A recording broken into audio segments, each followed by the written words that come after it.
Grace Strega, and I'm here to give you your daily collective read for today, Tuesday, January 6th, 2026.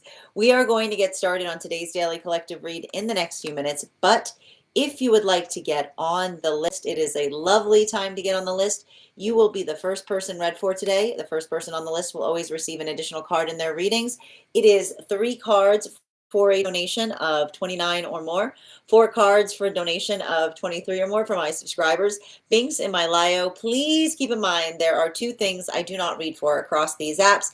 Those are pregnancy and medical. Happy to give insight on anything in private readings, and you can book private readings on my site. We're also doing 2 giveaways today. Our first reading giveaway is going to be a reading giveaway when we get to 50K likes, so make sure that you are tapping that screen.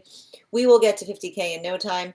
The other giveaway we're doing today is a reading giveaway for the highest gifter between now and the conclusion of the daily collective read. But prior to beginning today, most important question, first and foremost, how are you doing today? There are no wrong answers. How's that rut treating you?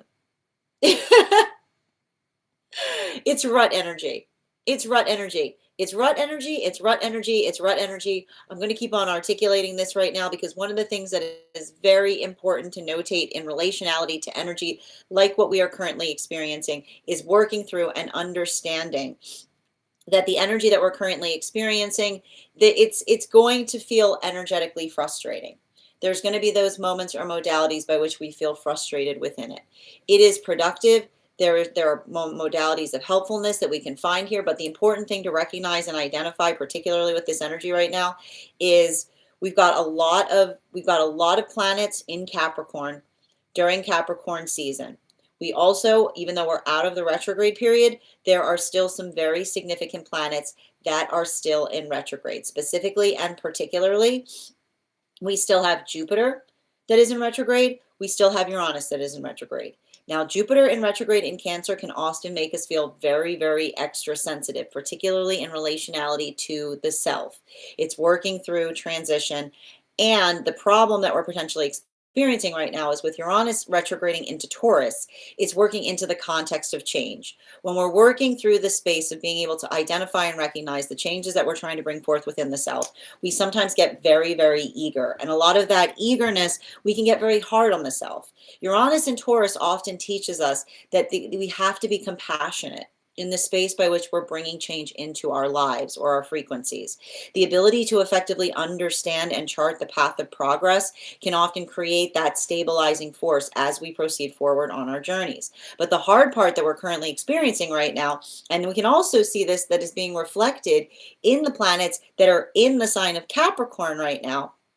This is an understanding that with Venus tucked between Mercury behind it and Mars before it, often working through those modalities or experiences by which, again, we see the path work ahead of us. We want to effectively reach for it, but it feels like it's out of our reach, right? It feels like there's those frustrations or those experiences by which they can really start to like strain upon us.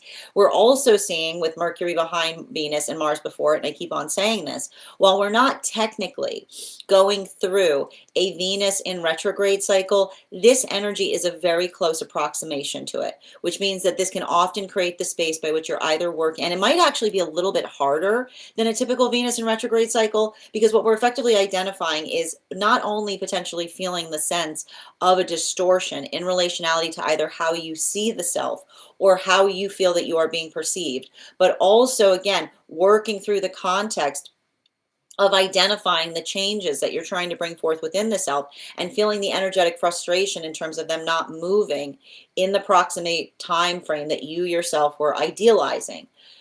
This is just a reminder that this is the vibe right now. And the ability to effectively identify that is going to help us move through circumstances or situations that feel like they grind our gears to a certain extent. This is simultaneously also happening given the fact that we recognize that Chiron has also stationed direct recently, and Chiron has stationed direct in Aries, which can often create the feeling of old wounds rising back up to the surface, something that triggers the self, and it makes you feel like you're exactly in the modality by which your wound was formed in the first place. Now, this is having a different impact depending on whether you connect to masculine, feminine, or non-binary energy. Bearing in mind that this is not based on gender, but what you feel most aligned to. We're also seeing that there's a lot of work that is happening in this energy related to the understanding of what true forgiveness means. Forgiveness is not the space of having a lack of boundaries. And the misunderstanding and the difference between understanding what the word forgive means, right? For means for. It means something ahead of the self, right? The ability to see ahead. So we give apology in order to articulate the effective change that we want to bring to things, right? That's what forgiveness means. It doesn't mean the ability of allowing something to happen again and again and again and again and again and again and again and again and again. That's a lack of boundaries. So the disambiguation between the manner of forgiveness, right? The understanding that forgiveness requires, right, path of progress and accountability, being able to articulate the plan by which one is able to effectively amend something. This is what we see is allowing for that viability point in terms of being able to build into healthy relationship, while also potentially recognizing the misconception of another in relationality to thinking forgiveness is just being energetically okay with something. Now, for masculine energy, a lot of the work that we see that may be happening in relationality to forgiveness right now is coming through the context of looking at the past self. There's been a lot of inner child healing that we've been reading for masculine energy. And this is also the recognition that inner child healing does not mean the person that you were as you are actually an energetic, as you are a child. Inner child healing literally means the ability to forgive the self that thought that they knew everything, right? Because that's one of the biggest issues that we see when it comes to energy that is less mature, right? The maturation factor is the feeling of feeling energetically complete in relationality to knowing all that there needs to be known, right? It's a lot of that I'm done energy, right? There's always something more to know. There's always something more to explore. There's always something more to grow. But when we're too deep in our ego, we try to come into that rigidity point. We aren't able to see anything. So for a lot of the energy, and this is what we can expect when we go through Jupiter and Cancer in retrograde, right? We're going through the Cancerian lesson of understanding what a healthy ego is, right? Because when an ego is too firm, you can't see over it, you can't see around it, you can't hear anything through it. It's just kind of feeling trapped within the self. But having the streamlined ego, right? And you can't shed your ego, right? Because that's a funny thing. We learned that from the journey of the crab. You try to shed your ego, there's another ego underneath it, right? It's just the ability to effectively form it. Having something that feels energetically connected to the self. The ego that one is effectively proud of, the thing that allows the outside to match the energetic inside. We see that for a lot of the energy doing that work, it's not easy, right? But it's not about being easy. It's being able to identify and recognize where the work is and what one is trying to apply that work to. Now, this brings us to feminine energy. This is a lot of the feminine energy that is working into the context of what we just articulated, right? Those who often push our boundaries will try to articulate to us that we're not being energetically forgiving enough, but recognizing and understanding the disambiguation between leniency, right? Leniency and forgiveness are completely different things. Leniency is the modality by which you don't have boundaries. You just allow something to happen over and over and over and over and over and over again. Forgiveness is discerning pathwork of accountability by which another person recognizes that there's some need of change and being able to apply and implement the aspects that are necessary in order to bring that change forth.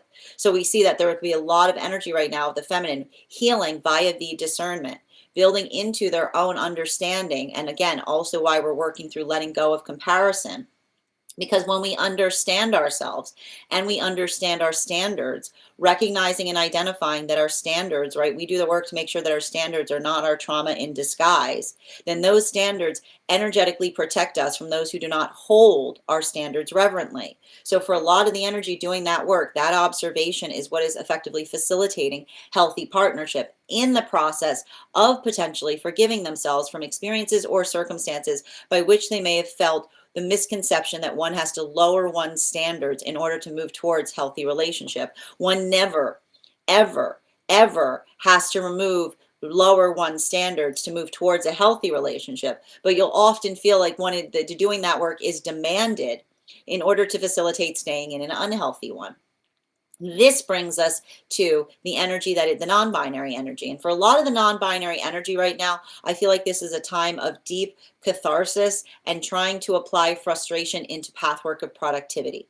For a lot of that energy, working through the space of having to heal from another individual's shadow, a lot of the work of understanding that the reason that we understand and work to know ourselves is because when we work to know ourselves, we don't look to relationship to define us. We don't look to relationship to try to identify who we are. We bring the identity of ourselves into every relationship that we create. And that's why often those modalities of feeling lost in relationship is working through the space of not having filled the lack space within. If you feel a lack space within, it doesn't matter what relationship you go to. It doesn't matter if you find the best relationship that's ever existed. You will still find that lack space in there because you carried the lack in with you as you entered the relationship.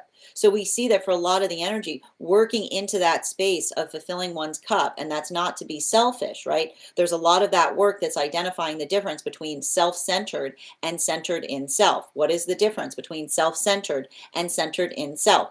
Self-centered is looking at the world only from the construct of how it serves the self. Right? The modality by which everything is here just in the space of being able to serve the self is often the identification point of something that feels energetically self-centered. While centered in self is understanding one's position in the context of things and in relationality to all of the energy that surrounds us. It's a lot of building into that healthy pathwork of empathy while also holding energetic standards. And it's not easy. Right? It's not hard. It's not easy to effectively be in that modality of observational aspect and being able to see others' perspectives, but being also able to identify and recognize the firmness that we hold our own perspective on things. This is a lot of the work that we see that the energies had to do, and they have not had to do it out of a sense of choice. It may have even felt like there were pathworks in the past that they needed to do that for the sense or the sake of their own survival, which is why we see that for a lot of those relationships, there's vulnerability that's unfolding there, but it's very, very slow vulnerability, right? A little bit goes a long way. It's a lot of that energy of like patience pays off or slow and steady, because for a lot of that energy kind of working through a lot of the volatility that we're potentially experiencing in this energy, but being able to effectively move towards something with a sense of determination, presence, and patience.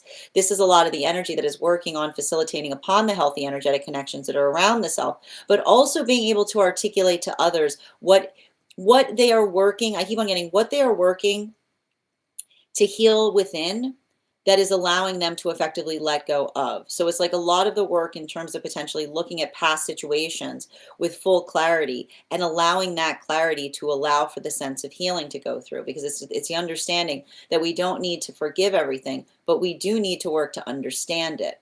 That is where we find all of the energy prior to beginning today's daily collective read. Now, if you would like to find that full reading, you can find it over on the place where we keep the videos. You can also find it over on the place where we keep the photos. You can also find it as a podcast over on my spot at Tarot Church and over on my Stack. I would also like to invite you to my Stack to learn more about a very special retreat that I will be hosting this August 8th through 13th. We will be traveling to the location by which the tarot was first discovered to sharpen our tarot skills while also embracing the culture and working in terms of understanding the deeper history of the cards. I would like to invite you on that trip, which will take us to Tuscany, Rome, and Florence. And everyone who participates in that retreat will not only be receiving one-on-one education by me on the tarot on the trip, but we'll also be receiving a complimentary mentorship class with me, where I will meet with you to assess where you are on your personal tarot journey and give you the best insights in terms of how to utilize those classes to the best of your advantage, moving towards your tarot goals going forward.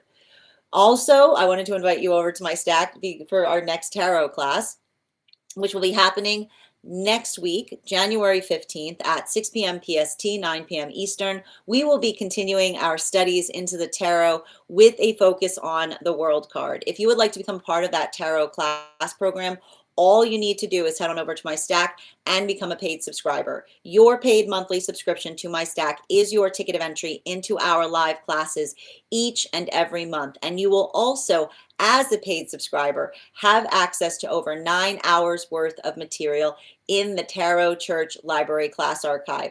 Now, as you'll also have access to a one-on-one chat with me and the other students to ask any questions that you may have in relation to anything we've learned and studied thus far. And if you become a founding member to my Stack, not only will you receive a discount on the full year's worth of classes, you'll also have access to over 20 hours worth of material in the Tarot Church Library class archive. And if you choose to receive it, you'll also receive a complimentary one-on-one mentorship class with me, as I mentioned previously. One of the things I tried to do with these classes was make them accessible to the absolute novice tarot reader as well as the seasoned reader. There's definitely something there for everyone. Don't let your lack of experience or your robust experience prevent you from joining us in these classes. And even if you don't become a paid subscriber to my Stack, I would encourage you to follow me there to stay up to date on any new offerings or services. I also post my mystic meditation articles there, which will give you an update on everything that we've been studying energetically in the cards. I just wrote one last week on navigating this full moon in Cancer energy that we are moving away from. And I also want to let you guys know that on top of my standard life path readings, I also offer mentorship classes. As I mentioned, these mentorships are for those who want to deepen their education, particularly and especially focused upon one's own individuated path work and study. I take a very limited number of students for this reason, as those classes are focused on each individual's personal spiritual goals and journey work. Those classes can be purchased on an individual level or as a monthly class series, weekly or bi-weekly, as your schedule permits. Also, for my students seeking more consistent weekly tarot support, I'm very happy to offer weekly tarot insight packages. That is a package of 4 30-minute readings, again, weekly or bi-weekly, as your schedule permits, so that you can stay more consistent on your personal journey. And I'm also very now happy to offer dream interpretation readings, which you can purchase per dream or as a series. If you purchase the series, I would encourage you to start to keep a dream journal, as we will meet weekly or bi-weekly with that journal and utilize the tarot to understand the key themes and messages coming towards you in the dream space. That said, we are going to get started on today's daily collective read in the next few minutes. If you would like to get on the list for today, you will be the second person read for. It is 3 cards for a donation of $29 or more. 4 cards for a donation of $23 or more for my subscribers. Links in my bio. Please keep in mind there are 2 things I do not read for across these apps: pregnancy and medical. Happy to give insight on anything in private readings, and you can book private readings on my site. Stella, thank you so much for getting on the list. You'll be the first person read for today. Seema, good to see you today. And Ducky, also, if you are on the hold list and would like to be added back to the list, just let me know your name and the date that you are added to the hold list, and I'll be happy to add you back as well. We're also doing 2 giveaways today. The first person who, when we get to 50K, I will be gifting that reading back to the collective, so make sure you're tapping that screen. We will get to 50K in no time. And also the highest gifter between now and the conclusion of the daily collective read will also be winning a free reading. Za, good to see you today. Ducky, it's been a minute. Sending you so much time, sending you a lot of support right now. You know, one of the reasons I think that we're feeling a little bit of that disconnection is the fact that we've got Pluto in Aquarius.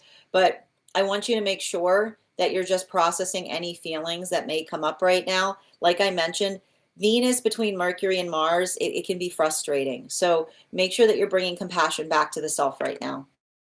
And good to see you. How are you doing today, Stefano? And thank you as well. I'm doing well. Yes, it is Burgundy.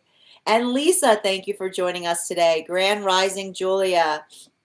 You changed your name, and I do like I would like to know why you were calling me Za before I even knew. Because on my side, in my side, it's showing me that's that your name is showing up as.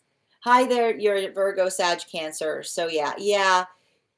This type of energy right now, and I want, you know what, you might actually feel better in the second half of today, Ducky, because the moon is transiting out of Leo into Virgo. So that might make you feel a little bit more embodied. So that's just something to keep in mind. I believe, I think that's happening should be around 5 p.m. today. So just keep that in mind, okay? I know a lot of nostalgia right now, Alexander. Good to see you. Grand Rising, Esteban Per, good to see you as well. And thank you for sharing the live. Always appreciate when you guys share the live. Grand Rising Mini. Wow, getting called out today. I love it. So good to see you, Esteban. Grand Rising, dear. Wonderful. Change job within my same career, thinking feelings would change, trying to protect peace. Sending you so much support on that journey, dear. Hi there, Ditz. I feel like I lose myself in relationships. Well, we can definitely draw cards in terms of advice, in terms of relationality, to how not to feel like one loses oneself in relationship. Focusing on purpose often helps. And thank you, Adam, for the heart me's. Good to see you today, guys. Please remember to recharge your heart me's if you'd like an animal spirit guide card on top of your 1-card reading today. Yeah, I know a lot of vulnerability and healing right now, Minnie, but we can expect that. Like we can expect that with Jupiter in Cancer in retrograde is like working through another person being like, you're not perfect. I mean, like, we're not supposed to be perfect. Like, perfect is an illusion. Perfect is perfect when another, and here's the thing, when another person tries to hurt us with their perfect, right? Like, that is the sound of someone projecting onto us, right? You have to be able to be in a healthy space to be able to explain why something means so much to someone. Yep, 333, tap to claim, Adam. Avatar, good to see you. Happy New Year to you as well. Good question. So, Pretty, if you're looking for my channel or podcast, if you go to the Stack, it's Tarot Church. You can find it as Tarot Church over on Stack and over on Spot. And you can also find the links to the podcast in my tree that has Binks in it in my bio. I hope that helps. I hope that, yep, you're welcome, dear. I know, thank you for that, baby dragon. You're the first person on the list today, Stella. You always say I'm offering dream interpretations. It has been a minute. I know, I can just say I offer dream interpretations. It's a good point. It's a fair note. It's a fair note, Per. I sent an email. No problem, dear. You've got time. We still have to do the daily collective. So no rush in terms of sending that over to me. Selena, Grand Rising, dear. No, it was Zara. Oh, Zara, hi. And you were calling me just oh, so that's interesting. There you go. I guess sometimes I know, right? You're welcome, dear. You're welcome. As I mentioned, friends, we are going to get started on today's daily collective read.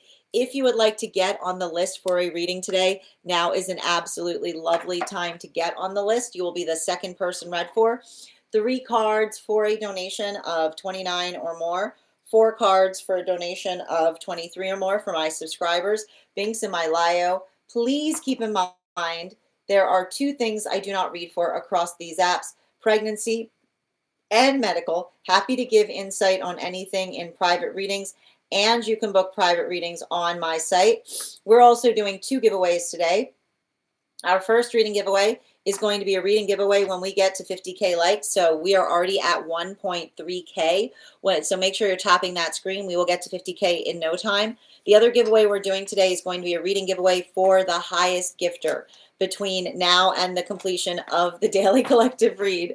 We are already at, and Ducky, you are actually the highest gifter right now for that as well. So congratulations, and sending you support and holding on to that as well.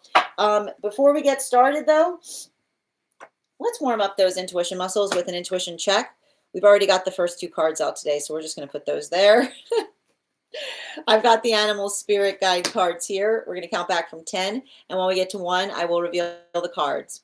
10, 9, 8, 7, 6, 5, 4, 3, 2, 1. Salmon. Thank you, guys. We'll do that again after the next reading. And if you guys could do me a favor and share this live, I would appreciate it. Make sure anyone who would like to catch this reading live is here to receive it. That said, no better time than the present. Why don't we get started? Welcome, everyone. Happy Tuesday. I'm the Grace Strega, and I'm here to give you your daily collective read for today, Tuesday, January 6th, 2026. What do we have in the cards for today? We actually have the first two cards that flew out when I dropped the deck on the table, so we'll be reading those for our first two cards today. First two cards we're starting our day off with today. This card does not want to stay in the deck. I have not seen this card coming up so much. I think we've had this like every single time we've been doing a reading for like the last 4 days. We've got the Queen of Cups in its upright with the Queen of Pentacles. Starting off our day with double Queen energy. Let's get to it. We're talking right now, there's a lot of work that we're seeing that's happening right now in relationality to the culmination of those moon relationships. Now, just remember, the moon relationships were the relationships that were coming together between the time of Uranus stationing retrograde, which was in the fall, up until the present. Now, these relationships have been working through the understanding of emotional refinement. And what is emotional refinement? It is the understanding, and I know that this may be hard to hear. I'm going to hold your hand when I say this. No two emotions are alike. The modality by which we say that all emotions need to be respected is not respectful to the work that we're supposed to do with the emotions. You have to look at the understanding that when we're in our job is to refine our emotions. Our emotions come to us unrefined, right? The emotions that rise up within us, they lack definition, right? The body effectively has those energetic emotions, those washes of feeling, if you will. And the thing is, when you are awash in emotion, you are lost in the motion. When you are awash in the ocean of feelings, you are lost in the motion of the self. Because the modality, it's not just enough to have an overwhelm of feelings. It's to understand the energetic reason that one feels the way one feels. That is the work that we do in terms of both the healthy version of self, right? The emotional refinement center that we create within ourselves in relationality to understanding what we do with our emotions. And that gift is also what we bring to relationship. Because I'll tell you right now, a lot of emotions will break a relationship just as easily as it will create as it will fix, because it has to do with how we conduct ourselves as we're feeling an overwhelm of emotions, right? We've all had those experiences. We've all had those experiences by which we recognize someone who's deep in their feelings, but it's not enough to describe depth to significate importance. Because when you're deep in your emotions, but you're being incomprehensible, it doesn't become sensible. So the work that we do to energetically refine our emotions is the greatest gift that we bring to partnership. It is the know thyself that allows everything to begin. Because it's not just the fact by which we look towards our counterparts for responsibility of the feelings that they elicitate within us, right? We add our own energetic understanding to them as we energetically communicate how we feel towards one another. So that's why we see like these two cards together. This is effectively the culmination of a lot of those moon lessons that are fortifying a lot of those partnerships that are coming together at this time.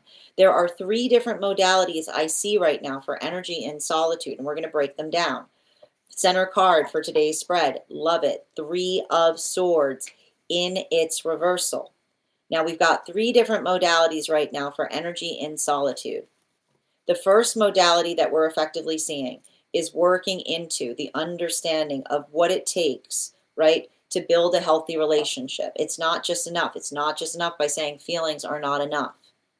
Your emotions will not save a relationship if you haven't done the work to navigate them. Your emotions will not save a relationship. And in fact, the space by which you don't know how to navigate one's emotions, that can create the space by which they feel more like you're giving another person complication, right? The modality by which we work to put directions on our emotions dictates the difference between the emotions that feel like they are supportive, right? They feel like they are stabilizing. They feel like they move us into a point of productivity versus the ones that feel like we sink within them, right? The modality by which we feel energetically oppressed or weighted down by the emotions. So I keep on seeing that for a lot of that energy, working through that pathwork of energetic patience, not just feeling the emotions, but articulating where the emotions aspire to lead to, right? I keep on seeing that there's a lot of this energy that is like, and this is what we want to see, right? This is what we want to see with like Uranus in Taurus, because I actually don't mind Uranus in retrograde in Taurus because it can feel frustrating, right? It can talk to us about the energetic frustration that we feel in relationality to situations or circumstances. But when we take that, and this is often what we learn with Taurus lessons, like when we take that frustration and we put it into something energetically productive, right? That's how we turn frustration into patience, right? We just move it into the space by which it allows us to feel amplified and articulated while also energetically honoring the self in the same context. And I would not be surprised right now if there isn't a little bit of temperamentality that is fortifying energetic decisions that are occurring specifically and particularly as it relates to situations or circumstances that feel like they energetically try the patience. Now, I want to stress this. This isn't to say, right? And this is what we're getting right now because the moon is currently in Leo, and we often learn this with Leonine journeys, right? Patience is a gift. Patience is a gift for those who receive it. But your patience becomes projection if another person doesn't recognize that they're receiving it. So that modality by which we articulate what we're being patient upon, I either see in terms of those three different modalities of what's happening in relationship. I see one, energy in solitude that is working on understanding the self. Because that is, and this is the energy that says putting energy into the self is never wasted. Because when you are building into understanding the self, you are preparing an energetic present. When you are working to understand the self, you prepare a present for the counterpart.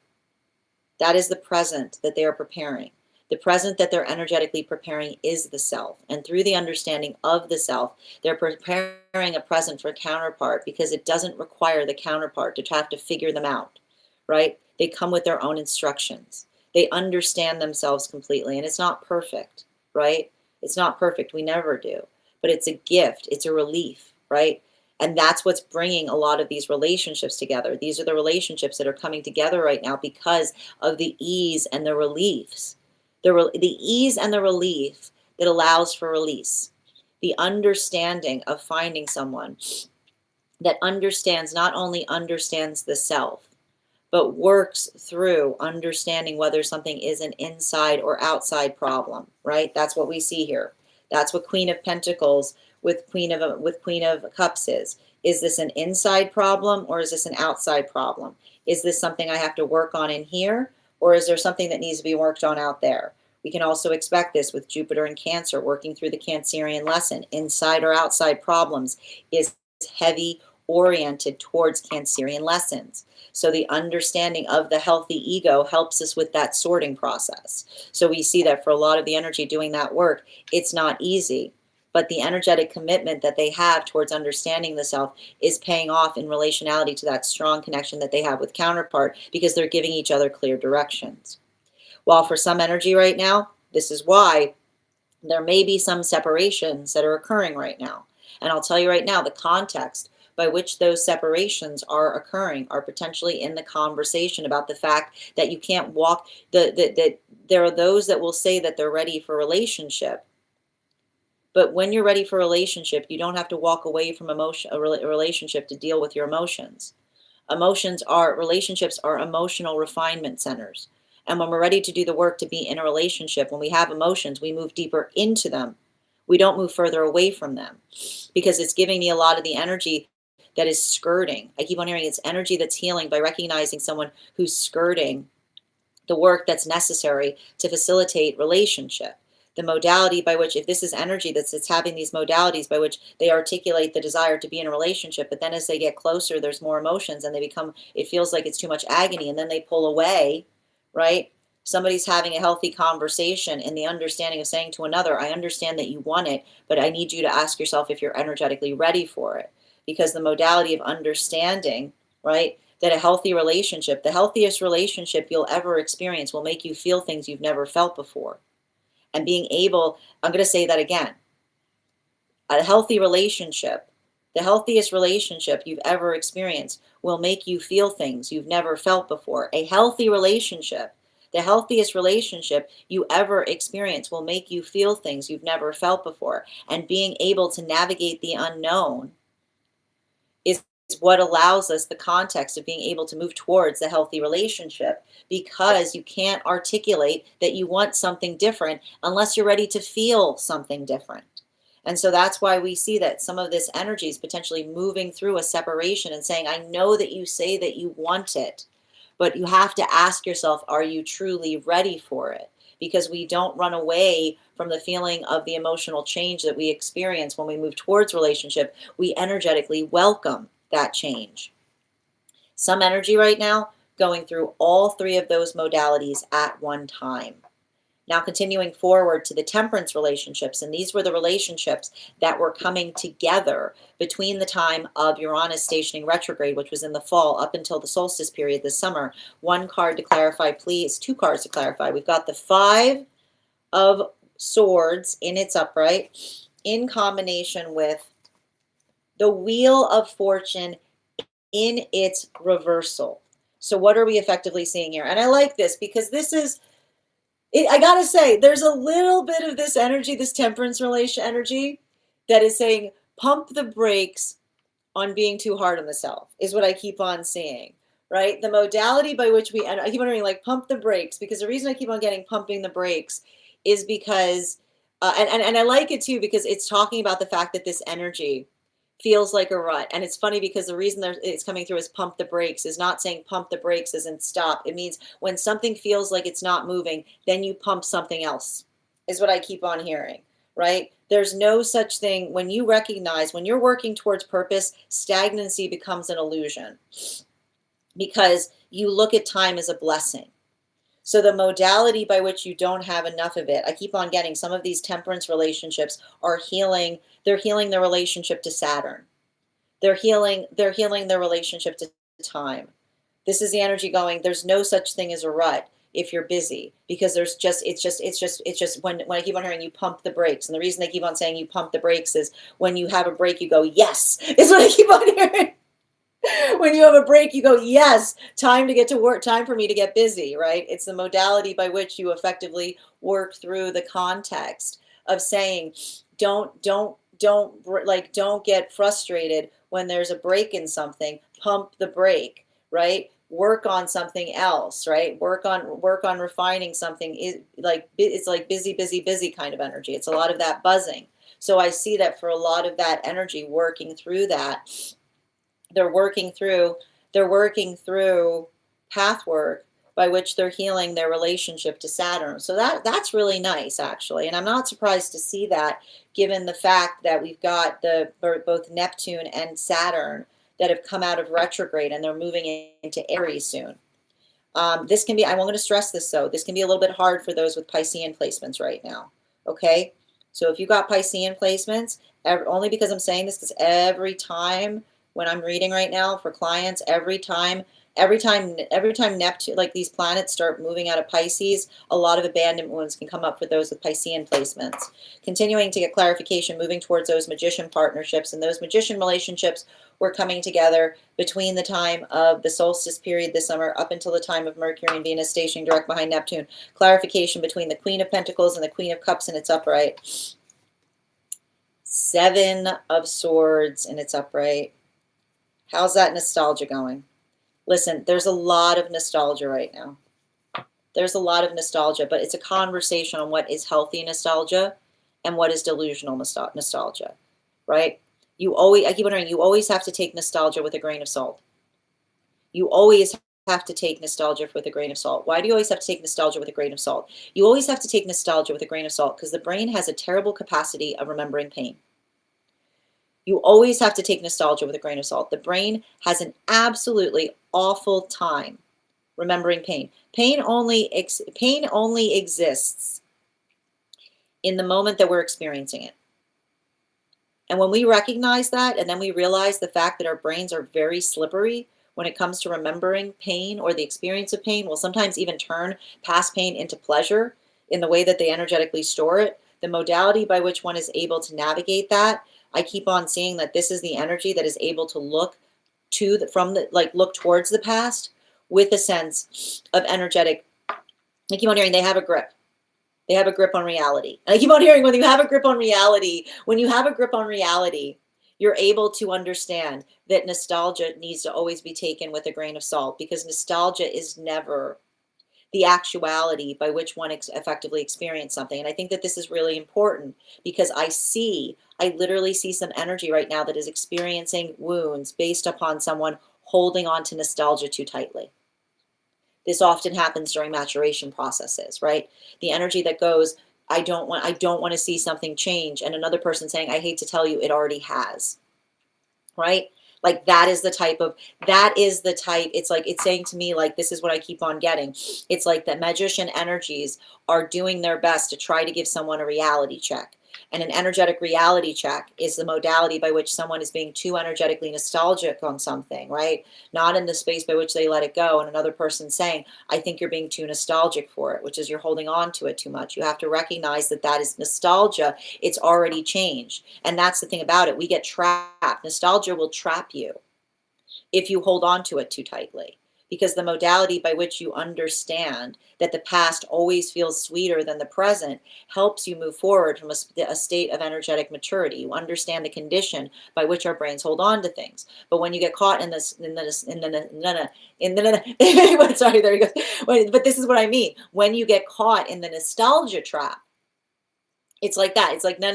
It's like, it's this, and it's funny too, because it's the sweetness of the melody that you don't want to let go of, that comes into that space of energetic repetition, but also the modality by which like one is able to energetically recognize the difference. So that's what I keep on seeing that's happening there. I literally see some magician energy in terms of someone saying, like, trying to say to another, it doesn't have to change. And someone being like, the fact that you're talking about it nostalgically means it already has, right? The ability to identify, like someone is going through a point of comparison where they're talking from another person in relationality to who they find themselves to be now versus who they used to be. And saying, why can't you go back there? And because they're saying, because you're already viewing it from a point of nostalgia. Your perception of it is already distorted. It's already in the past. And even in the way by which you're articulating it in an overly sweet way, potentially someone saying you're putting sweetness in a space that I've been actively healing from. Now, this is continuing to get clarification between the Queen of Cups in its upright with the Three of Swords in its reversal. Emperor in its upright, I'm not surprised to see that, because Emperor in its upright talks to us a lot about, and this is just the condition, like this is a lot of work that we're seeing that's happening now in relationality to Saturn. I'm not surprised to see this right now. We're going to be experiencing this as Saturn starts to move back into Aries. Healing is forwards, not backwards. Healing is forwards, not backwards. And often the space by which we get too sentimental on the past prevents healing from happening. If you hold on to the past too tightly, you'll never heal anything. You'll always be in a state of dissatisfaction in relationality to where you find yourself. Because when you understand the nostalgia trap, when you understand the modality by which your brain literally cannot hold on to pain, then you understand that the past always seems sweeter, not only than the present, but also from how it doesn't feel in your brain the way it felt when you were experiencing it. We can nostalgize anything. Like it's remarkable, the brain's capacity of doing so. But the sooner that we clear ourselves of that, the sooner that we recognize that, the sooner that we build towards a present that creates a state of energetic bliss, right? Bliss is not found in the modality of, and that's the thing about it. If you get too caught looking at the past, you'll always be in the condition of being like, it was better back then, failing to realize that your brain literally can't hold on to pain. That anything that you remember as a memory is not the context by which you energetically experienced it. It's an imprint, right? And so the modality by which we understand that helps us to effectively understand that the way that we effectively build forth is by moving forward, right?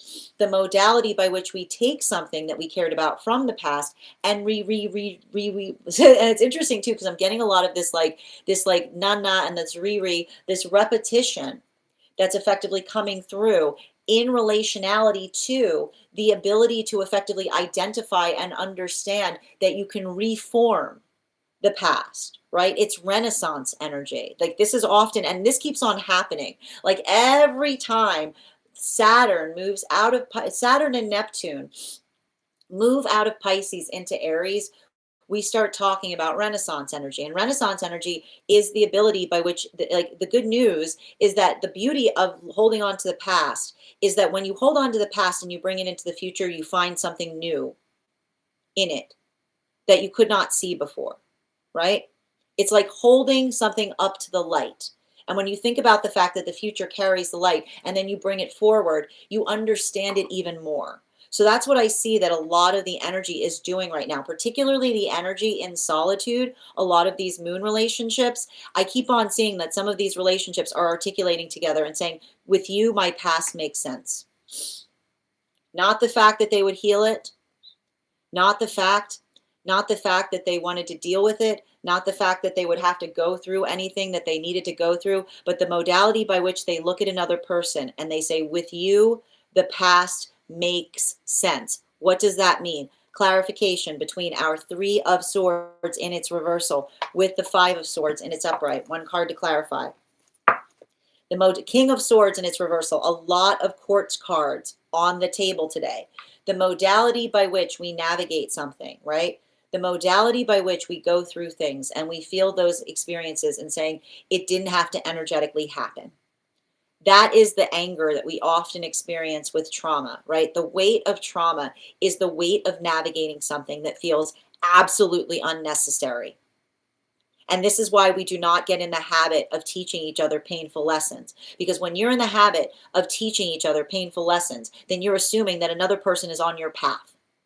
And that's the wild thing. There will be energy that will say, I'm trying to do this to you because it happened to me and I don't want you to experience it. And guess what? They become the source of the pain in that person's life, right? The shape of trauma by which another person says, I'm doing this to help you avoid ever going through it, they become the source of the trauma in that person's life because nobody in the entire, like that is what the trauma says, right? The trauma gets in the modality of going, prepare them, prepare them, prepare them. It's dangerous to go out there. You'll need this, you'll need this, you'll need this, right? And the trauma puts all of these stacks, all of this pain on us. And what happens? We go out there and there's nothing to be energetically afraid of. Where has the trauma come from? Where has the trauma come from? The modality by which we overcome our energetic fear. When we don't come into the space of saying, I better grind their gears for them so they're energetically ready. The modality by which we understand that that is the sound of wearing someone away before they're even energetically encountered the world, right? You're setting the energetic impression in relationality to the fear-based mindset by which another person is experiencing something. This is a lot of the energy that works into the space that says an understanding, right? Even recognizing that the healthiest relationship you'll ever experience will make you feel things you've never felt before, right? The work we do to clear our energetic anxiety, and that's not to say that anxiety does not too, right? Anxiety also has meaning, right? There's usefulness in the relationship by which we navigate fear from a healthy space. But if we carry too much energetic fear of the unknown, you will never be in a healthy relationship, because as soon as you start to move into a healthy relationship and you feel things you've never felt before, you'll go, oh my God, what is happening? And you'll run away from it instead of running towards the change that you hope to see in the world, right? The ability to effectively navigate the unknown with a sense of determination, with a sense of energetic presence. And that doesn't mean, right, and this is what we're going to talk about as we have these planets that are going to start to move into Aries, right? That doesn't mean you just throw yourself into things with nary a care or a thought or a consideration. But when we carry ourselves in proportionality of being able to navigate what we don't experience, we allow ourselves the ability to move towards the possible. Because I keep on hearing, if you want to move towards your manifestation goal and you've never experienced your manifestation goal before, the first thing you do to energetically prepare for the manifestation goal is getting a healthy relationship with unknown feelings. Getting a healthy relationship with things that you have never understood or seen or known or felt before. Because the more that you cannot, if you say to yourself, and I'll tell you right now, if you're in that state of misery, if you say to yourself, I'm energetically miserable, but you know what'll fix me? You know what's really going to fix me? That right relationship. I'm miserable now, but I'll tell you right now, if I find that right relationship, I'm going to be right as rain. No, you're not. You carry that within. You bring it towards whatever you bring forth. And when we are moving towards a manifestation, it's not a hunt. We don't go, where is it? Where's that thing that's going to fix me? We look within. And so that's why we see that for a lot of the relationships or a lot of the scenarios, those three modalities that I'm seeing right now for the energy and solitude, I see energy coming together right now, right? This is either energy that is working in the space of solitude, saying the greatest gift I bring to partnership is the understanding of the self. Because the more I'm able to energetically map the self, is the more that I can bring that understanding of self to relationship that allows the context by which we don't have to worry. We don't have to spend the entire type of time in relationship trying to be each other's therapists, trying to be each other's mothers, trying to be each other's fathers, trying to figure each other out. We just know who we are. And so that's what I keep on getting with these relationships. And those relationships that are working through that, that's a lot of the energy that is understanding that being said. That is what centered in self means, right? Not self-centered, not saying gimme, gimme, gimme. That's self-centered. Being centered in self goes, I know who I am. And when the sooner that we understand that, the sooner that our relationships blossom. Because when we say, I know who I am, and we enter a relationship, we don't say, save me. We say, hi, nice to meet you. we say, it's a pleasure. It's a joy. Absolutely wonderful. So we see that, and that's what's happening right now for some of those relationships that are coming together. The modality by which they're saying to each other, look at this ode to joy, right? With you, I make sense. Like with you, the past is not the past is okay. The past, I was going to say the past, but I said the path. With you, the path makes sense, right? The modality of feeling that point by which we energetically arrive and the modality by which we don't. And that's the thing again, when we look toward the space of energetic arrival, not from the space of save me, but how can I help you? We become each other's peace. We become each other's joy. We become each other's help. We become each other's counterpart, right? Because counterparts do not lean, they support. And the space by which we find that support, we build the support within so that we can give the support without. Continuing to get clarification, moving towards those temperance relationships, 5 of Swords in its upright with the Wheel of Fortune in its reversal. I like this 9 of Wands in its reversal. It's a little, I got to tell you, for a lot of these temperance relationships right now, it's a little bit of this hands on the hip stuff. And the hands on the hips that I see right now, and I just kind of want to describe it. Patience is a virtue because there's a limit to it. Is what I keep on hearing. Patience is a virtue because there's a limit to it, right? The difference, understanding that's what patience is. Patience is the space by which we understand. Patience is the most precious substance on the planet. And the reason, and this is what we often see when we're moving into Aries energy, patience is the most precious substance on the planet. Because when we're being patient, it's understanding that we're waiting to see the progress. And the thing is, we have to be patient as we move towards our manifestation goals as well. Because it's not enough, right? It's not enough. It's not enough to be in the modality by which you have, if you are completely miserable moving towards your manifestation goal, you will be miserable when you find your manifestation. The job of working towards a manifestation isn't the space, and I feel like there's a lot of energy that is working to heal this.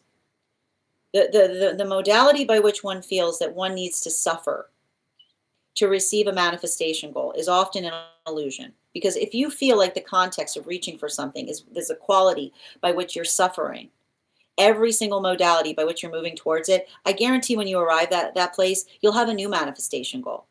You'll continue to suffer, right? Perpetual suffering is the modality by which you're constantly in the space of saying, well, I'm going to suffer right now, but when I get to that manifestation goal, it's going to be sweet. No, it's not. Because when you arrive at that manifestation goal, you're going to have another manifestation goal, right? It's the suffering upon suffering. So the work that we do to operate in a state of bliss is a gift to ourselves and to the energy around us, because the modality of working through a manifestation goal should be the whole thing through, right? It's not the space by which one says, look how much I energetically suffered to get here, right? Have you ever been in a car with somebody like that? You ever been driving somewhere, trying to get somewhere, and you're like, we're gonna have a great time when we get there, but they're absolutely miserable the whole way, right? And then you get there and you're like, I don't even want to be here. I don't want to be here.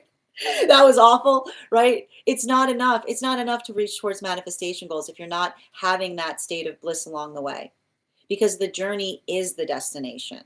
The way that we move through the journey articulates how we experience things. So I see that this is a lot of the counterpart energy in like those temperance relationships, saying, hold yourself in a state of bliss as you move towards your ideal experience.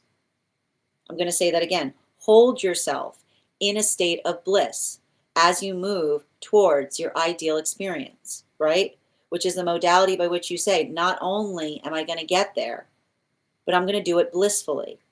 I'm going to do it joyfully. I'm going to do it happily. And building that path work, right? Not just saying, this is what I have. Okay, this is what I have to do to get there. Oh my gosh, I got to, you know what I mean? Like the carving something, we're going to carve something. No, like the delight, like the energetic delight by which you create is also the nature by which you find something, right? It's not, you can't be like, oh, look what I did. Okay, now I'm happy. No, it doesn't work like that. Continuing to get clarification. But moving back into those magician relationships, clarification between the Seven of Swords in its upright in combination with the Emperor in its upright. We've got the Ten of Swords in its upright, and I don't mind that here, because this is what I keep on seeing is happening right now for some of these magician relationships. I just keep on hearing nostalgia. Holding on to things too nostalgically is the most surefire way of ruining the present, right? We've all seen those modalities, right?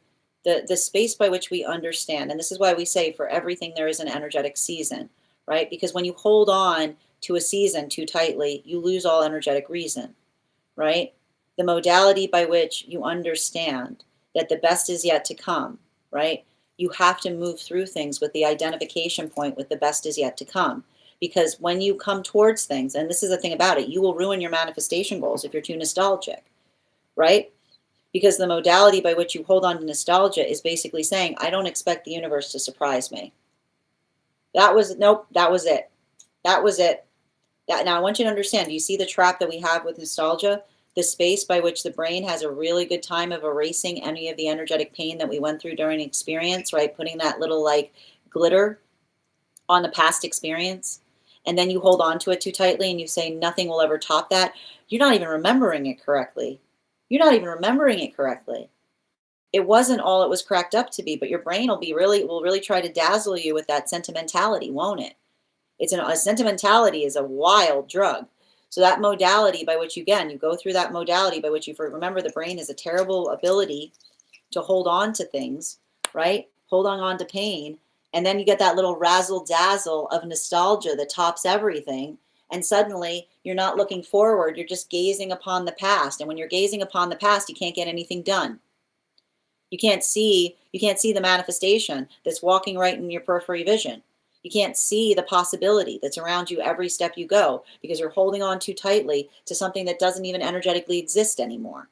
So that modality by which we work through that, I keep on seeing, this is why for some situations, there's literally situations of getting here. There's nostalgia injuries that are happening right now for some of these relationships by which they're literally looking at someone and saying, I have to let go of that person as I move deeper into relationship, because they're too fixated on something not changing, failing to understand the context of a healthy manifestation is something that continually changes. Show me how good it's going to be. Show me how good it's going to be. Show me the best is yet to come. The modality by which we look towards the change with a sense, and that's not to say that we welcome every change joyfully, because change for change's sake is also not a manifestation goal, but we navigate it with a sense of proportionality. Continuing to get clarification between the Emperor card in combination with our King of Swords in its reversal. One card to clarify, please. We've got the Eight of Wands in its reversal. So there's a lot of this energy that we see right now that is working into the context of identifying and recognizing, and we're moving back into those moon relationships that are reaching their fruition point right now. Those experiences or those modalities by which we recognize or identify or work through, I just keep on seeing that those energies that are in solitude, right? They're building into that point of energetic refinement. They're working into the space of operating to find their bliss. And we don't just mean, and this is what we mean by which bliss does not mean, okay? And I'm going to be clear on this. Bliss does not mean what feels good. Bliss is what feels good and what is good, right? Because sometimes, and here's the thing about it, finding your bliss is hard.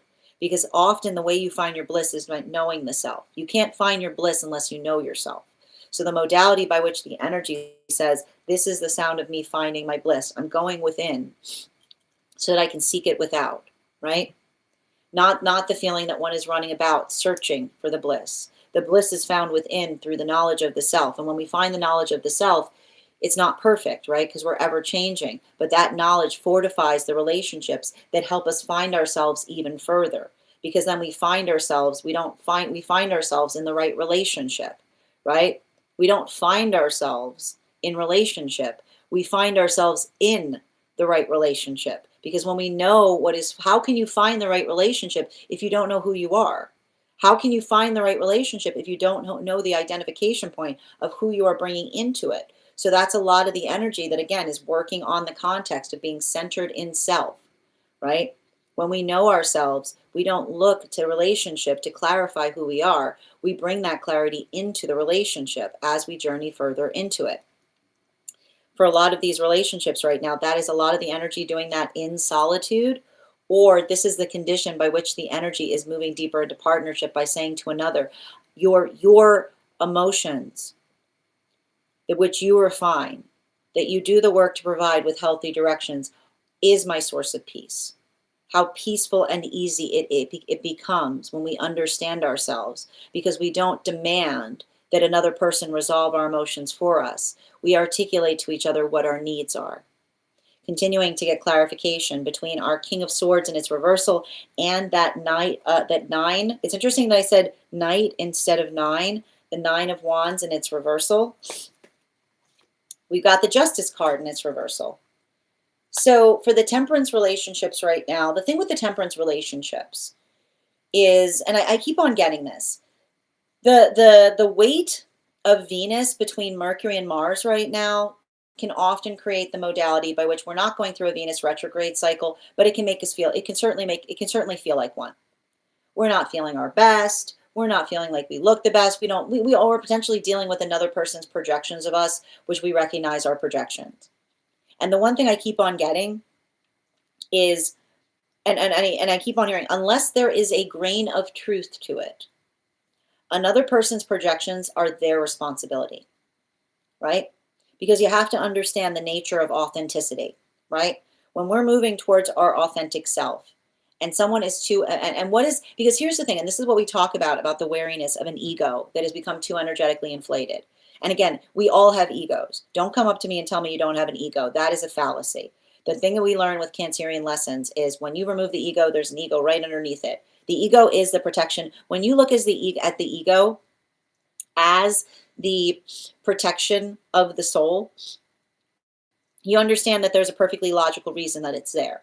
When we have an ego that we're proud of, then we don't mind displaying it, right? Well, we don't mind displaying it. It's the modality and the experience by which we articulate that it's important to us. But when the ego is too large, we stop. You can usually tell because there are warning signs. You stop being less and less reasonable, right? You start becoming more demanding. No, you're not inclined to explain why. The ego, the overactive the ego is a greedy, demanding thing. It'll articulate that it has needs and it doesn't want to be in the context of explaining why. It just wants things because it feels good to see others effectively lean towards it.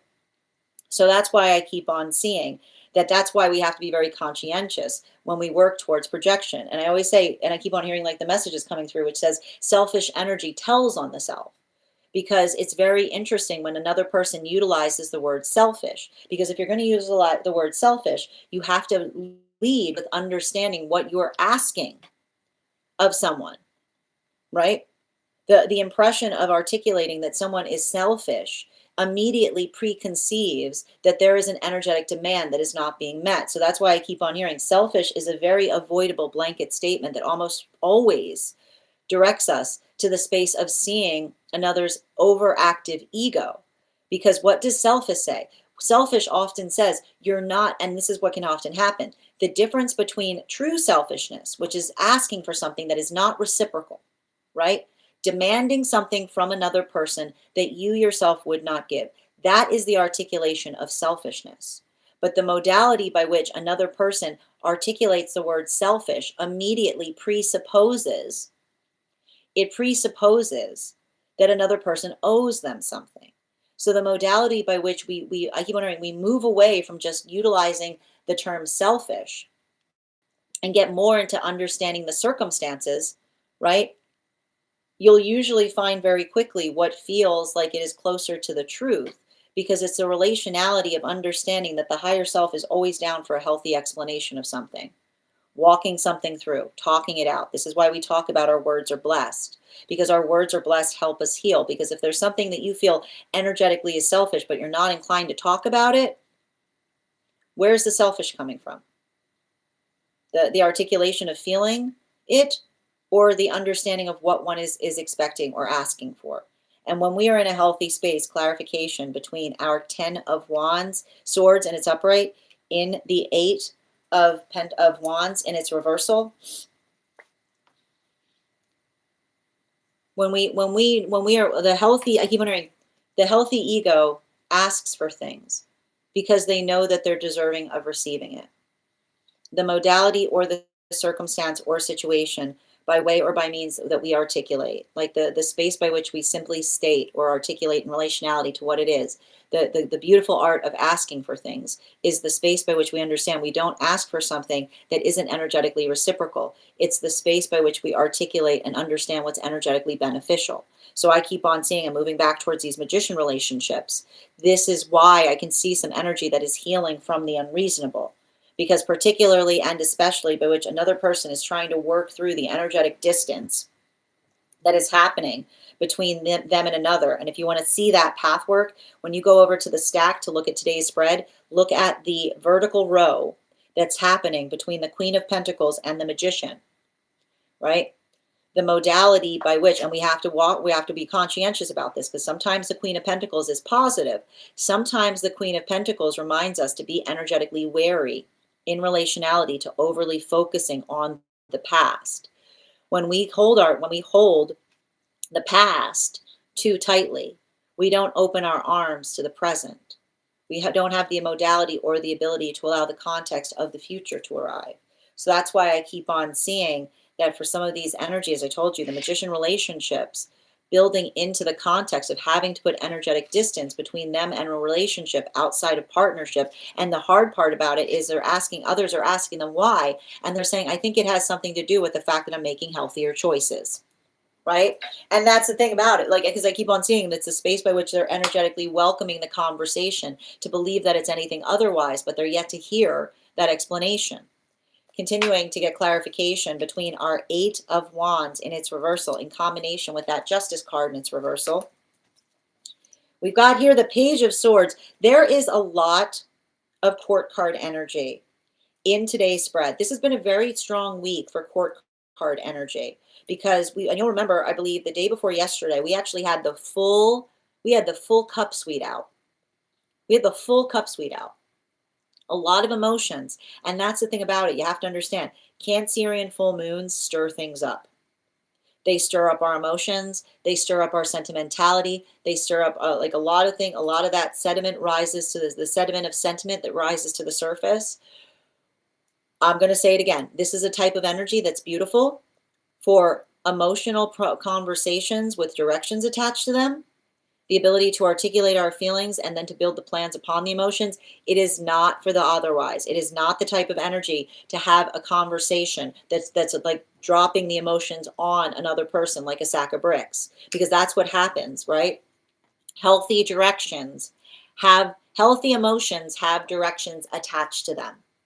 We don't give our emotions to another person to sort out or sort through.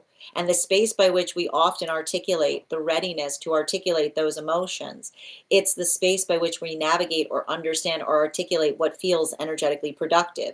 So that's what I keep on seeing in terms of that when I said that those energies in solitude right now, potentially working through a modality by which they're recognizing the space by which they could be healing, right? Either working to heal or working outside of self with someone that understands how to navigate or refine the emotions that feel like they provide healthy direction, how sweet and easy it can be with someone who is intentional in relationality to how they're articulating, how they're working through their emotions to articulate having their needs met, versus another who bears the emotions like a weapon, right?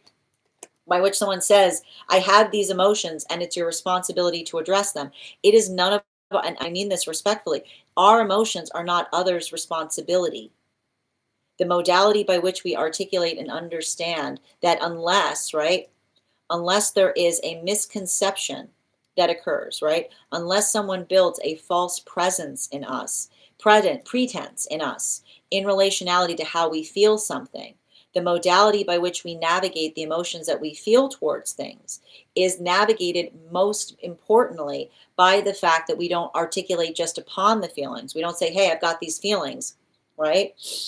We give each other clarification in relationality to what we either work towards helping each other see what we do with them, but not in the space of intimate relationship. In the context of intimate relationship, the modality by which we speak towards our dreams or what we aspire for helps us have the healthy conversation that feels like it's the conversation in terms of what is moving in a productive direction, right? The emotions that have a manifestation goal attached to them versus the emotional cycles that often feel like they're confusing because another person just keeps on saying, I have feelings, and being like, I know you have feelings. The feelings aren't the point. The most important point about the feelings is what you intend to do with them. Final card for today's spread between the Magician card and the Page of Swords and its upright. Lover's card in its upright. What a beautiful card. This is an absolutely beautiful spread today. If you have an opportunity, make sure that you head over to the stack if you want to see the full photo of today's spread. This is a continuing conversation on what it takes to create harmony. And that's the thing about it. The thing with harmony is you're never going to find harmony anywhere around you unless you're working towards it in your own life, right? The modality by which you say, why can't I find any harmony, is often the reason why you're not finding it. Right? It's not, harmony is not something that we energetically demand from one another. It's the space by which we build into the context of what feels energetically harmonic. And this is why we work through that capacity of understanding that the energetic, I keep wondering, the energetic courtesy that we build into in relationality to navigating and being responsible for each other's time, right? When we, and this is why you'll notice, and I keep on hearing, busy energy, right? Busy energy understands that there's no greater crime than wasting another's time. There is absolutely no greater time.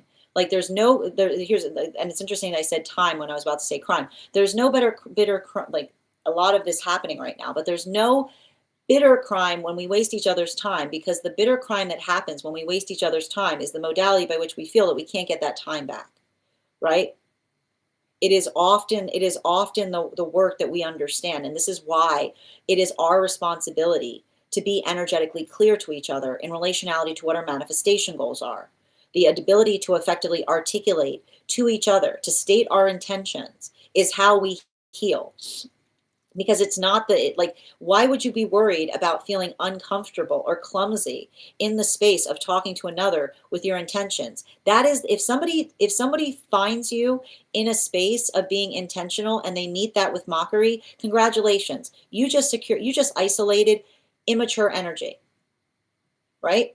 Congratulations. If you bring intention to something and another person mocks your intentions, congratulations, you have just discovered immature energy. Because when we are working from a state of energetic maturity and respectful, the modality and the understanding that we do each other the favor of making sure that we're on the same page is the gift that we give to each other. And even in the space that we're not, we navigate it with a sense of elegance, courtesy, understanding, and we don't push, right? And it's also the consideration point of understanding. It's not nice to insist. The modality by which the way we move towards a healthy manifestation goal. Everybody can have their manifestation goals so long as we are effectively courteous to each other's wishes. That's the only way this works.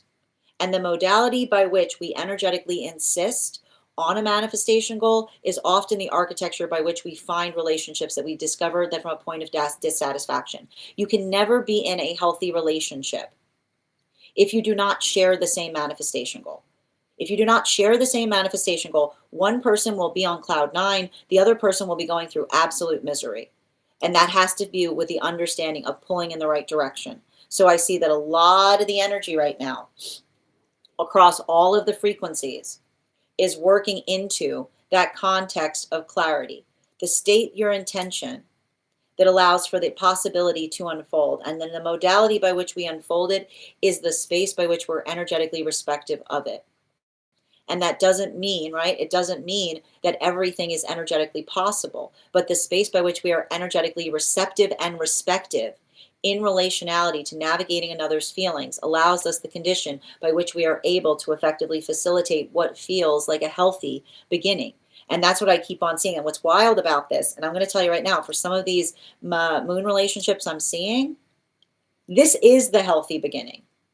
They've been going through it for the last few months since the time that they started coming together. It's finally feeling like they can breathe a sigh of relief, like they're going through a moment by which they can finally enjoy each other's energy. And even at the time by which they were coming together when Chiron and Eris were both in retrograde, so navigating circumstances that were coincidental, that felt very similar to experiences that were intentional trauma that they themselves experienced, but not putting that on each other, but navigating it with a sense of resilience and patience. We just keep on seeing that for a lot of those relationships, this is allowing for a lot of those modalities of fruition and positive direction to occur.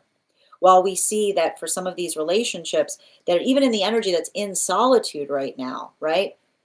This is the energy that's basically saying to one another, we can't force things. But they're not only just saying they can't force things, they're saying pay attention, potentially saying to someone, pay attention to what you ask for versus a direction that you move, which is the space by which I keep on hearing you can't say, right? You can't articulate that you're ready for a relationship. And then as soon as the feelings start to feel complicated, you run away from it. Feelings, emotions get more complicated the deeper that we move into partnership. You're going to feel things you've never felt before. But if the energy says, if the energy is working through this facility, I even see if it's like, might not even be the first time that this has happened, where someone goes, I'm ready, I'm ready, I'm ready. I'm not ready. And then they run away and they go, okay, I'm ready again, being like, you haven't ready. You're not ready. You're allowing the emotions to dissipate. And then you're moving back towards the thing that's creating the emotions, right?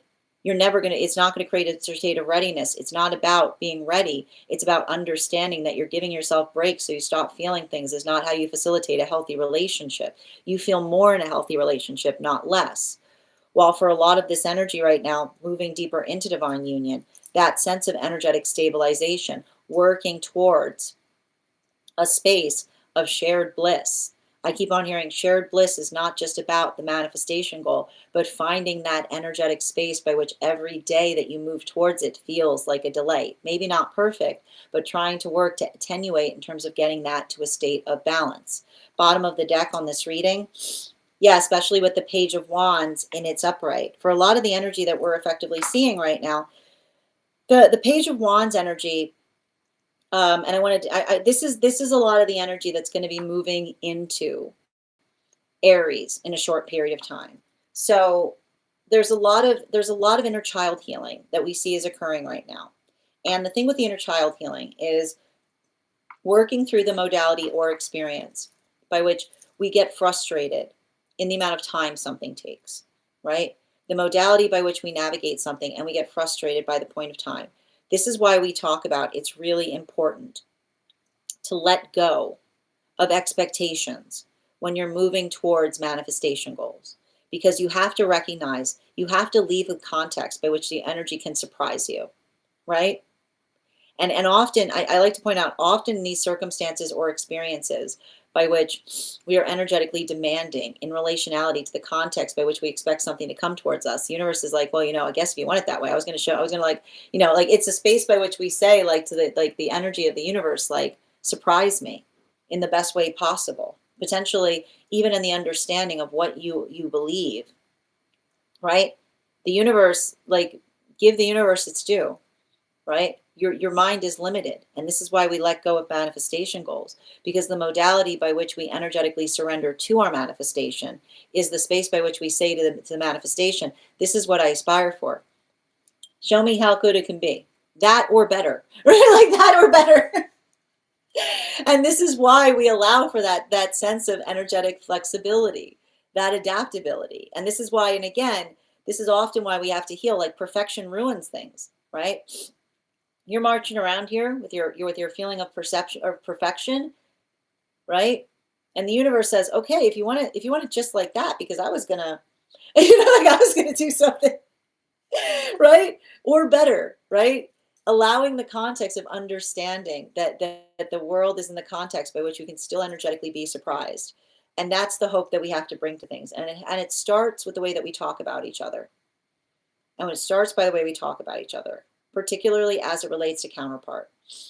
You can't be sitting there stating that you're looking for the perfect person, but then articulating in the same voice that says that you believe all the energy around you is terrible, right? You can't be in the modality by which you say that you're seeking something, but in the same breath say that you have energetically no hope to find it. The way we move towards things is we fix the way that we talk about them. And so the ability of understanding that we operate from a place of understanding that there are lessons in the past, but we don't allow for the space by which the past informs what we can expect in the future, that is the sound of allowing hope to get in. So make sure, right, even if you're feeling like situations are dire right now, make sure that you're speaking from a place of hope. That is our daily collective read for today. I want to thank you guys so much for being here and experiencing it. Just a reminder, if you would like to book a private reading with me, it is a 2-step process. You have to book the reading and you have to pay for the reading. Please make sure you do both if you'd like to have that reading. Please remember that I will never, ever, ever, ever, ever, ever, ever, ever, ever reach out to you for a private reading. I will never DM you. I will never PM you. I will never slide into your inbox and tell you that I have a very important message that only I can deliver. The only way you can book a reading with me is if you book one on my site. So I would encourage you to book me there. I also want to let you guys know, I'll have a couple updates before we move into personal readings today. First and foremost, thank you to everyone who attended our recent class on the judgment card. Our next class will be held on Thursday, January 15th at 6 p.m. PST, 9 p.m. Eastern. We will be continuing our studies into the tarot with a focus on the World card. If you would like to become a part of that tarot class program, all you need to do is head on over to my Stack and become a paid subscriber. Your monthly paid subscription to my Stack is your ticket of entry into our live classes each and every month. You will also, as a monthly subscriber, have access to over 9 hours worth of material in the Tarot Church Library class archive. Now, it's not necessary to catch up. I'll be doing my best to give you an update on everything we've seen or experienced prior to beginning that reading, but the material is there for you to receive as you're ready to receive it. And if you become a founding member to my Stack, not only will you receive a discount on the full year's worth of classes, but you'll also receive a complimentary. You'll also have full access to over 20 hours worth of material in the Tarot Church Library class archive, and you'll also have access to a complimentary one-on-one mentorship class with me, where I will meet with you personally to assess where you are on your personal tarot journey and give you the best insights in terms of how to utilize those classes to the best of your advantage, moving towards your tarot goals going forward. One of the things I tried to do in these classes was make them accessible to the absolute novice tarot reader as well as the seasoned reader. There's definitely something there for everyone. Don't let your lack of experience or your robust experience prevent you from joining us in these classes. And even if you don't become a paid subscriber to my stack, I would encourage you to follow me there to stay up to date on any new offerings or services. I also post my mystic meditation articles there, which will let you know about which will give you energetic updates on what we've been seeing in the cards. I just wrote one recently on this full moon that we just experienced that you can read about over on the stack. I also want to let you guys know that on top of my standard life path readings, I also offer mentorship classes. These are for any of my students seeking a more personalized educational experience with me. I take a very limited number of students for this reason, as those classes are focused on each individual's personal spiritual goals and journey work. Those classes can be purchased on an individual level or as a monthly class series, weekly or bi-weekly as your schedule permits, so that you can stay more consistent on your personal journey. I want to thank you guys so much for being here today and sharing in these messages, and we will do this again tomorrow. That is our daily collective read for today. We are going to get started on personal readings. Congratulations to Avatar. You got the highest gifter today, so you will be getting that free reading. And congratulations to Julia. You came in second, so you will also be getting an additional card in your reading. If anybody else would care to get on the list today, it's an absolute wonderful time to get on the list. You will be the third person read for. I love that, Paul. It was 3 cards for a donation of $29 or more. 4 cards for a donation of $23 or more for my subscribers. Links in my bio. Please keep in mind, there are 2 things I do not read for across these apps: pregnancy and medical. Happy to give insight on anything in private readings, and you can book private readings on my site. I'm going to take a moment to read over some of the comments that came through as I was reading. Minnie, I saw that you stated that you got on the list. Can you just give me the initial where you sent the donation, dear? I'll be happy to add you back. Also, if you are on the hold list and would like to be added back to the list right now, let me know what date you were added to the hold list, and I'll be happy to add you back as well. Grand Rising, Minnie, good to see you today. Good to see you as well, Estevan. And thank you so much. I hope you're having a beautiful day as well, Alexandra. Almost a confirmation. That's wild, Zara. And thank you as well. And thank you for letting me know that you sent that email. And thank you for the follow, ST. Today's emotions are on Aries time with some Virgo clouds. I like that description. We're going to start feeling more of that Aries energy as Saturn starts to push up into, as Saturn starts to push back up into Aries. Kind of like losing yourself in a relationship is not having your whole self to begin with. Beautifully stated. And Julia, thank you for that beautiful mask, dear. Internal or external problems is so real. Thank you, Minnie. And Lifelong, thank you for those roses. I appreciate you. Kim, thank you for the follow. Thank you for helping me reach my crown goal, Lifelong. And Blessy, thank you for the follow as well. Nostalgia is not creating new memories because of stagnancy. Alyssa, thank you for getting on the list. You will be the third person read for today.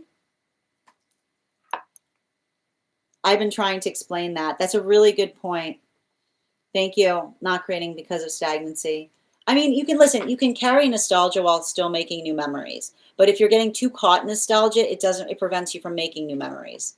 Thank you for the compliment, Za. Grand Rising, Kirby. It's been a minute. How you doing? Thank you, Lifelong, for those gifts. We just completed the free reading call. Call me Brie. We just finished it. You just saw it. Okay. We're moving on to personals right now. And Per, thank you for getting on the list. You will be the fourth person read for. Thank you as well. 111 Julia, tap to claim. I have. Thank you, Avatar. Again, so call me. We just finished the free reading for the collective. The readings moving forward are now personal. I also do free 1-card readings for super fans if you would like to become a super fan. Being thankful we are able to do the work. Tap to claim, Kristen. And Aries, I do full readings. I do full personal readings here, or you can book private readings on my site. And thank you, Sandra, for sharing the live. Aries, if you want to send the donation, find the links in my bio. We'll show you all the places by which you can donate. And Minnie, I just need you to send me the message on where you sent the donation. I'll be happy to add you to the list. Yeah, like, and that's the thing about it. We want to recognize misery within us and work to heal it. That's a beautiful way of stating that, Za. And Adam, thank you for those gifts. Yes, not feeling the best and being hard on the appearance lately. That's what we can expect with Venus between Mercury and Mars, right? It can feel a lot like a Venus retrograde. Tamara, thank you for those lightning bolts. How you doing today, Michael? Thank you for those gifts, Adam. Hope you're having a beautiful day. Am I doing anything to help myself? Change my life. Thank you. This message is so needed. You're so welcome, Tamara. I tried to click off and couldn't. Oh my gosh, that's wild. We had somebody else yesterday say that they kept on opening their iPad and I was on it every time they opened it. Like a cauldron. I like that. It's really something. Attach to intention to emotions. Okay, using my emotions with a wand and intention. I like that. I just did this with a 34-year relationship. Congratulations, dear. Harmony in the self. Claudia, I just got here and the lovers came out. Well done. I've magnetized, tap to claim. It is.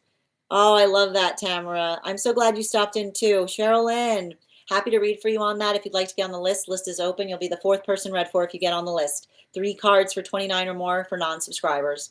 It is so simple. The ego has us going the long and important way. Have to feel it. I mean, it's simple, but it's also really difficult, right? It's the simplest, but the hardest work.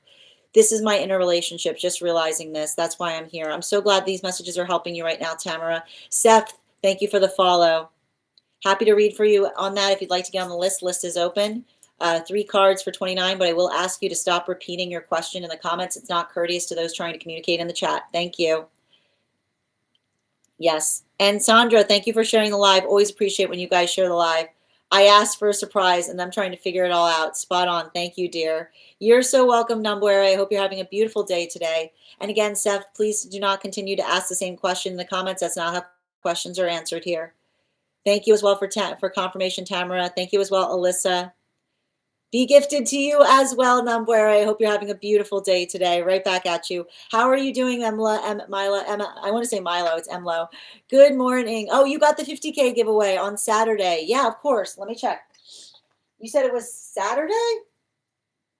I got you. Yep, you're back on the list, dear.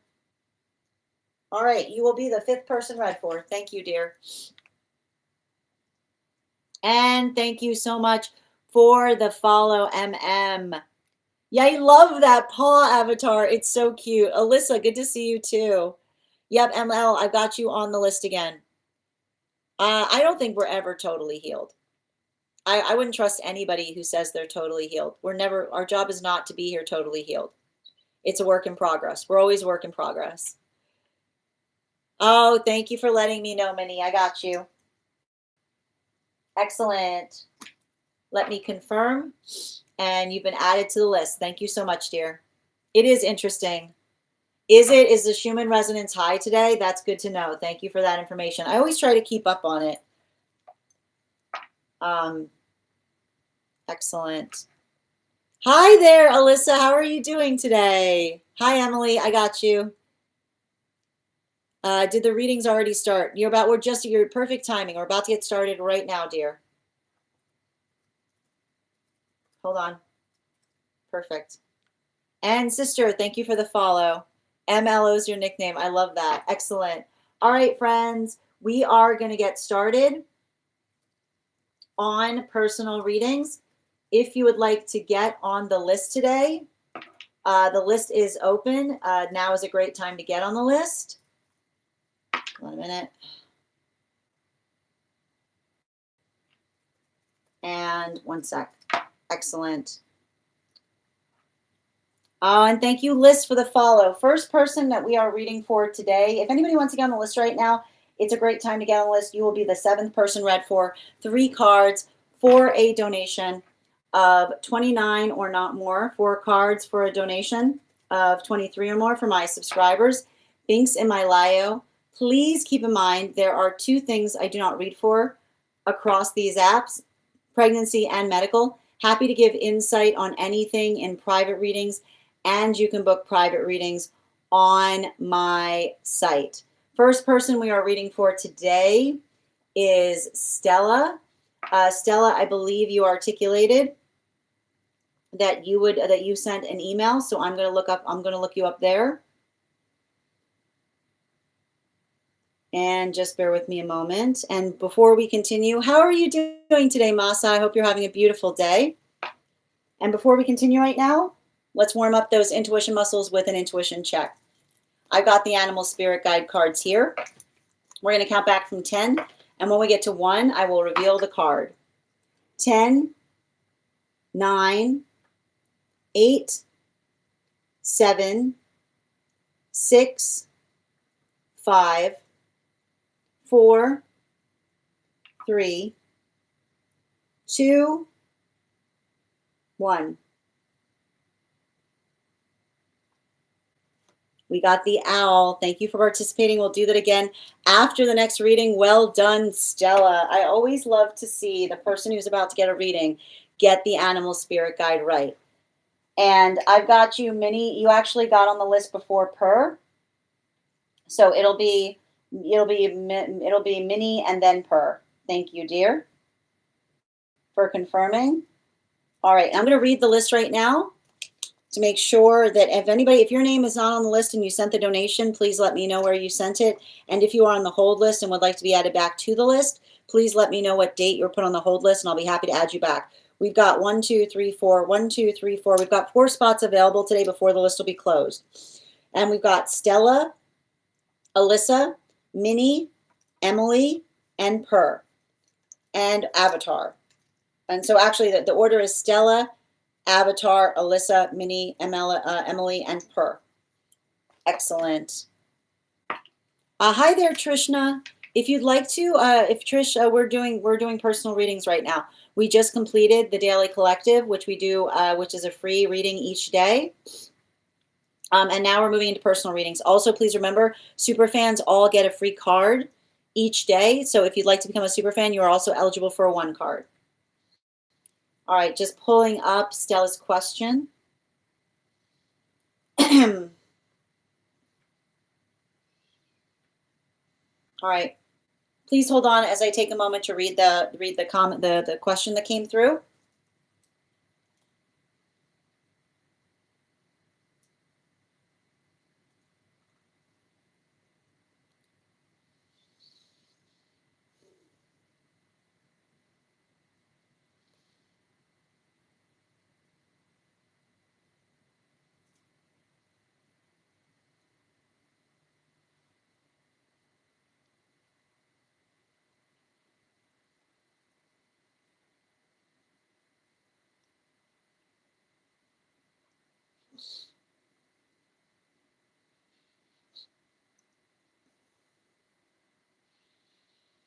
Okay. All right, is this inside tea or outside tea, Stella?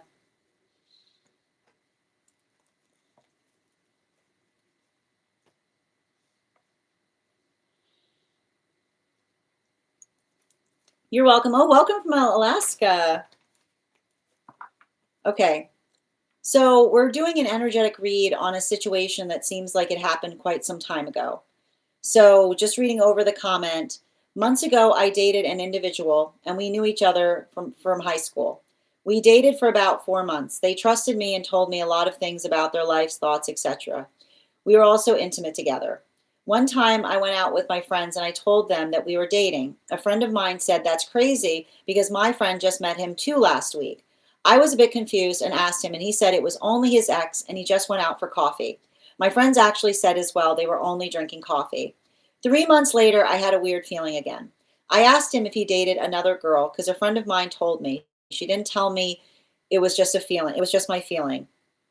And he said, yeah, he was out for a coffee with another ex. I said, are you crazy? I would not have gotten intimate with you if you had told me this. He said it was just coffee because he said he was unsure about what it is with, but he should not have done it. And he didn't want to hurt me, is what he said. I broke up with them and I was sad for a very long time. Did I overreact? What happened? Was it just that he's unsure or did he betray me? We weren't in an official relationship. At one time agreed we would get to know each other and only date each other. Did he have feelings for me? I did, but he didn't have me feeling secure. Can I please get, and I'm going to pin up, hold on a minute. I'm going to pin up Stella here. Make sure to give Stella some love. Can I get 4 cards around this energy, please? Can you please give clarity in terms of what was happening there? Thank you. And thank you for being the first person on the list today. You'll actually have an additional card in your reading. Can I get 2 more, please?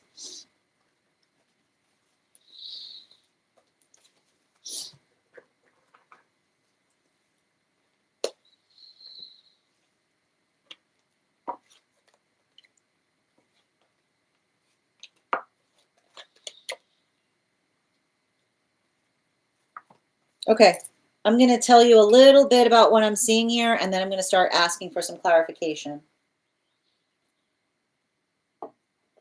So the one thing I'm observing is equality, and again, there's a few different things that you have to pay attention to here. The first one, and it's amazing because as soon as I started reading for you, I don't know if you saw how much I had to start clearing, but the first thing I want to articulate about this situation is there are 2 different things that are happening that I'm seeing in this read. There are navigating one person's intentions versus understanding that we have to make our intentions clear. Now, one of the things that we see that was happening in relationality to the stated intention is the modality by which you articulated that you are effectively dating this person. And when you're effectively dating another person, you are working towards the understanding of seeing, and this is the most important thing that I think you have to recognize or identify here. The space by which you made it clear, whether you were dating from a place of just only dating one person, right?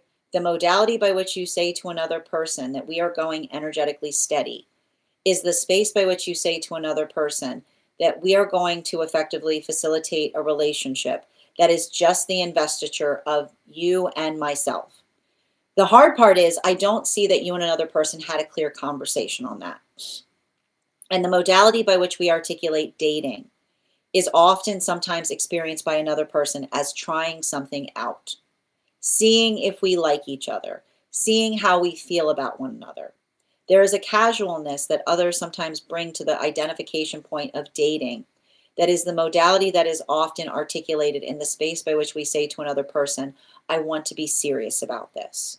And when we articulate our seriousness, that's when we become energetically steady, which is the modality and the way that we become steady is the space by which we state our intentions. Now, the hard part about this is we're starting this with the 9 of Pentacles, which is to say, if that conversation didn't happen, if you did not have a conversation with someone in terms of saying to them, listen, if I'm going to be energetically intimate with you, I expect that we're going to be steady, that is the only context by which I feel energetically comfortable moving towards a deeper level of intimacy with you. That conversation, I keep on hearing the fallacy of it, is that it seems like it never happened between you, that there was something that was happening that was built upon an assumption. The assumption that you are energetically bringing forth in relationality to how you are operating, because I see you in a modality by which you are focusing all of your energy entirely on one person versus another person that was in that space by which there wasn't anything energetically stated or articulated. There were no standards that were set prior to those situations occurring. So the modality of the heartbreak I see that's happening here, I keep on hearing, it feels like it was a misunderstanding that you both experienced a profound amount of pain on. Because I do see the fact that there was authenticity, absolute authenticity in the space by which another person went to get a cup of coffee with someone asking them if they wanted to get a cup of coffee and not feeling like there was a seriousness between you both that would have energetically required them see if they could just have a cup of coffee and catch up with energy that they had had a previous relationship with. I do see the fact that it feels purely like, especially I keep wondering, the first one feels like it was purely innocuous. Somebody asked him He didn't see anything wrong with it because his intentions were pure. And so even in the modality by which you articulated, and somebody said that they had just met them as well, the experience by which you said that the fact with which they articulated to you and they stated, and this is the important thing, the first time that it happened, it was energetically non-intentional, right? The modality by which that the first time it happened, it was non-intentional. And the fact that another person recognized that you said that there was something that bothered you about it, that was the modality by which you started to set the energetic standards in relationality to what should occur if that happened again. Again, it feels like there was a missed opportunity in relationality to that conversation, right? The space by which you articulated to another and said, someone told me that this happened, and that they amplified that it wasn't anything. That should have been the time to be able to facilitate a conversation in relationality to how you would have liked to proceed the next time that occurred. The second time was something that could potentially build a point of caution. And the reason that we see, and there's a couple of things here that you have to recognize, though, in relationality to building that point of caution. And I keep on getting, the caution comes from both sides. The caution comes from the side by which you felt that you had to create something that was pretty much an energetic lie in order to facilitate another person telling the truth. The modality by which you said you were trying to follow a feeling, and in the modality of following a feeling, you had to tell somebody something that you didn't exactly know was energetically true. The feeling was energetically validated in the space by which they confirmed it. But there is something of caution that I believe needs to be explored there in the relationality to feeling the sense of being in a situation by which you felt like you had to put somebody in, like put somebody in an like in a you had to say something to someone that you didn't know was exactly what the truth is. That in itself is concerning, because it gives the indication that somebody wasn't, you were identifying a tendency of another person not to bring the whole truth to you. That is the modality by which the relationship, I keep wondering, the relationship was sad in the modality before that, when you realized that you had to do that, is what I keep on seeing. The relationship basically ended when you had to make that decision, because the modality by which you had to articulate to someone, something that you thought was true only to find out that it was energetically confirmed, is the modality by which you were seeing a tendency of another person not being forthcoming to you. Now, the reason that that is energetically concerning is the fact that you already had an opportunity before by which another person realized that it hurt you. So the modality by which it would have been very simple for them to energetically run that by you, but having recognized the energetic point of frustration that was created previously, and just of making the intentional choice to avoid telling you, I keep on seeing the space by which they said or laughed it off and said that it wasn't important. That was actually concerning. The first one was not. The second one was. And the second one was specifically for the conversation that we're indicating. A tendency of someone to notice something that caused a problem previously, having full knowledge that it energetically bothered you, and then going around you, circumventing the situation to have that meeting, rather than effectively telling you. Particularly and especially because you indicated that at that time 3 months had passed, which indicates the fact that you'd already moved deeper into an invested relationship with one another. And the space by which you said it was just coffee, but they were unsure about what it is, that they should not have done it. That's the recognition point of the fact that it was clearly not just coffee, because if it had just been coffee, there's no reason that they wouldn't have told you. Particularly and especially since they recognize the fact that it caused you so much pain the first time when they didn't tell you. And they said that they didn't want to hurt you. But if they didn't want to hurt you, they would have just gone ahead and told you. So I keep on getting the first time was obtuse. The second time was intentional. The first time was just a clumsy mistake, something easily repairable, something completely innocuous. The second time was concerning. And I keep on hearing the concern point, and I need to stress this, the concern point isn't the cup of coffee. It's not the fact that this should ever be an experience by which another person shouldn't feel the ability to go get coffee with someone that they've had a connection with. It's the modality by which they recognized that they caused a friction point with you before, and they could have just easily told you so that you wouldn't feel hurt. And again, the fallacy of them saying they didn't want to hurt you, if they recognize that it hurt you the first time and they're saying that they didn't want to hurt you, clearly the way to make sure that they didn't want to hurt you was by telling you, right? To make sure that it didn't hurt you, rather than saying, oh, I didn't tell you because I knew that it would, but I was going to do it anyway. That is what you effectively saw that allowed for the sake of making a healthy break from someone. Bottom of the deck, Tower card and its reversal. The first time was obtuse. The second time was intentional. The first time was an easy mistake. It was clumsy energy. You were just starting out, right? Could happen to anybody. And potentially even that modality allowing an opportunity for you to have a conversation and build into deeper seriousness with one another. But after having the fact that you had that issue and then it happened again, that is effectively concerning, because that is the modality by which someone had every opportunity. They effectively were not clear to you because you gave them every indication of the fact that you knew that it would hurt, that it was going to hurt you, but they just proceeded to do it. And their solution to the fact that it was hurting you was not to ask you or to make sure it was okay to you, but giving you an indication that when they thought something was going to hurt you, it wasn't going to stop them from doing something. It was just going to stop them from telling you. Thank you so much for having this reading with me. And if this message connected to you as well, it's very common for those who need these messages to be here to experience them. We are doing personal readings right now. If you would like to get on the list is open. It is 3 cards for a donation of $29 or more. 4 cards for a donation of $23 or more for my subscribers. Links in my bio. Please keep in mind there are 2 things I do not read for across these apps: pregnancy and medical. Happy to give insight on anything in private readings, and you can book private readings on my site. I'm going to take a moment to read over some of the comments that came through as I was reading. I know. Thanks. Hi there, creative. Good to see you today. Yeah, it actually didn't happen. It actually didn't happen after things went wrong. Exactly. He felt, yeah, I can see somebody feeling pain as well. But I feel like the pain that we're seeing, he said that you were jealous and too sensitive. But that's the thing. When we're building into healthy relationship, we don't articulate the fact that our counterparts in pain over something we did, over jealousy and insensitivity.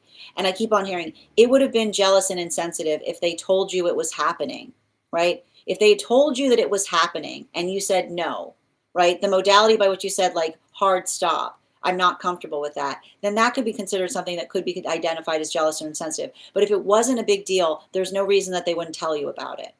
If it was harmless, then there's no harm in talking about it. And the modality by which you were with someone for a period of time and you had to figure it out, the space by which you had to suss it out of them to figure out what was going on instead of them being direct about it, that is the modality by which you're seeing a tendency of someone avoiding, a tendency of avoiding conflict with counterpart instead of addressing or working through solutions together. So that is not, like, that is the modality by which they are energetically projecting. Yep, you're so welcome, dear, and sending you so much support on that journey. All right, and I keep on seeing, like, and I do, and I want to stress, I see somebody who was hurt because they said it was so little, but this is why it wasn't little. It was a little thing that was like, that was showing a glaring tendency, right? A little thing that shows a glaring tendency because it's something that could easily have been remedied by them just being authentic in terms of what was happening. Thank you so much for having that reading, dear. The next person on the list for today is Alyssa. Alyssa, if you're here, can you let me know in all caps and let me know if let me know if you'd like a general reading or if you have a specific question you'd like me to answer. And for anyone else who'd like to get on the list for today, the list is open. We've got 4 spots available today before the list will be closed. So if you'd like to get on the list, please do so sooner rather than later. If you would like to secure one of those spots today, it is 3 cards for a donation of $29 or more, 4 cards for a donation of $23 or more for my subscribers.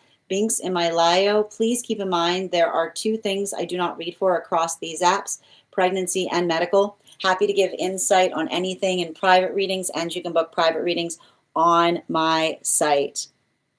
How are you doing? Okay, so please, I just want to pause. The Alyssa that sent Yep, the Alyssa that sent the donation. We are doing the reading for the Alyssa that sent the donation. So can the Alyssa that sent the donation please confirm? Thank you. And while we wait, okay, thank you. All right, while we wait, let's warm up those intuition muscles with an intuition check. I've got the animal spirit guide cards here. And Alyssa, could you let me know, the Alyssa who paid, can you please let me know if you'd like a general reading or if you have a specific question you'd like me to answer? And while we wait, let's warm up those intuition muscles with an intuition check. I've got the animal spirit guide cards here. We're going to count back from 10, and when we get to 1, I will reveal the card. 10, 9, 8, 7, 6, 5, 4, 3, 2, 1. We got the Raven. Thank you guys for participating. We'll do that again after the next reading. And Alyssa, I'm still waiting for your question to come through. Can you let me know if we're doing a general or if you have a specific question? Oh, I got it. All right. We're going to be doing an energy reading on this individual.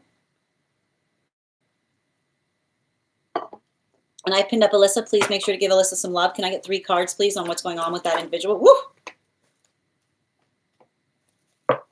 And yes. And one more.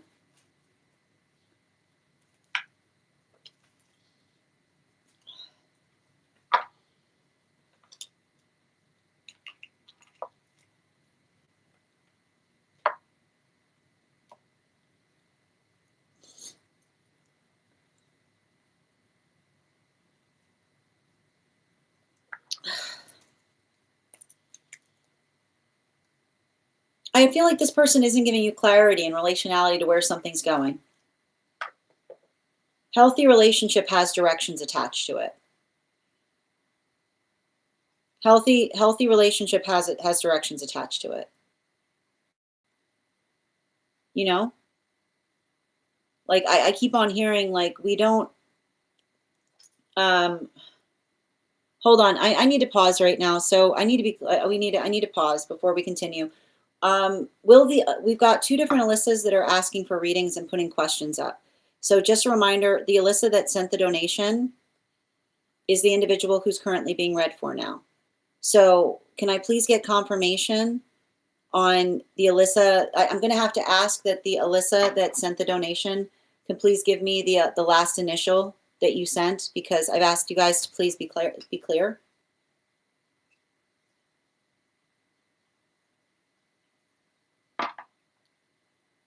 Thank you. I appreciate that, dear. Okay, so, and sorry for that confusion. So Alyssa Graham, just a reminder, these are donation-based readings. So if I'm saying a name, even if it's your name, it's not the reading for you to claim. The reading that we're doing right now is for the individual who sent the donation for the reading. I'm happy to read for you.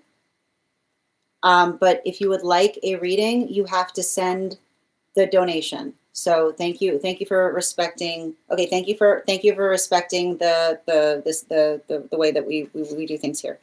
Okay, so we're just continuing. So apologies for that. I'm going to continue right now. So for the Alyssa that sent over, I see somebody who, like, I see a situation of you articulating to another person clearly, like, where you expect to see yourself is what I keep on seeing.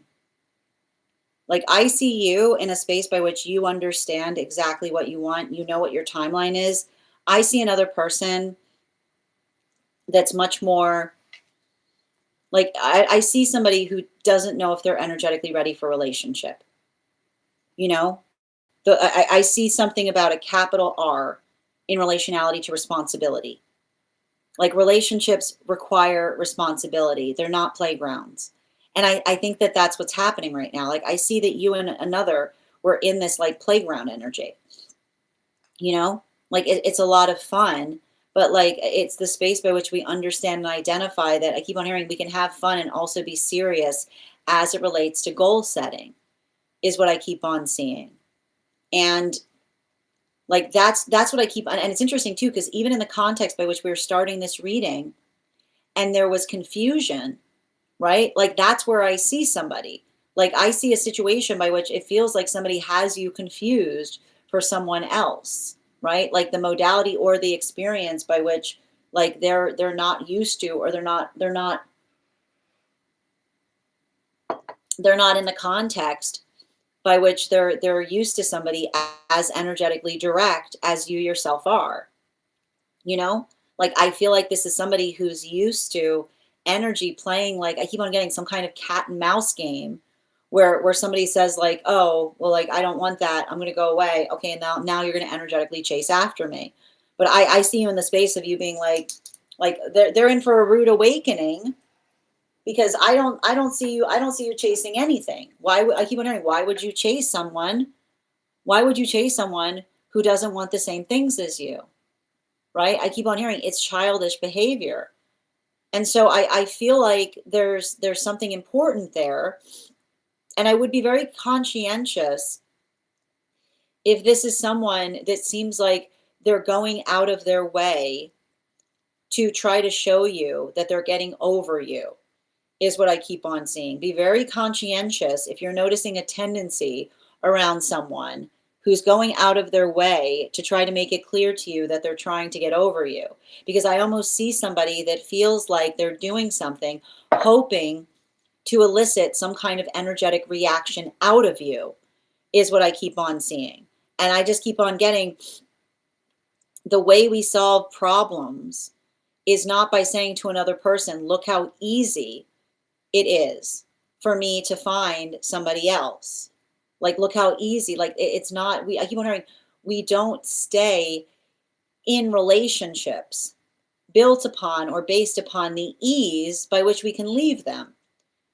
Like it's not the space by which we identify like that's, it's like, and that's what I see around this, that feels like it's so energetically heavy. Like it literally feels like somebody that's flailing wildly, right? Like I feel like it's something where like I feel like there was some kind of conversation I'm identifying here that has to do, I keep on hearing a reasonable conversation, trying to have, I keep on, and this often happens, a reasonable conversation about goal setting, right? A reasonable conversation about goal setting that went off the rails in relationality to another person, articulating that they were feeling like another person was rushing them, that effectively created the space by which another person walked away. And I keep on seeing, like, I don't know if this person has Sagittarian placements.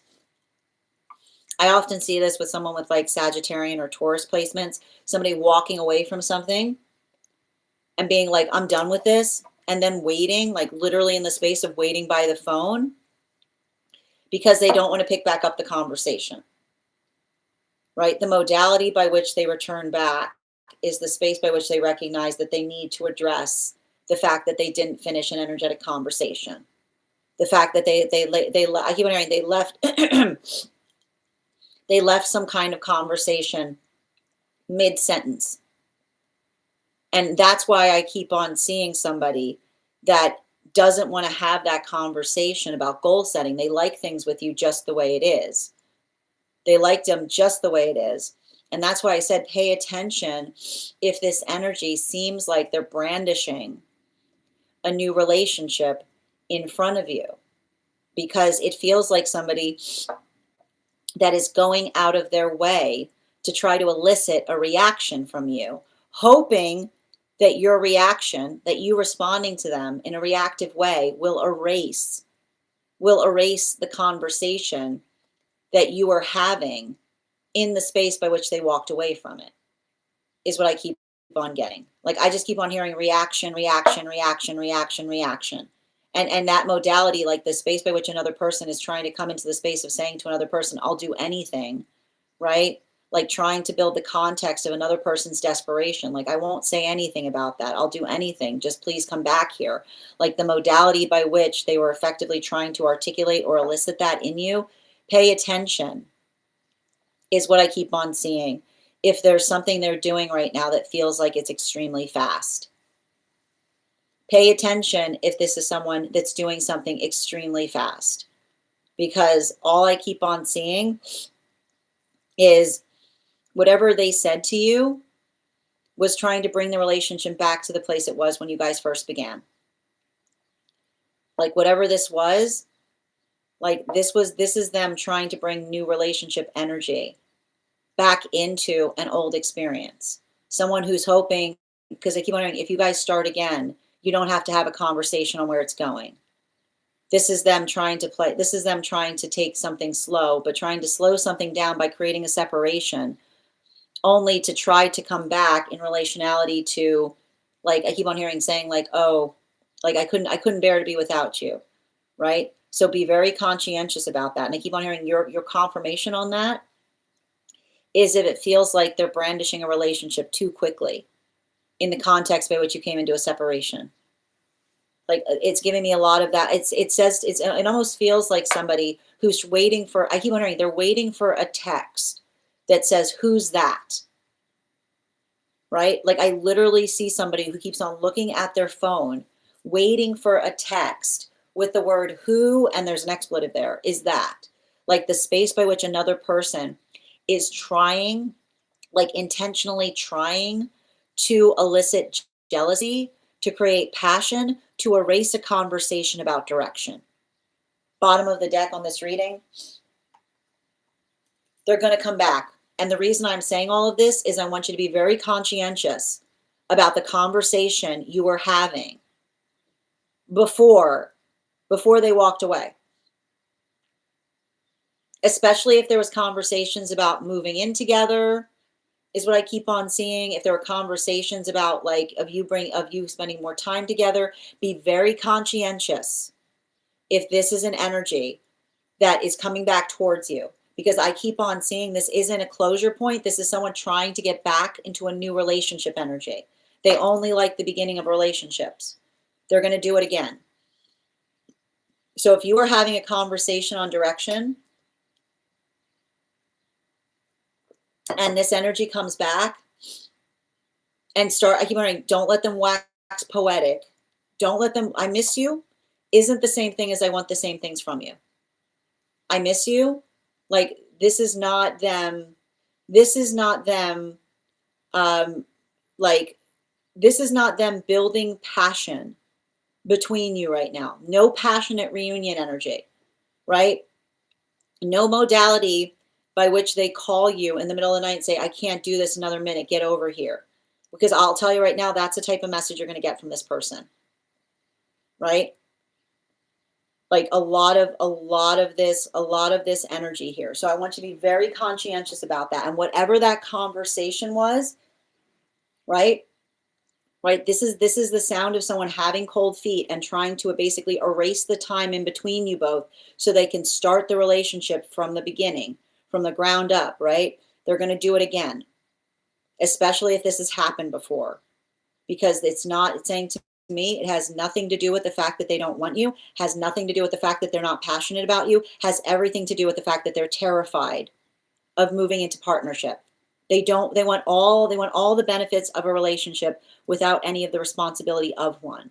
And so often energy that wants all the benefits of a relationship but doesn't want any of the responsibilities of actually being in one will facilitate sudden abrupt endings in relationship, and then only to come back and say, I could not bear to be away anymore. I could not, like making it, don't let them make it romantic. Don't let them try to, and the way you'll know is if they try to talk to you about an addiction. Like if they try to talk to you in the way by which they're characterizing that you're an addiction, you stay away from them. Because addictions are not healthy. And that is the space by which they're saying, I don't want this, but I do, is them saying, I really don't want a relationship, but I want you. So be very conscientious. It's not romantic, it's tragic. Pick back, and the way you'll know is you pick back up. If this energy reaches out, you go back to that text conversation you were having, you pick up the conversation exactly where you left it off, or you don't have anything else to say. This is not a chalkboard erase moment, it's a bookmark. You return exactly back to the page that you were having at the time that they initiated the separation.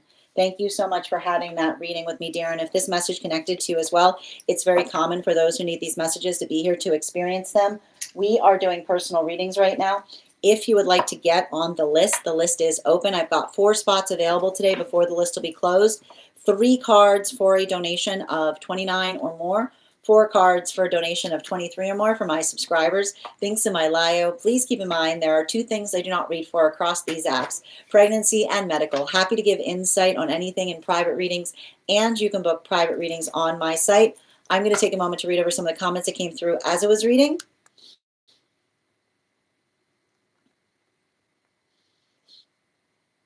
Yep.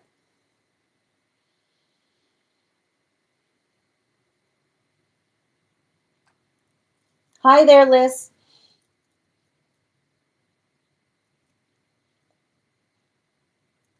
Mm-hmm. Yep, I will confirm right now.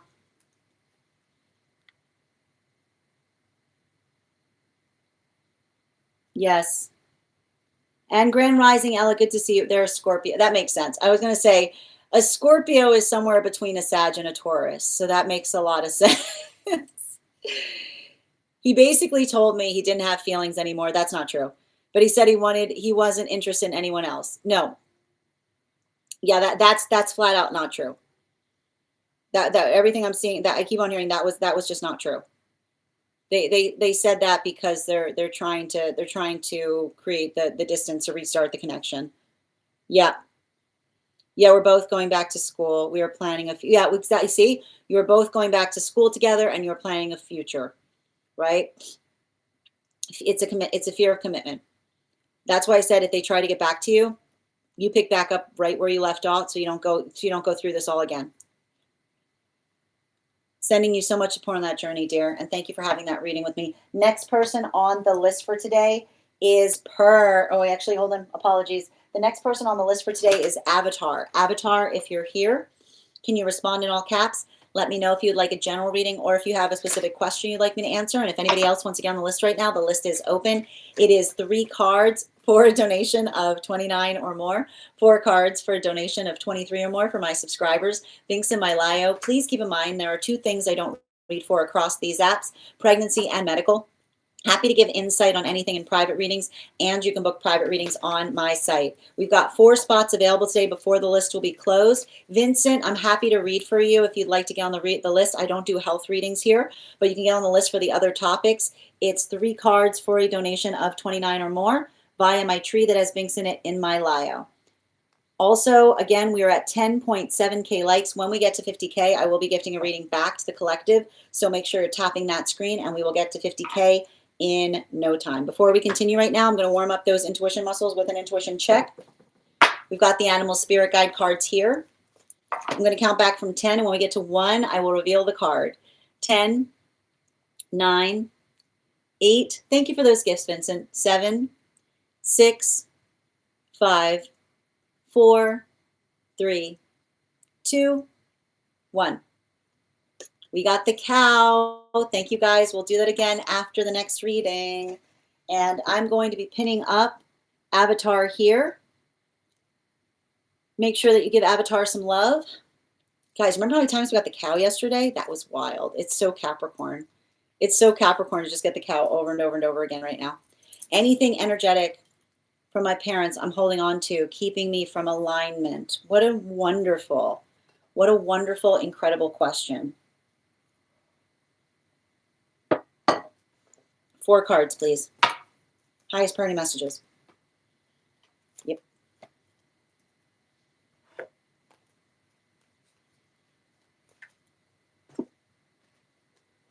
Mm-hmm. Yeah. Oh, there it is. Thank you.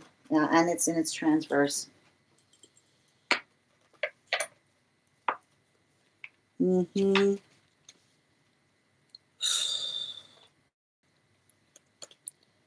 This is a rough one. I'm getting a message that's coming through. I keep on hearing to us versus for us. To us versus for us. And there's something about that to us versus for us that has to do with looking at the outside world. And it's interesting too, because I'd be very curious if your parents carry Aries placements, because I often see this in energy that has heavy Aries patient. Like, it's funny, I was trying to say placements, but I kept on saying patients, but it's similar. Um, how do I describe this? I'm going to walk you through the lesson that Aries often have to go through when they arrive here to give you a better sense of understanding. Aries often arrive here feeling like a rebel without a cause, right?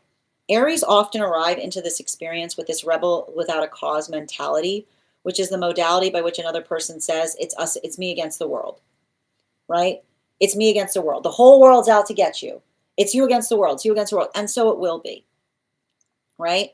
Because that mentality creates like, and then I keep on, and then the thing you always have to recognize with someone who has that type of mentality is it us again? Is it really you against the world? Because if so, who's like, what is the sense or the space? Like, who's oppositional to whom, right?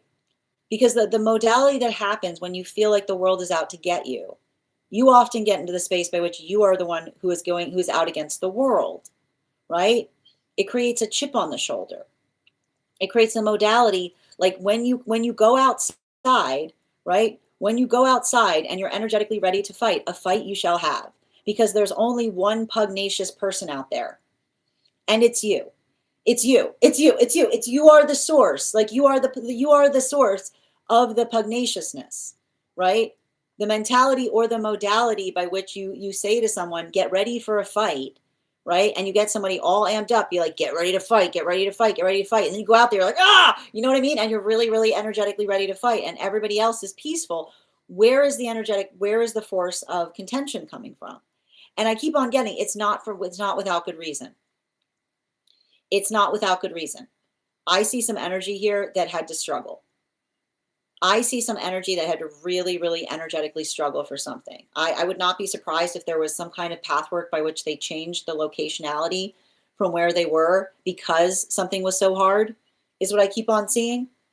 Like the modality by which someone says, like, I had to get out of there because if not, right? Like, it's not without good reason, but the understanding that it's not like that everywhere. It's very similar to what we were reading for in the collective reading, right? Because what did we see that was coming through in the collective reading? What did we talk about? The shape of trauma that we accidentally give each other when we assume everybody is going to have the same journey that we had, right? Like, this is what happens if we're not careful, which is the space that I go through something. And I say to myself, I'm never going to let anyone go through that. And when I have somebody, I'm going to get them ready. I'm going to teach them how to do all these things so that the next time that happens, they're going to be so ready for it that they're going to be impenetrable. And what do? We fill them with trauma, right? And we say to them, I'm trying to toughen you up. I'm trying to get you ready. It's really rough out there. You're going to thank me for this later, right? Nobody, like, you're going to thank me for this later. And then you go out there and you're like, actually, everybody was really nice. I didn't experience anything. That you articulated would happen because the world has moved on and the world has changed. And the space by which we understand that we we prepare each other, not by making us experience it, but by the space by which we articulate, like the space by which we share our stories with each other, and in the modality by which we work to alleviate, is not the space by which we inadvertently cause trauma to one another in the sake of trying to prepare each other for a trauma that never occurs. And that is the weight. That is the weight of the trauma that I see that you're healing from. And it's really hard. Because the space, and I like to point this out, when I'm reading for trauma, there's usually two different types of trauma I read for. Okay, there is trauma that happens when someone does not care. There is trauma that someone experiences where someone does not care about them, does not see them as a person, and that trauma is absolutely awful. But in a way, there is an alleviation point that makes it a little bit easier, right? Because the modality by which you can look at someone and say, you are awful, point blank, like that's it, right? There's nothing between us, right? Like that's a space by which you say, it was unacceptable. There's nothing there. There was nothing that I experienced from you but hatred, right? Nothing to be redeemable. This energy, this type of trauma is much more complicated. This type of trauma comes from too much love. Misplaced, clumsy love. Because the modality by which someone cares about us so much, right? You have to understand the shape of it, where someone cares about us so much that they put so much invested effort in making sure that we don't have to energetically go through something, failing to recognize the world has moved on, right? Failing to recognize that what they're energetically preparing you for is not going to happen. So all they're doing is traumatizing you with their fear. It's the well-intentioned, and this is why we have to work on healing so that our love feels like love. Because I see a lot of energy that did something in a point by which they truly thought, right? They truly thought that they were helping you, failing to recognize that what they were preparing you for was for their path, not your path, right? That you aren't going to encounter the same issues that they themselves experienced. And in fact, having to work to resolve those within you, right? I feel like it's you having to untangle those trauma knots for yourself. And I keep wondering every time, and the hard part about that is every time you go into a situation with an open mind, a knot is undone. Is what I keep on hearing. Every time you go into a situation,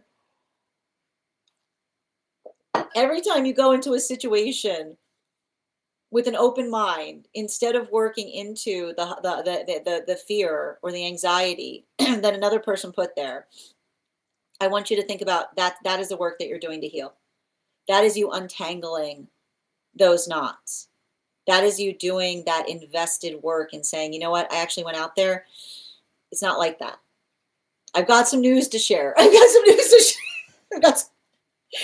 news for you. I went out there and I experienced that, and the things that you prepared me for did not energetically happen. And in fact, if I had brought the energy that you asked me to bring to it, it might have, right? Because it has to do with our own ability of being conscientious. So I keep on hearing that's a little bit of the weight that I see you working through. And I want you to think about this. This is you reparenting them.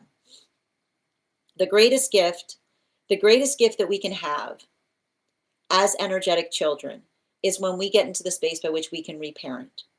And reparenting is the modality by which we can turn to those that cared for us and say, I've got some good news for you. I have some things I can show you now, right? I have some things that I can teach you about, right? And I want you to think about, the word I want you to understand when you feel frustrated in those moments, because I feel like I still see a lot of that there, reparenting, right? And reparenting is the modality or moment by which we feel like we care for those, right? We care for those that are in a space by which their misconceptions, right? And this is what we talk about with inner child healing. Because what do we talk about here? Inner child healing is always healing the context of someone who feels that they know everything, right? That there's nothing else to know, that they've closed the book on the subject, right? Inner child healing so hard to say, I know you closed that book, you got to open it again. You missed some important chapters. You know what I mean? That's what I see you doing with another person. I know you feel like you've closed the book on this, but I would eagerly encourage you to open it, because I think you missed a couple of important chapters, right? So I feel like that is how you have to take, that is the approach that you need to take, not to be in a place of anger or frustration, but in the space by which you say, I think I have some things I need to show you. Right? I want to help you understand something that you might not have experienced, but which I am very eager to help, clear your misconception of. Thank you so much for having that reading with me. And if this message connected to you as well, and it's interesting too, because I feel like you've got somebody in spirit trying to help you with it. You know, there's somebody clearly there in spirit. I'm seeing, like, you've got a guardian energy there. You're much more like them, is what I keep on hearing. You know, like you're much more like them. And if somebody's always saying you're just like them, be like they're going like, you know, they were very much, I see them very much in that space of being like they're giving me a little bit of like, it's funny because like they're giving me like, it's funny because I'm hearing a little bit of this high ho energy, which is like the modality by which like people would be like, don't go there, and they're like, I'm going right in there. I'll see you guys now. I'm going right in there. You say I can't go in there, I'm going in there. I'm going right in there now. That's where I'm going. The place everybody tells me not to go is what I keep on hearing. Yeah. I'm just reading over the comments. And Black Porter, thank you for the follow. And thank you, Senel, for the follow. If I'm ever saying your name incorrectly, by all means, please feel free to correct me. And thank you for those roses, Vincent. I appreciate you. I see this in them. We see the world so differently, but they love me dearly. Yeah, I have so much trust in the unknown until they ask questions, and I feel doubt creep in. But this is, and I need to point this out, and this is important because this is shadow work, right? Shadow work, questions are okay, so long as they're healthy. And the thing about a question is not, I keep on hearing, we ask healthy questions. We don't ask questions. We don't ask, I keep hearing, we don't ask fear-derived questions, is what I keep on getting, which is like, I keep on getting like the question that makes us question ourselves. Like the healthy question is asking something that clarifies. Yep. Yes. Yeah, trauma due to too much love. It's the hardest stuff. It feels more like they're projected fears than love. My mom did this too. It happens to the best of us, right? Even in the best moments, we do our best not to do it, but it's hard. Yeah, the paradigm has shifted. I've so been doing that my whole life. Yeah, that's a bit of your like that's one of your gifts, is that paradigm shift energy. I don't know if you have like sorry. And that's why it's coming through with like the clearing, because I often get clearing as confirmation, but like the space by which I don't know if you carry Gemini placements, because those who carry a lot of Gemini placements often are in the context of having to shift paradigms. Emily, why has every read so far resonated in one way or another? Oh, I'm so glad to hear that, dear. It's taken to my 40s for them to open up to the way I navigate the world. That's a breakthrough. That's a great sign. I really hated the moment when it became clear that my mom didn't have all the answers anymore. But here's the thing about it, like, there's always, I like to point that out. And I like to describe, if we are doing our work right, then we help. Like, we help our children understand that, right? Like, it's not the space by which we articulate and say that we know everything, but the space by which I keep wondering, we can hold the position by which we understand that we're not perfect. And even in the space by which we articulate and recognize our lack of perfection, we become perfected within it. Like, that's the thing that's so remarkable about that, right? The more that we're able to embrace our vulnerability, the stronger we help other energy recognize it's okay to be strong and vulnerable. I know, the terror of becoming an adult. Yeah, I have lots of patience for them. Continue to do so. That is so true. Thank you. All right, we're going to continue right now. The next person we read for today is Per. If you're here, can you respond in all caps? Let me know if you'd like a general reading or if you have a specific question you'd like me to answer. And if you want to get on the list right now, it's an absolutely wonderful time to get on the list. We've got 4 spots available before the list will be closed. So if you'd like to secure one of those spots today, please do so sooner rather than later. Also, I will be off tomorrow. So if you want to have a reading over the next couple of days, now is the day to do it, because I won't be here tomorrow to give you a reading. And thank you so much, Sally, for the follow. No, Per, I didn't see your amount come in. You're on the list before Minnie. That was the way it came through. I just corrected it. And while we wait for Per's question, I mean, if you need time, I'm happy to do Minnie first. Before we continue right now, we're doing a dream interpretation. I love it. All right, before we continue right now on the dream interpretation, just a reminder to anybody joining us, if you have a dream that you would like interpreted, you can include that information in the notes when you send the donation, or you can post it in our subscriber-only Disco channel in the appropriate channels. And before we continue right now, let's warm up those intuition muscles with an intuition check. I've got the animal spirit guide card here. We're going to count back from 10, and when we get to 1, I will reveal the card. Thank you for the gifts channeling. So good to see you today. 10, 9, 8, 7, 6, 5, 4, 3, 2, 1. You know, hoofed animal purr, really? I mean, it's a horse, so you're right. But come on, come on. You're stretching it. You're stretching it. You're stretching it. I know, I know. I was gonna say horse. You should have said horse, Minnie. Excellent. Guys, make sure to give channeling some live too. Some love.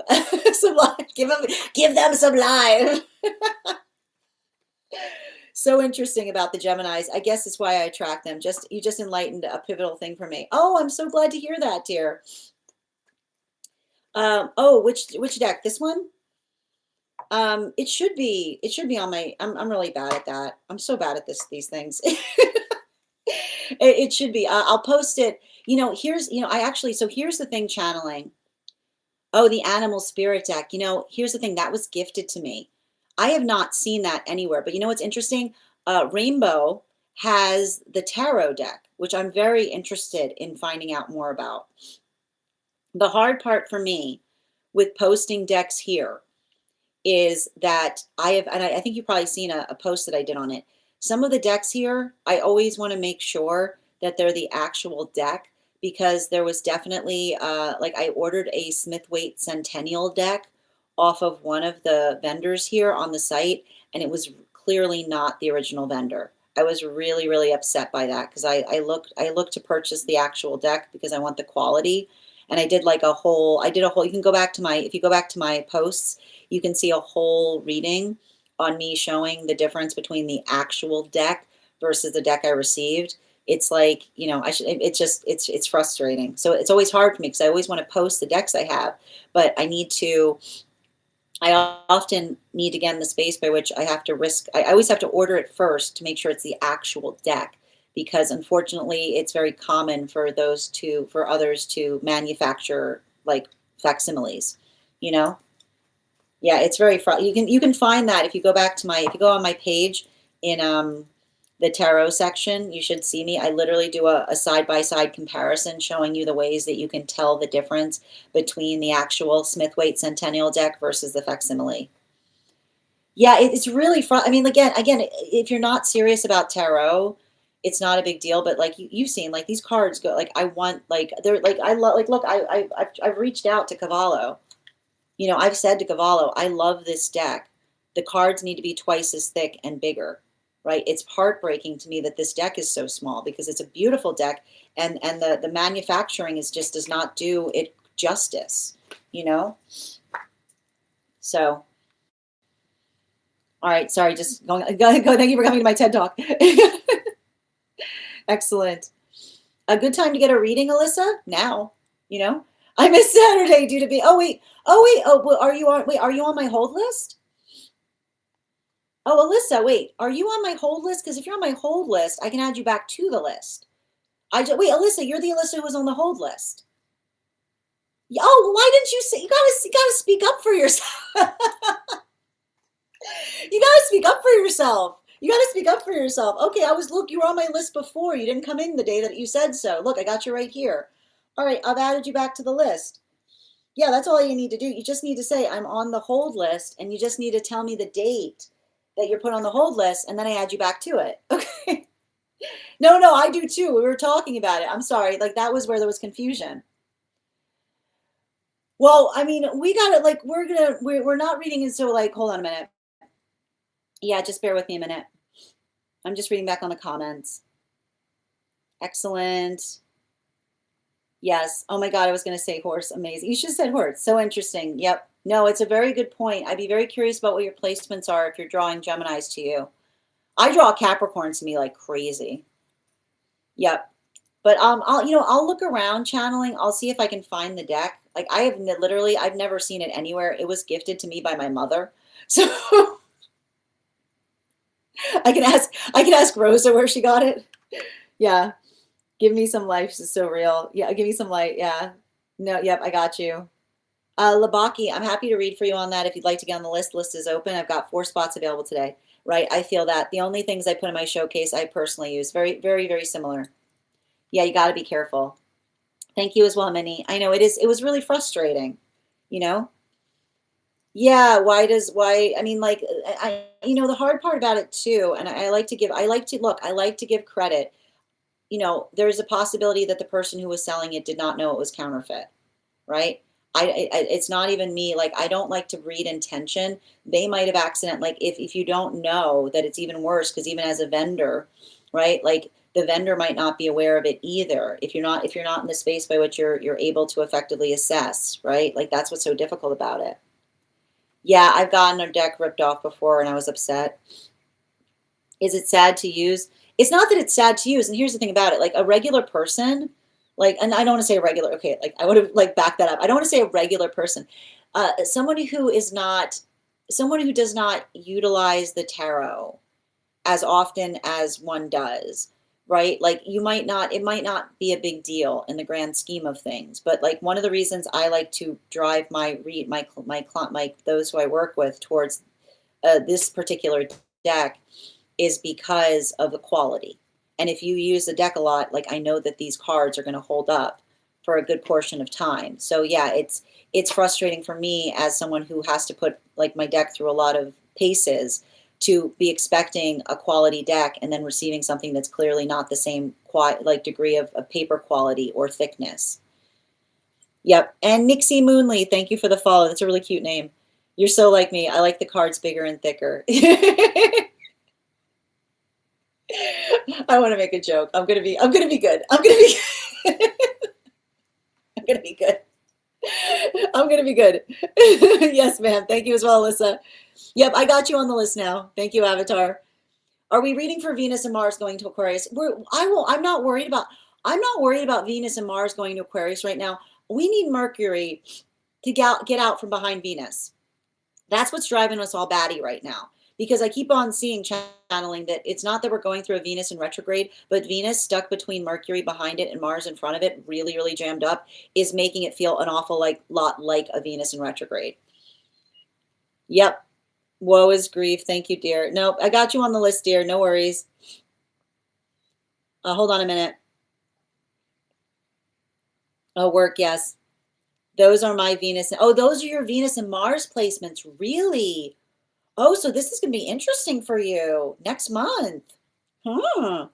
Chrissy, I have a deck that has a plastic feel. It's sturdy, but it's hard to shuffle. Yeah, so here's the thing with the plastic decks, and I totally know that when there's like a lot of plastic in the card stock, the cards are I like to describe them as spinners. You know what I mean? Like you try to put the card down and it doesn't grip the table. It'll just spin. So yeah, I have decks like that as well. Like which one? Like this deck here, like these metallic cards often have a tendency of doing that because they've got that flash quality to them. Now this one's nice. Like this deck I actually like because it's got a little bit of grip on the back. But like, yeah, I also get frustrated when there's too much of a plastic quality. Now, the one thing I will point out, this Game of Thrones deck is fantastic.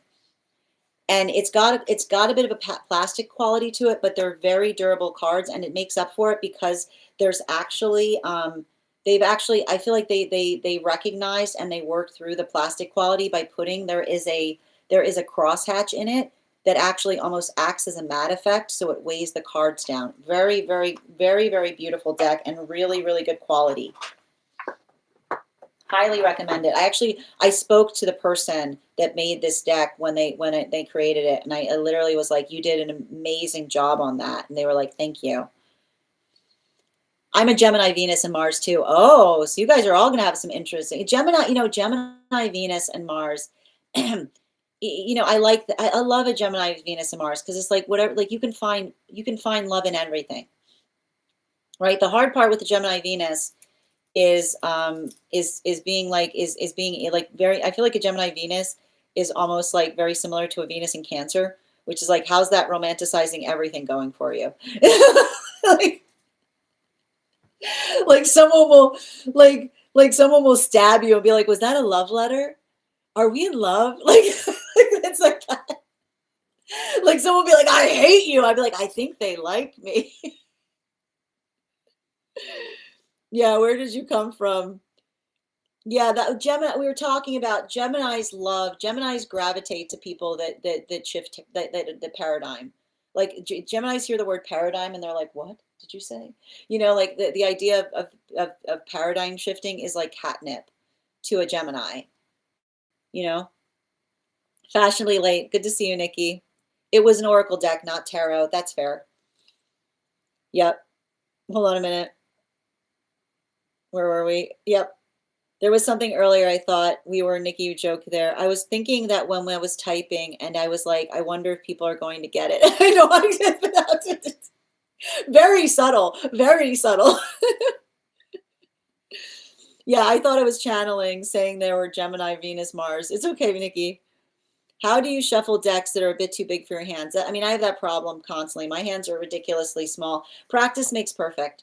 And honestly, the nice thing with like, it's hard, like the more you use the deck, the easier it is to shuffle. And there is something to be said. So the one thing I will point out is if you do have a deck that's hard to shuffle, give it time. Because the one thing that you have to recognize, and this is why it's good to get a card, like a deck with like good card stock, is the oil on your hands will soften the deck. Simply the act of shuffling it and manipulating the cards will eventually make the cards more dexterous. So give it time. Utilize the cards as much as possible because even when I get a new deck, like, I got to say for me, like this is the extent of the biggest that my hand can handle. But even when I first get this deck, it's hard for me to hold. But when I use it enough, it starts to effectively fit the shape of my hand because it's the combination of me manipulating it, but also the oils in my fingers getting into the cardstock, which softens the deck. This is very interesting. Yep. I'm glad you guys find it interesting because this is just me being like a total nerd right now. This is me being like I'm talking about like hand oil. Yeah, I'm a Venus in Cancer, definitely Roman. Like that's the thing, like that's a problem with like Venus and Cancers. Like somebody will literally be doing like the most atrocious thing to you, and you'll be like, I think if I look, if you turn your head, if you squint, if you turn your head and squint, look, there it is. There's the love.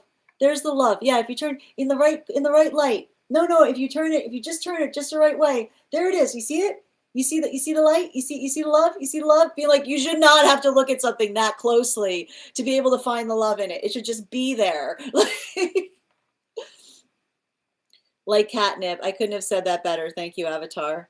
I was just thinking of your cat Strega. I don't know where she is right now. Oh, I love them. Yeah, I love she's been all over the place today. Yeah, I am an Aquarius, Venus, and Mars. Yep. Next month should be interesting for you. Yeah. No, but I am. I have to wait because of my pup now. Oh, yeah, that's not good. Yeah, use your cards, y'all. Exactly. I feel like it gets stuck together more as I use them. It shouldn't they shouldn't do that. If that's happening, I would be curious about the quality condition of the cards, right? Because there is and that's what I mean, which is like sometimes a little bit of plastine in the cards is good because that's what happens with the oil. Like you don't want a deck that's too absorbent.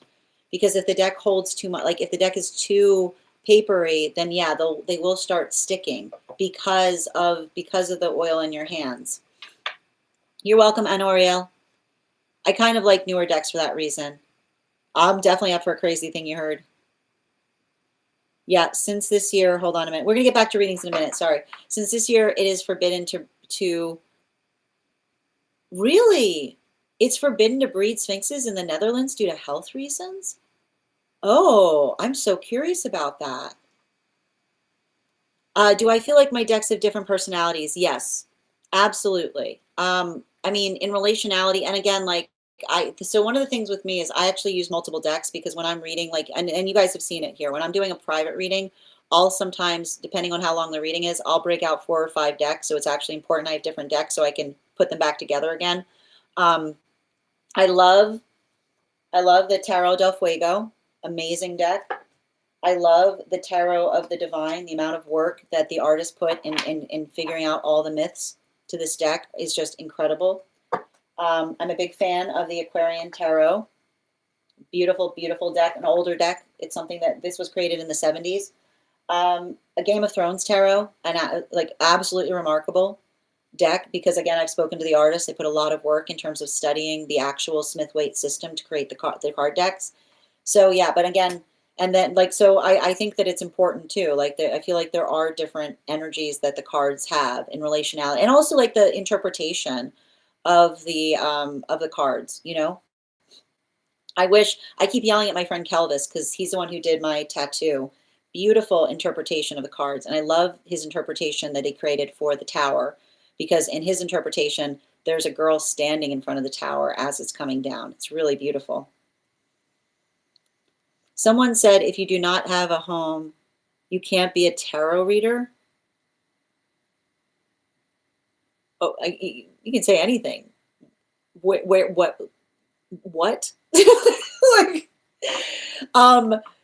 that doesn't make any sense. Like, that doesn't make any sense.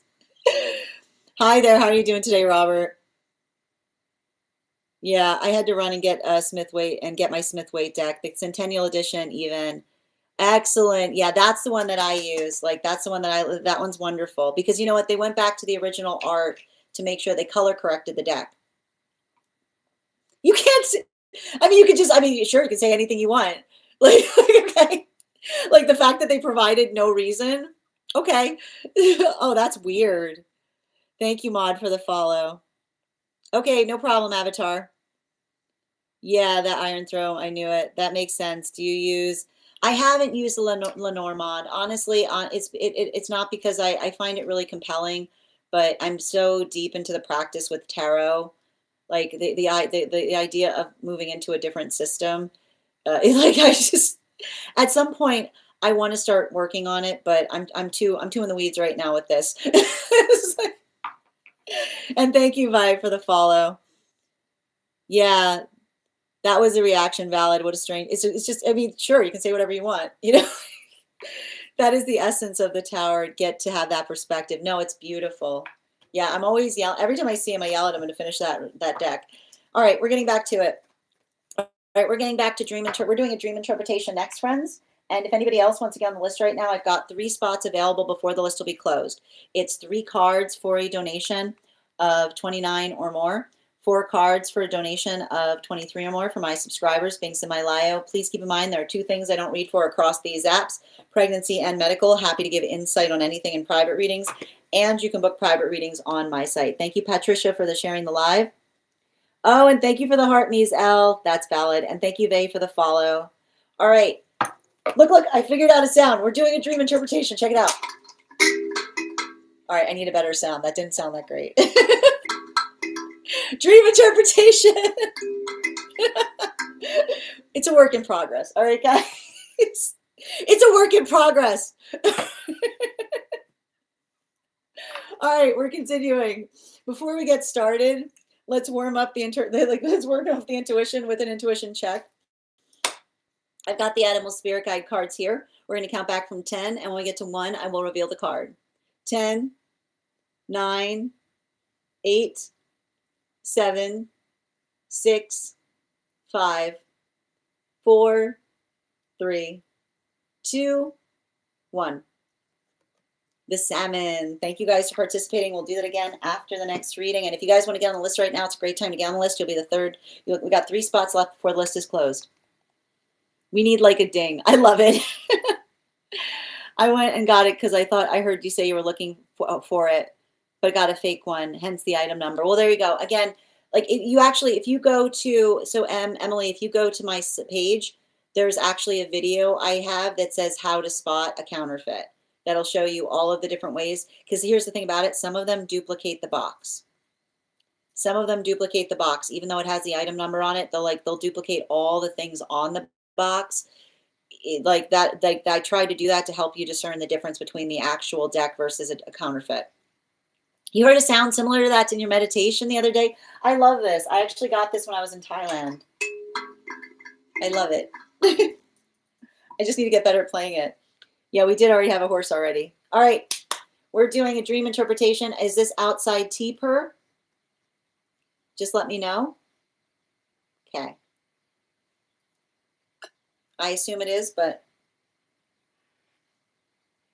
it is. I see it. And I'm going to pin up her here, guys. Make sure to give her some love. I understand the intention of the dream, but I'm struggling to understand what the circle represents and who the tiler is. I found myself in a house together with my ex from a long time ago. We broke up 15 years ago. The atmosphere was very calm and relaxed. He was more patient and understanding than I ever experienced him to be. Suddenly, I noticed that a perfect circle had been cut out of the glass panel beneath the front door, just large enough for a hand to fit through. I became nervous because I thought someone had broken into the house. I checked all of my valuable belongings on the upper floor, but they were still intact. Only near the front door, some papers and newspapers had been shuffled around. Then we saw that there were many UFOs hanging in the sky, and we went outside. From one of the UFOs stepped out a human woman and her daughter. Nothing was strange about them. In the next scene, we were on our way together to get a massage. I felt uncomfortable about getting a massage outside, where many other people were standing and watching while having to undress. I remember struggling with my t-shirt. At the end of the dream, I found out who had made the circle in the glass panel beneath the front door. I saw a man in his late 50s, wearing glasses, sitting behind a hole in a fully tiled space. The hole through which I saw him was created within the space, like a peephole, not in the wall. He was referred to as the tiler. Can I get 4 cards, please?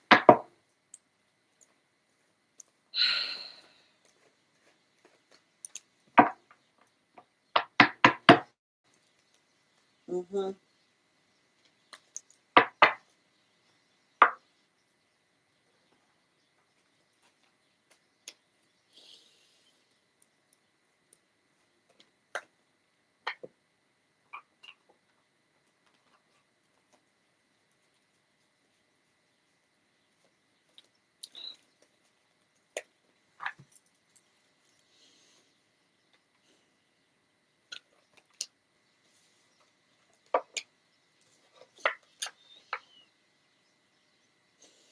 Okay. Let's get to it. So, the dream is about shadow work. And the first thing that we have to recognize in relationality to shadow work is that shadow work is difficult because it exposes our vulnerabilities. The modality by which we feel energetically vulnerable about, but here's the irony, right? Here's the irony with shadow work, right? The only way that one can heal something is in the space by which one discovers it. So the modality by which we feel vulnerable is often the space by which everything changes, right? The identification point that we often build back stronger at our weakest points when we are really invested in the work upon the self. So what do we see in the modality of the first part of the dream? We see you working through a karmic lesson in relationality to a counterpart that you were in connection with a long time ago, like 15 years ago. And this is often what happens in the difference between the space that we give things to heal. Because you said the atmosphere felt very calm and relaxed. They were more patient and understanding than you ever experienced them to be. And of course they were, right? Because that would be indicative of someone who's been on a healthy journey, right? They've been doing the work to energetically repair the self. And the modality by which you're understanding that that's almost over a decade of time in the time by which you are working through something with another versus where you find them, which begs the question, what happened? What has changed? And there's a deeper question that's happening in the modality by which you said, and I need to point this out, you didn't say that they, right? You did say they seemed more patient and understanding than you had experienced them to be, but you also said the atmosphere was calm and relaxed. Where is the change coming from, right? This is where the guides are bringing you. They're begging the question, what has changed? Have you changed in the way that you're experiencing them, or have they changed? Is it both? Now we're going to get to the figuring out what was happening. You said that you saw a perfect circle that had been cut out of the glass panel beneath the front door, just large enough for a hand to fit through. Now, obviously, this is an energetic exposure point. So this is potentially talking about working through an intimacy wound. This is also potentially articulating the fact that this relationship made you feel exposed. Potentially, I would not be surprised if there was something about the end of that relationship that has to do with someone crossing a vulnerability line, going too far in terms of trying to get to know you, right? The state by which we trust each other is not one by which we pry. So the modality by which you're articulating that you said that there was a perfect circle cut in the front door, just enough for a hand to fit through, is the observation of saying, is the reason that they're in the room because they let themselves in via a break-in, or did you invite them in? We do not know. But the context by which you see that that modality there is potentially talking about the shape of the trauma that you potentially had felt like you left with from that relationship. You said that you checked all of your valuable belongings in the upper floor being the higher state of mind, but they were still intact, right? And then near the front door, some papers and newspapers have been shuffled around. Now, what's interesting about this, and I want to show you the space by which in no point, right? At no point in this dream did you make the assumption that they had been the cause of that, right? At no point, even though you found this person in the space of your house, right? The place by which you find that person within, the fact that you saw that there was an energetic violation, there's something very telling that in the dream space, the thought did not even cross your mind that it could have been them. Because that is working into the space of understanding and knowing another person. And when we know another person's intentions, we don't assume things that we know are not within them to do, right? When I truly know you and you know me and something happens, the observation by which we see something and we start going through all of the different things it could be, but then we look at another person and go, they would never do that, is the space by which we feel that we know the shape of a person, right? So even here we see that even with all of that time that passed, the modality by which you literally did not even conceive of that. And in fact, you said that you were both investigating it, right? You were both on the same side in terms of trying to figure out what was going on there. You then said, and that was reaffirmed in the space by which you acknowledged that it seems like it was a mystery as to why it happened, because it seems like somebody did that, but there's no indication of them taking anything. You then said that you saw that there were many UFOs hanging in the sky, and you went outside. And from one of those UFOs stepped a human and a daughter. Nothing strange about them. So this is the observation of something strange occurring, right? Because when, and I want to describe this, the space by which you navigate the logical conclusion, when you truly know a person, it makes sense. You leave room for the complete, like the wildness of possibility rather than the determination that another person could do it. So I want to point this out. The space by which your mind, like the space by which you saw something there, and your mind was like, it must have been the UFOs, right? Like the modality by which you said, it must have been something I do not understand. beyond the space by which you articulated that it could have been that person. This is often what happens when we truly feel that we know the core of another person.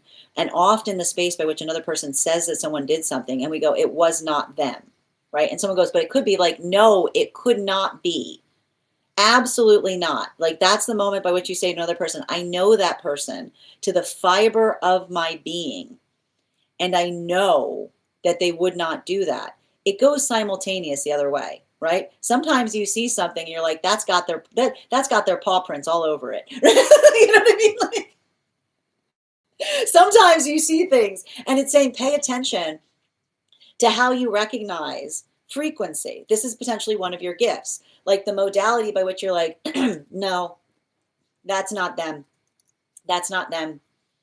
That's not them, right? That ability of effectively being able to recognize, and this is why the shadow work's coming through, your ability to effectively recognize what is within another person's quality or characteristic. Like I could see them doing that, being like, no, there's no shape or factor on this earth that person would ever do such a thing.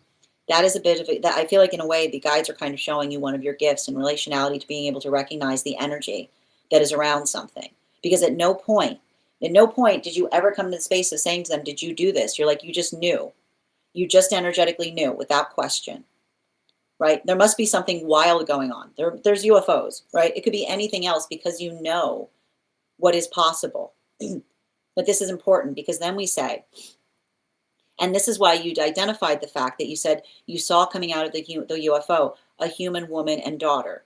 Nothing was strange about them, right?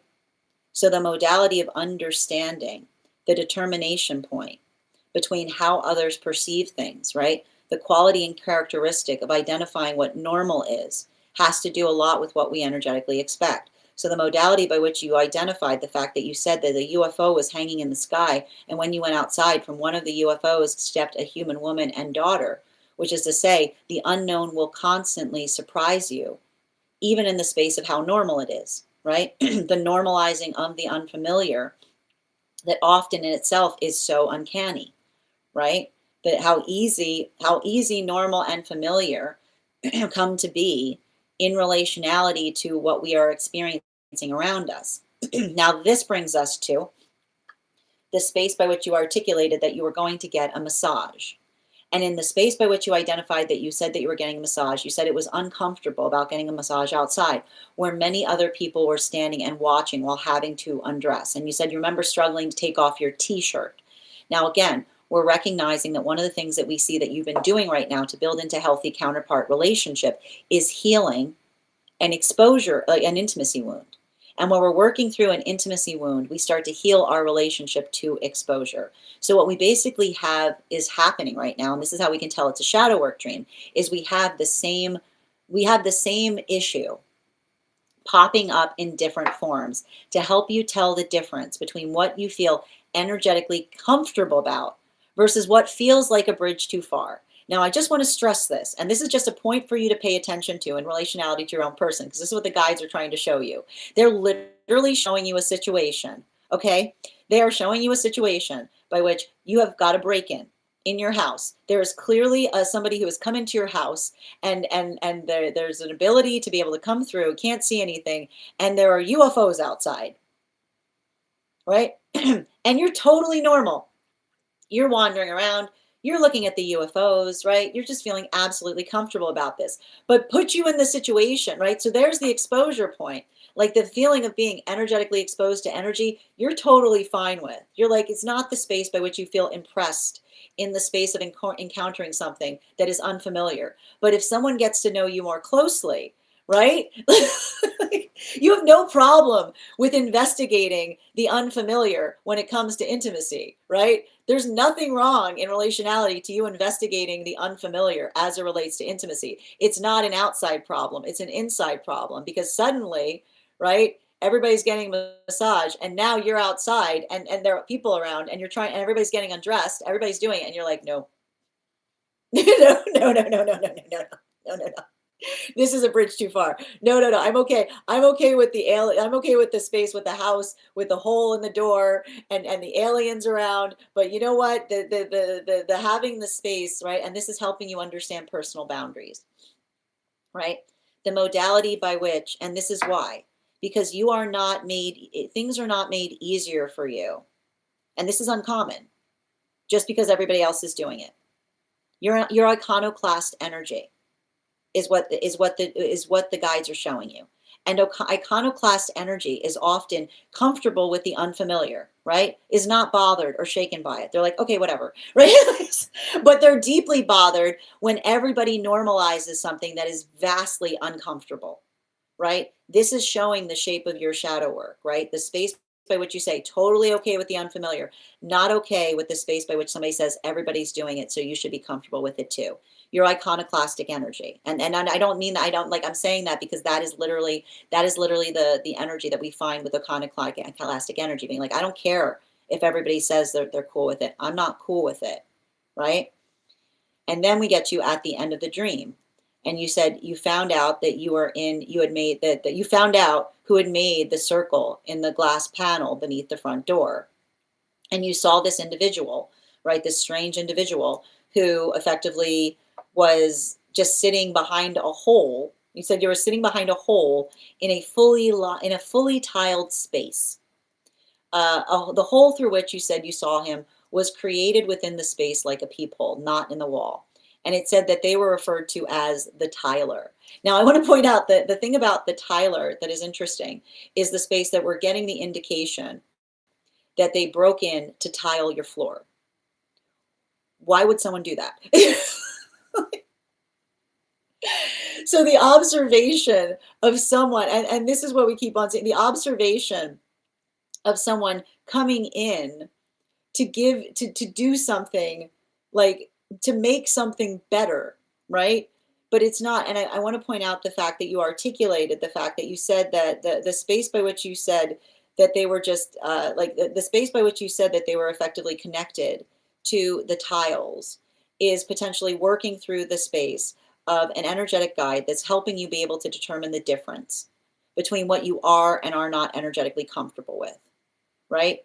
The modality by which you recognize and identify something that you're saying that's cool, that's not cool, right? I'm okay with this, I'm not okay with that. Like that's where we see the space by which this effective guide is coming towards you. And so the modality by which you said that they referred to themselves as the tiler is effectively the observation of, again, the space by which, and when you're working through an intimacy wound, the observation of being able to identify and recognize what feels energy. And I want to point out the fact that you even articulated that. I want to hold on. I just want to confirm this. I'm just reading over.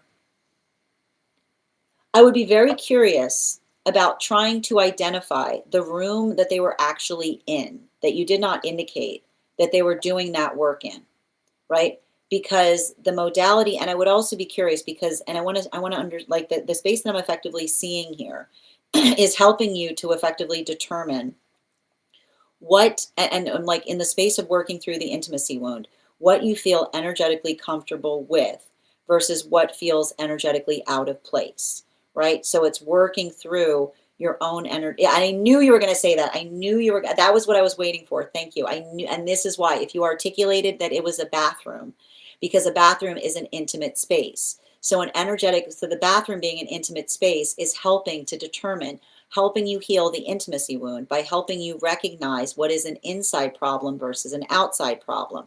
Something that you're effectively working to resolve outside the self versus something that you're working to resolve inside the self.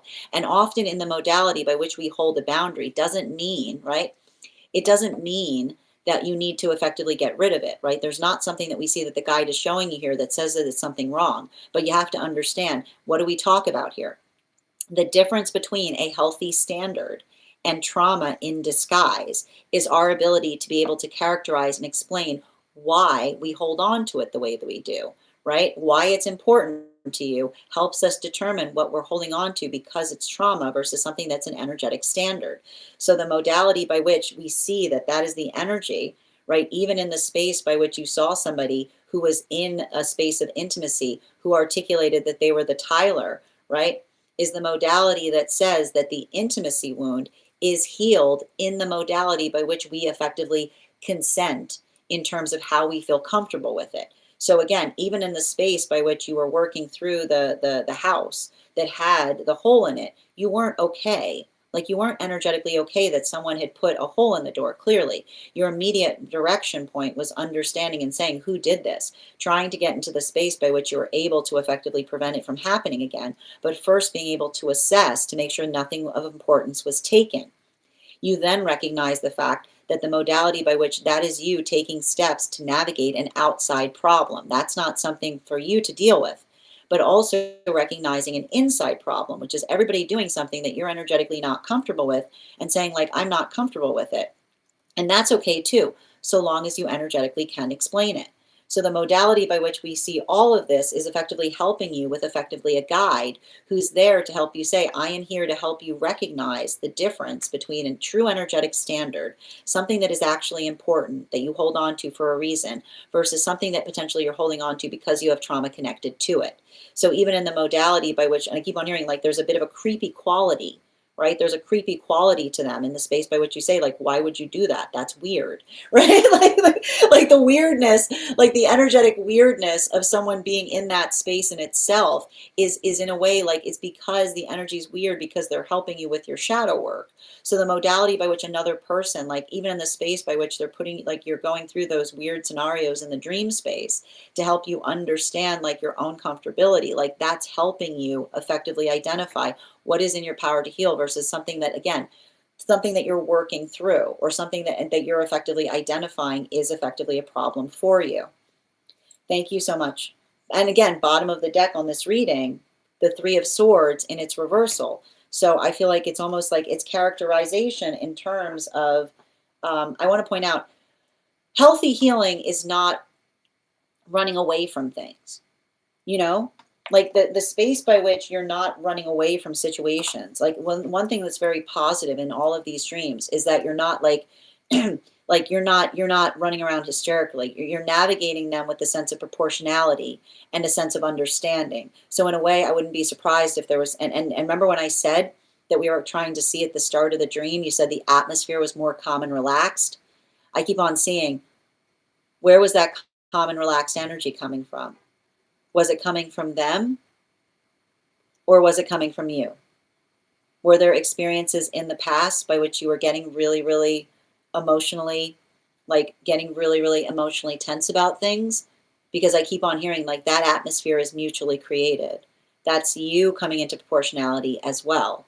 So it's a bit of an energy that's saying, see how far you've come, because I keep on seeing the calmness that you may have found by that person. The question that the guides are saying was the calmness. Did the calmness that you see there exist there before? Or have you changed in the space by which you're ready to energetically receive that? Thank you so much for having that reading with me, dear. And if this message connected to you as well, it's very common for those who need these messages to be here to experience them. We are doing personal readings right now. If you would like to get on the list, the list is open. I've got 3 spots available before the list will be closed. 3 cards for a donation of $29 or more. 4 cards for a donation of $23 or more for my subscribers, Binks and my Lio. Please keep in mind there are 2 things I do not read for across these apps, pregnancy and medical. Happy to give insight on anything in private readings, and you can book private readings on my site. We're also doing a giveaway today. When we get to 50K likes, I will be gifting a reading back to the collective, so make sure you're tapping that screen and we'll get to 50K in no time. And I'm going to take a moment to read over some of the comments that came through as I was reading.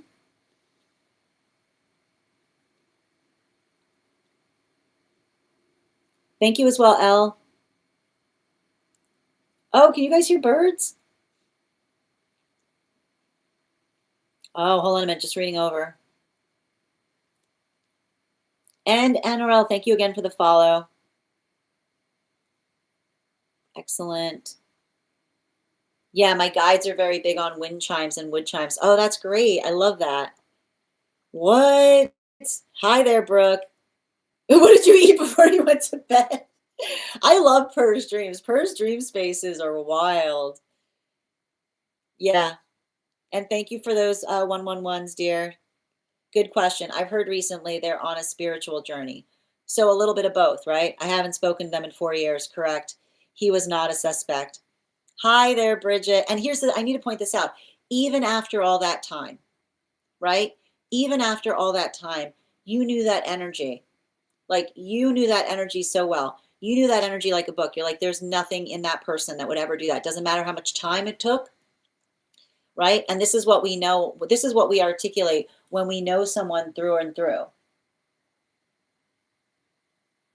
Our signatures, like I like to point out, our energetic signatures are not dependent on time. When we know each other's signatures, it doesn't matter how much time that's passed. When we truly know our signatures, we go, that is not them, right? And that is you being in the, like, that is one of the guides are actually showing you the gift of the fact that you're probably very good at identifying energetic signatures, right?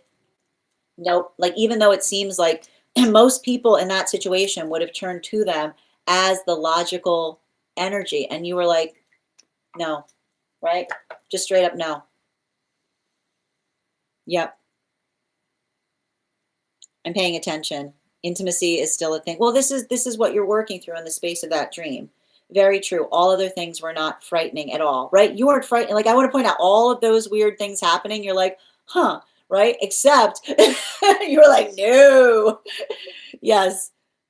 Yeah, I was thinking the same. I was waiting for you to say that it was a bathroom, right? Because as soon as we see the bathroom, intimacy 101, right? They looked familiar. That's interesting. Precious, I'm not sure what you're seeking, but if you'd like to get on the list for a reading, the list is open. We've got 3 spots today before the list will be closed. Like a swimming pool. Fascinating. Yeah. Hi there, good vibes. I know I like weird in my dreams. I'm okay with it. When we are together, calm and relaxed was non-existent. So again, even in the context of seeing someone changed, even in the fact that you knew that things were more volatile in the past, you were like, no, they wouldn't do that. Just that you know them through and through. You're welcome, dear. Excellent. Hi there, don't. If you'd like to get a reading, the list is open. It's 3 cards for a donation of 29 or more. 4 cards for a donation of 23 or more for my subscribers, links in my bio. Please keep in mind there are 2 things I don't read for across these apps, pregnancy and medical. Happy to give insight on anything in private readings, then you can book private readings on my site. Next person we are reading for today is Minnie. Minnie, if you're here, can you respond in all caps? Let me know if you would like a general reading or if you have a specific question that you would like me to answer.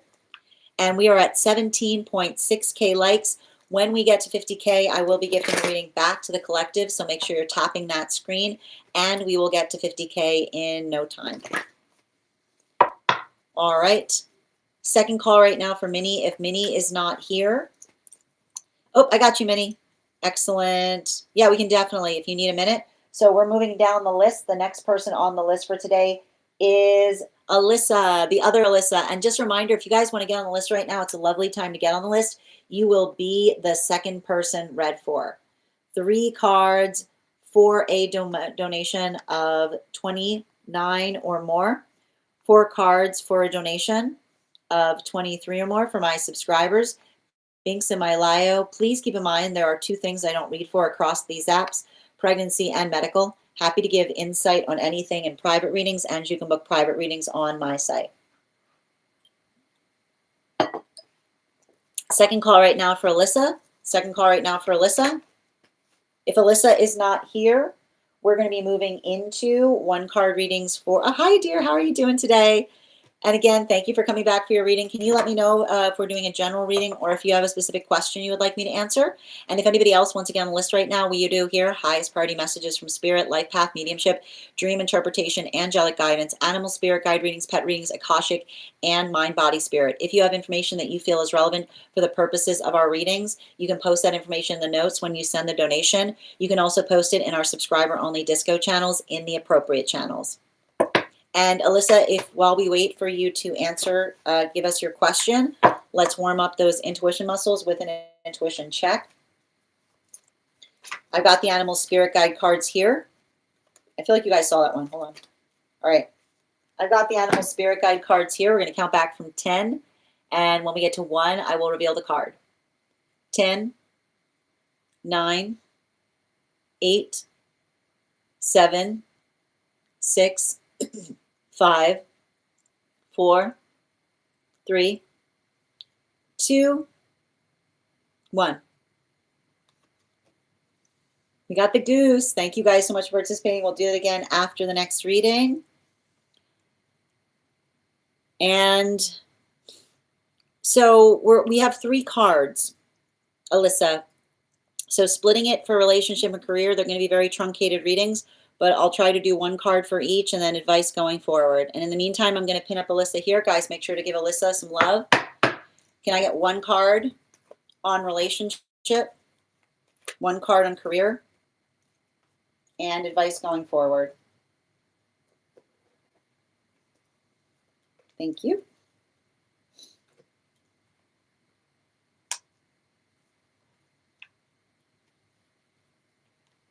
Okay. So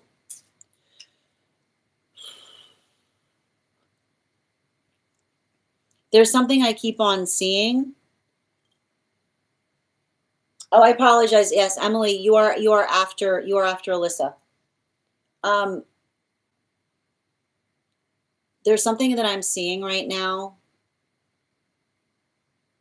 in relationality to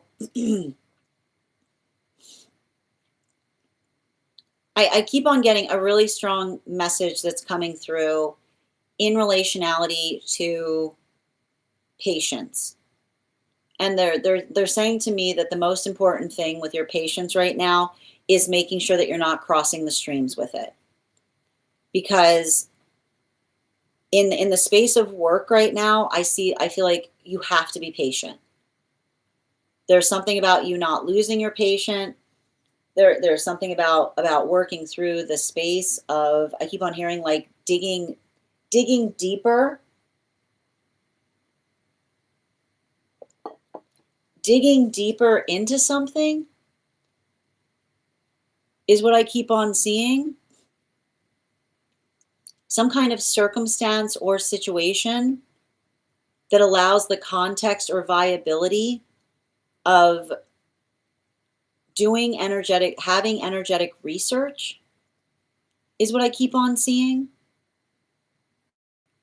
I just keep on hearing if something is taking longer, then hold on. Yeah. If something is taking longer than you expect it to be, especially with that sneeze, look at it as a blessing. Look at it as a time to make if it takes longer, you go deeper, is all I keep on hearing. If it goes longer, you go deeper. If it goes longer, you go deeper, which is the moment, the modality by which you look at it and say, oh, good, this gives me an opportunity to deepen my research on it. This gives me an opportunity to deepen my research on it. And I'm not sure why that word research is coming through right now. But I just keep on hearing the same message, deepening, like every delay deepens the research. Every delay deepens the research, which is the modality by which it allows you the context to put more time into something that makes it even better, is what I keep on seeing. So I feel like you should write that down. Every delay deepens the research. Every delay deepens the research. So the longer something takes, the more time it can be researched. And that in some way, shape, form, or fashion is something that's happening for you, not to you, is what I keep on hearing. It's not happening to you, it's happening for you. And the modality by which you see it in that way is going to help you work through it, is what I keep on seeing. Not the same in relationship right now. Completely different energy in relationship, because something I'm identifying in relationship is speaking directly towards I keep on hearing it's speaking directly towards, like, when we care about each other, we don't wait to tell each other how we feel, is what I keep on seeing. I don't know why I keep on getting someone say, I need a little time to understand my feelings. No, we don't, is what I keep on seeing. Somebody saying, I need a little time to understand my feelings. I keep on getting the space by which another person, like, don't let somebody articulate, like, I don't know, I keep on hearing, I need a little time to understand my feelings. That is not, like, I just keep on hearing that there's something about that says the feelings we have aren't inscrutable, is what I keep on hearing. The feelings we have aren't inscrutable. But when we don't know what we want, when we don't know what we want, it's very convenient to say, I need a little time to understand my feelings, is what I keep on hearing. Relationship is where we go to understand our feelings, is what I keep on seeing. And I don't know why I'm picking up on this, but be very conscientious and careful. Like, I don't know why I keep on getting, be very conscientious or careful of someone who says, I care about you too much to be in a relationship because I don't want to hurt you.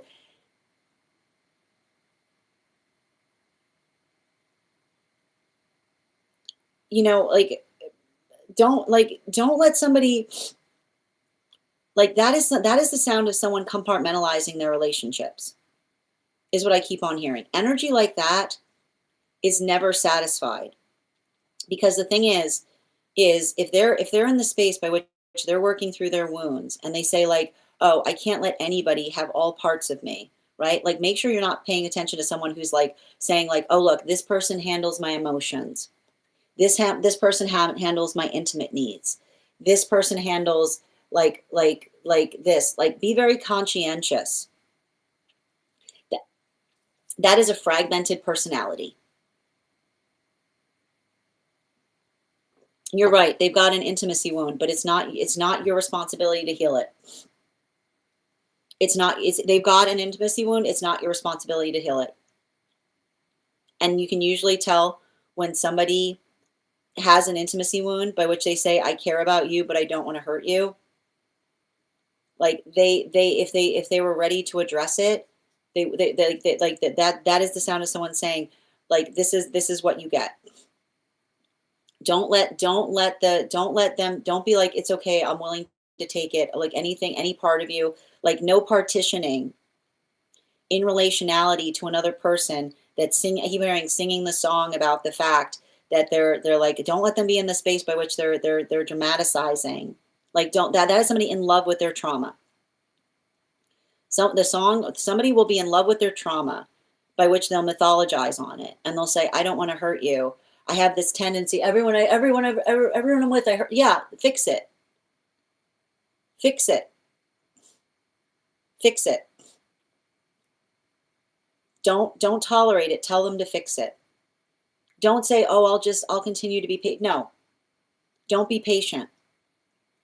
If they cared, they would fix it. They wouldn't articulate the nature by which the wound occurred. When we care, it doesn't matter what we went through. It doesn't matter who hurt us, right? When we tell somebody that they're actively hurting us and they start singing the song of their history, that is someone in love with their pain. Okay? When we are actively telling someone that they're hurting us, and instead of saying, I'm going to do better, they start singing the song of what happened to them, that is someone that is in love with their pain. Don't let somebody in love with their pain utilize it as a reason by which they're hurting you. If they cared about you, they would fix it. And make sure that they don't get distracted in the modality by which you tell them that they're hurting you. And then they say, let me tell you a story. No story. There is no story that another person can bring forth that makes pain okay. Write it down. There is no story that anyone can bring forth that make that within them that makes it okay to be hurting somebody. And in the modality by which they don't in the modality by which they don't say, I am so sorry, I will actively work to change that, that is showing you exactly where they're putting their priority. Don't let somebody's love of their pain stop them from putting the work in to be able to change something. Because energy like that will always sentimentalize about the fact that says, I'm sorry. When they say they're sorry, they're not saying I'm willing to change it. They're like, I'm sorry that history made me this way. I'm sorry. I'm sorry that this is what you have to deal with. No, history doesn't make us anything. Who we choose to be is who we decide to be. Bottom of the deck.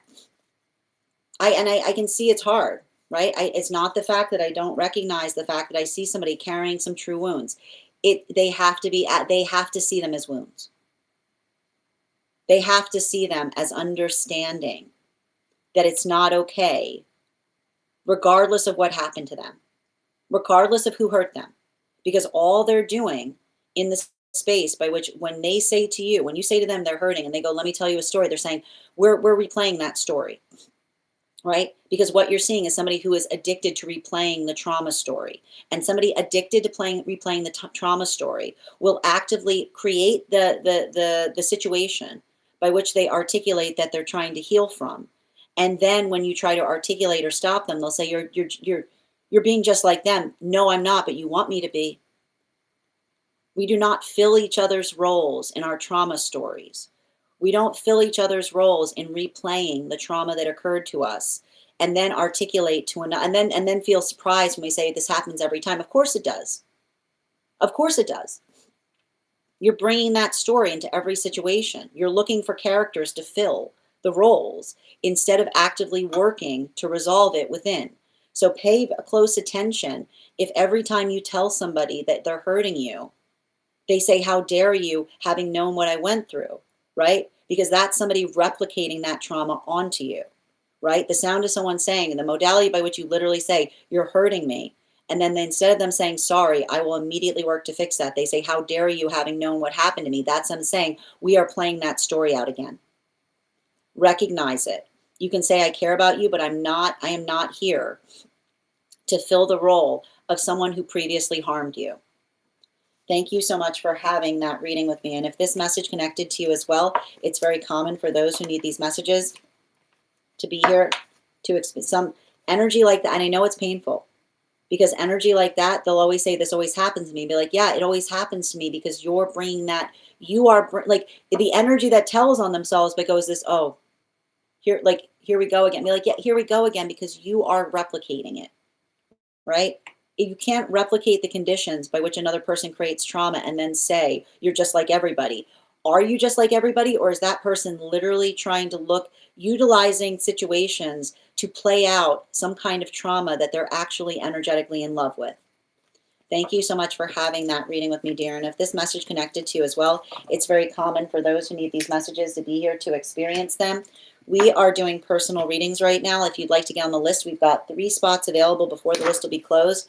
3 cards for a donation of $29 or more, 4 cards for a donation of $23 or more for my subscribers, Binks and Mylayo. Please keep in mind there are 2 things I do not read for across these apps, pregnancy and medical. Happy to give insight on anything in private readings, and you can book private readings on my site. I'm going to take a moment to read over some of the comments that came through as I was reading. And also, we are at 19.3K likes. When we get to 50K, I'll be gifting a reading back to the collective, so make sure you're tapping that screen. We'll get to 50K in no time.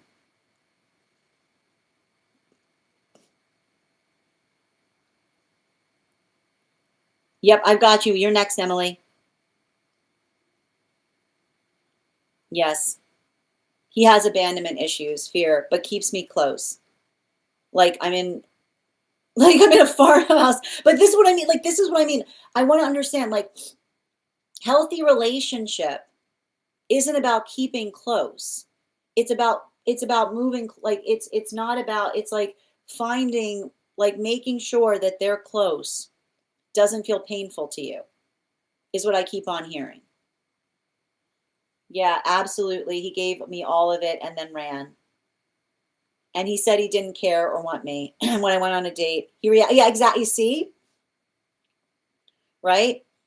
Like, don't, like, that is exactly what I'm talking about, right? Like, don't let somebody be hyperbolic in the space by which they push you away, and then they're surprised when you progress forward. That is literally the sound of someone trying to get you to chase them. We don't like, and this is why we say we don't chase. That is their race, right? They have to work that out. They have to work out the fact that this, you have to say to somebody, this is the sound of me honoring your wishes. You probably are the most healthy person they've ever met, right? Yeah, very interesting. Exactly. Thank you, dear.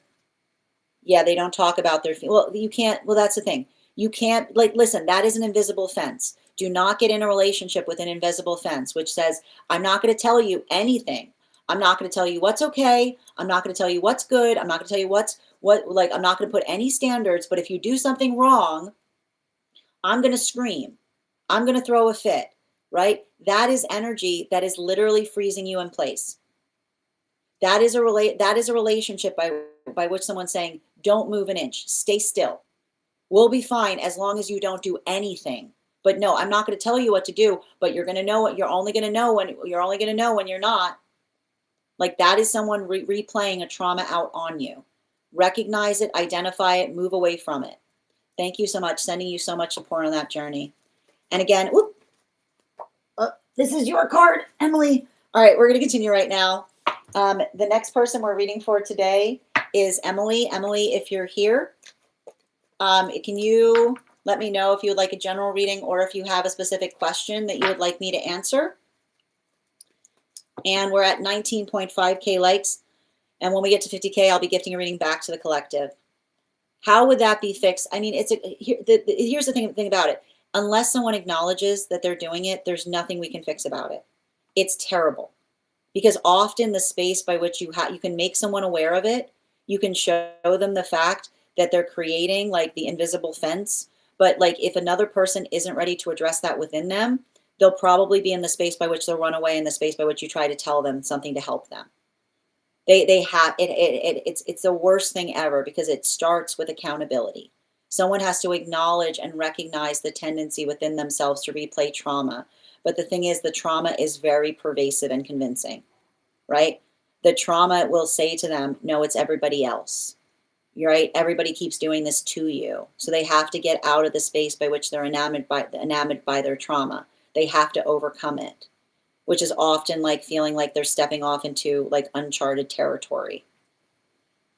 All right, let's continue right now. I've got you, dear. And before we continue right now, the next person on the list is Emily. I'm just going to pull you up here. Hi, dear. And before we continue right now, let's warm up those intuition muscles with an intuition check.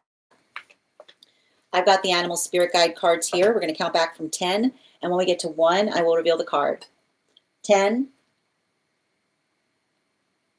9, 8, 7, 6, 5, 4, 3, 2, 1. We got the fire dragon. Thank you for participating. We'll do that again after the next reading. And if anybody else wants to get on the list right now, it's a wonderful time to get on the list. We've got 3 spots available before the list will be closed. 3 cards for a donation of $29 or more. 4 cards for a donation of $23 or more for my subscribers. We do here, being semi-lio, please keep in mind there are 2 things I don't read for across these apps, pregnancy and medical. Happy to give insight on anything in private readings, and you can book private readings on my site. We do here highest priority messages from spirit, life path, mediumship, dream interpretation, angelic guidance, animal spirit guide readings, pet readings, Akashic, mind, body, spirit, and love. If you have information that's relevant for our readings, you can post it in the notes when you send the donation. You can also post it in our subscriber-only disco channels in the appropriate channel. And thank you, Hardy P, for those gifts. And I'm going to pin you up here, guys. Make sure to give Emily some love. Got you. Mind, body, spirit. 3 cards, please. We've already got 1 out.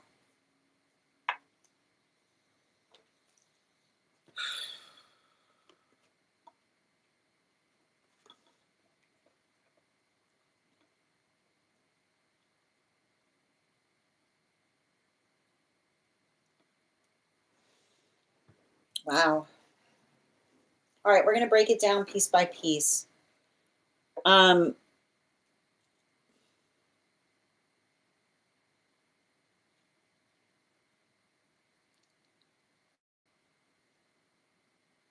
got like an incredibly active mind.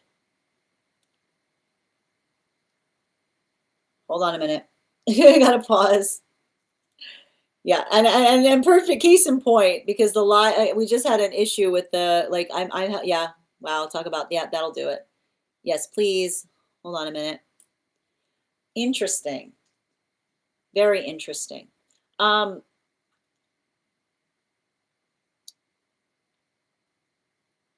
I feel like I see.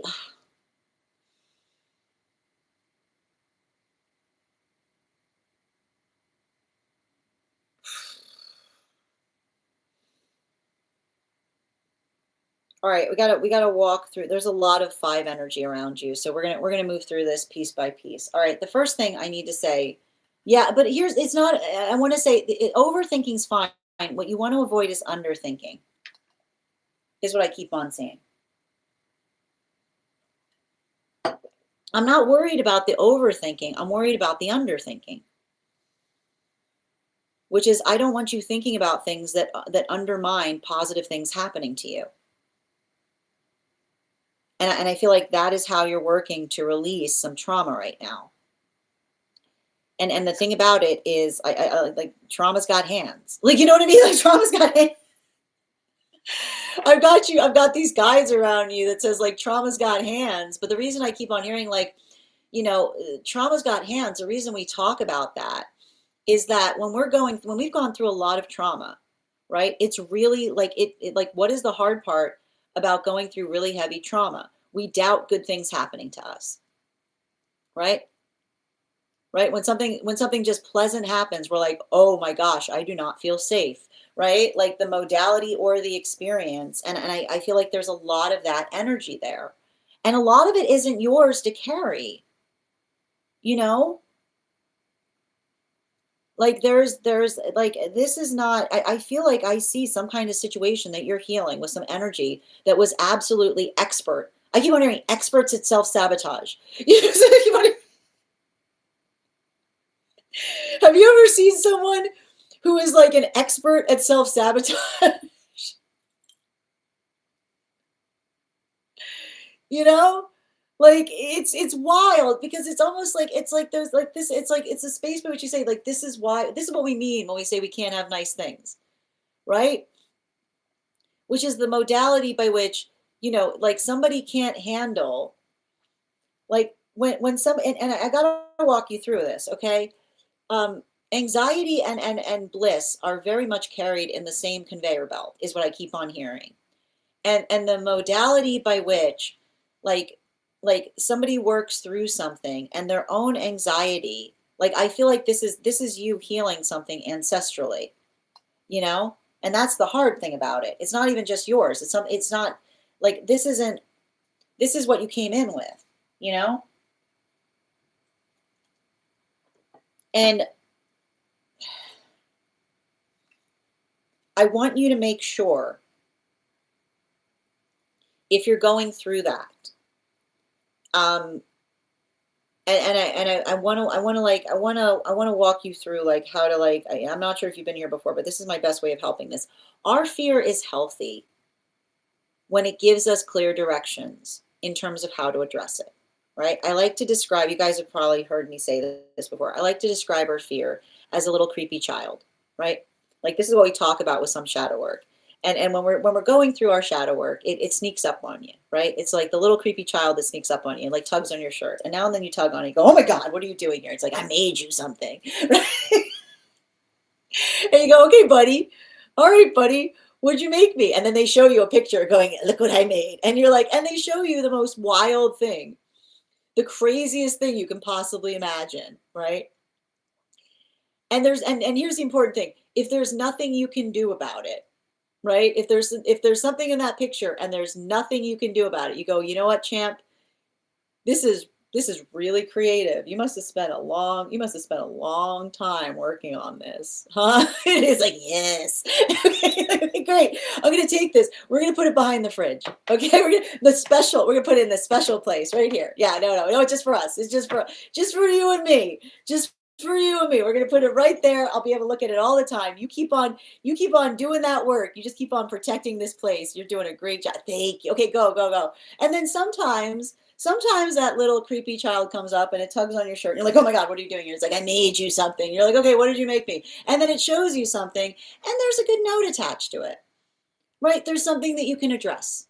There's a logical fear there. And you go, you know what? That's a great thing to put in the suggestion box, bud. You know what we're going to do? It seems a little crazy, but you know what? We can take active steps on it. We can do something to make sure that absolutely crazy thing that you just showed me is not a possibility, right? And when we look at things like that, I feel like that's what you want to do in relationality to some of the energy coming towards you, right? The observation of working through the discernment between what feels like it's a healthy, right? The overthinking that becomes healthy and restorative, right? Have all your bases covered, right? A lot of those bases covered versus a modality of the underthinking, which sometimes can create the anxiety or make you feel like you're undermining yourself in the relationality of thinking it, right? And this is what you're going to effectively utilize as that segmentation point. And I think that that's important too, because I feel like I see you putting a lot of care and concentration into yourself right now. Like I see you making a lot of nourishing changes or making some, like working through something in the space of the body by which, and I keep on seeing this, like I see a situation by which like, and I love this point, this always happens, like going through like the worst moments and making it through and suddenly putting care in your person. And all of a sudden all this fear comes up, right? So I want you to understand it's natural. It's normal. This is going to come up more as you continue to take care of yourself because this is what happens when you start holding yourself more preciously, right? You're holding yourself more preciously than you ever have before. And now you're dealing with all the anxiety and relationality to what could happen to your precious self. So I want you to congratulate yourself, right? And I want you to say to your fear, like this is how you're going to say to your fear, I love you, right? I know that you're trying to come towards me because you're trying to protect me. But sometimes you get a little carried away, right? You get a little carried away. I love you. I love you so much. But this is what we often have to say to energy that loves us. I love you. But sometimes you get a little carried away, right? And the modality by which you understand that this is you doing that work, right? Reining the fear in a healthy way that's allowing you to progress forward through something. And I keep on seeing it doesn't require you to white knuckle it, right? Doesn't require you to pretend it's not there. Like this is what we talk about with healthy shadow work. Healthy shadow work doesn't say, I'm not going to think about that. It says, come here, let me give you a hug, right? Come here. No, get closer to me. Yeah, let's work through it. Like, let's sit down. Let's bring this to its conclusion point, right? What can we do about it, right? That's what we say. Like, that's what we say. Like some shadow work we look at, like, and I think that that's the type of shadow work that I see you're doing. Some shadow work we have to look at and say, I'm not afraid of you, but that's not what I keep on seeing, right? This is you saying, what are we going to do about that? I want you to write those words down. Those are your words of power. What are we going to do about that? Right? And if there's something that comes up and you're like, can't be done, nothing to be done about it, that's not your problem in it, right? If there's a fear that comes up and there's nothing that you can do about it, that's not yours to deal with. Wrong department is what I keep on seeing. Wrong department. And that's what you want to say to it, right? What are we going to do about it, right? These are the two words I want you to write down, right? When a fear comes up, what are we going to do about it? Oh, look, action. Woo, look at that. Look at that fear go away with practical action. What are we going to do about it? Can't do anything? Not my department. Wrong department. Take that somewhere else, please. Bottom of the deck. Yeah. I feel like this is you working through what is within your power to change versus, this is what we mean by help me see what's within my power to change versus what is within my power to accept, right? The fear that comes up that we actually say, what are we going to do about it, right? Feeling the anxiety of something, saying, this is what I'm doing to address that versus the energy that says, not my department. Nothing I can do about that. That's not on me. Your purpose is going to help you with that. So focusing on your purpose does not mean, right? It doesn't mean that you have to work into knowing what the future holds. We don't need to know what the future holds. We just need to have a plan for we just need to have a plan for everything we can possibly predict, right? That is also its own form of energetic stability. So effectively, I feel like that is how you're going to effectively work through any of that shadow work that's coming up. Those two different phrases, they keep on returning me back to it. What are we going to do about it? Right? Two different lines. Yes, okay, action, direct step, working to resolve. Nothing, not my department. Please don't bring that back here. It's clearly not, that's not wrong department. That's not the place by which you should be worrying about it. Thank you so much for having that reading with me. And if this message comes, and I feel like this is also something that you're helping another person through as well, right? Like healthy emotions have directions attached to them. So make sure that you're not having a conversation with someone that is overrun with their fears, or letting their fears get the better of them, because I feel like it's you kind of having to say like, this conversation doesn't put me in a productive headspace, is what I keep on hearing, right? This conversation doesn't put me in a productive headspace is all you need to say in relationality to another person bringing their fears towards you, right? Like, I don't feel like this is healthy for me. Like that healthy energy will be respect conversations that I keep on hearing, not like, I mean, I keep on hearing like, I don't know, I keep on hearing like wildly unusual conversations is what I keep on hearing, you know, like I keep on hearing wildly unusual conversations, you know, like help them through that too, right? Not my department. You know, like when I say not my department, I mean it internally and externally. Being like, I'm not really sure I'm the type of person, I'm not really sure I'm the person you should be talking to about that, is what I keep on hearing, you know? Like I keep on hearing, I keep on hearing you say to somebody, I'm not sure if I'm the person that you should be discussing that with, is what I keep on hearing, you know? I feel like I often hear that when somebody's trying to ask someone, that's often the sound of someone trying to ask someone to meddle in their affairs for them. So just be conscientious of that. When we care about each other, we don't ask each other to meddle in our affairs. We give each other advice. We don't say, can you do it for me?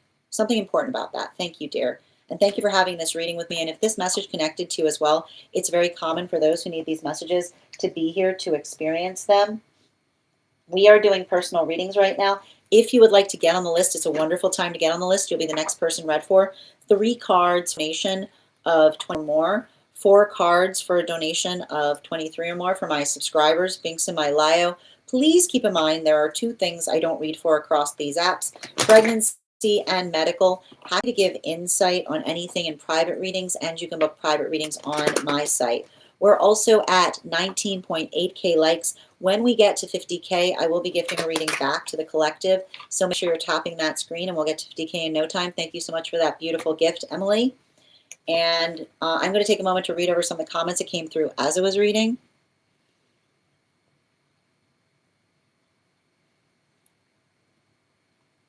Yeah, overthinking galore. Heard. Legit. Dude, yes. Thank you as well, Cody, for receiving these messages. I wildly understand what you're saying. I love that line. I wildly understand what you're saying. Yes, white knuckling was last year for sure. I feel like it's going to be easier this year. Yes, thank you. Definitely find myself guiding others in similar energies. And I feel like there's something about them bringing that forth, is saying, help another person see what's their responsibility to navigate versus over like putting that extra weight on themselves. Absolutely. Super Sinks, I have no idea what you're talking about. You're going to have to be more specific. All right, my friends. I'm going to see if Minnie's here. Minnie, are you back? Are you ready for your reading? Also, if anybody wants to get on the list right now, it's a wonderful time to get on the list. You'll be the next person read for. Hi there. Thank you as well, dear.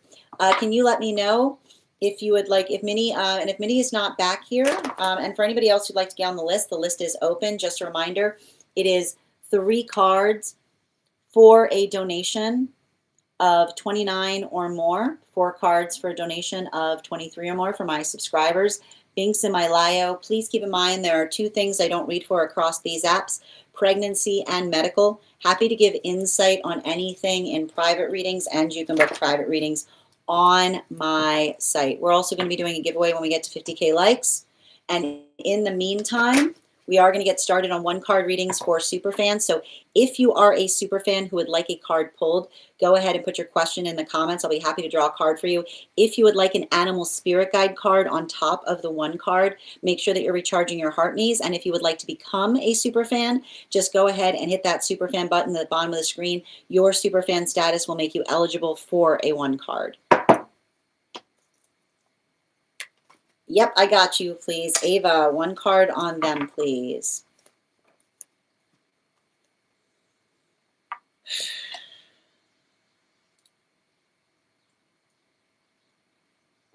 I feel like I'm picking up some kind of energy that has this tendency of wildly second-guessing themselves.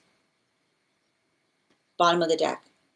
Yeah, like there's like a deep over-focus on the past is what I keep on seeing. You know?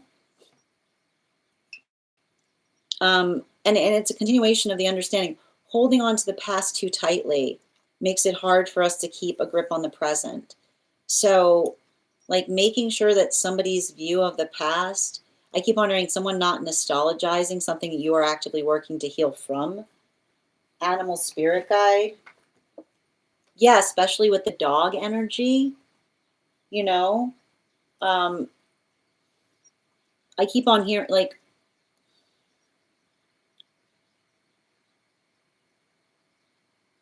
I feel like I feel like I see somebody that just like like it's like saying to me like the past has like a deep grip on them.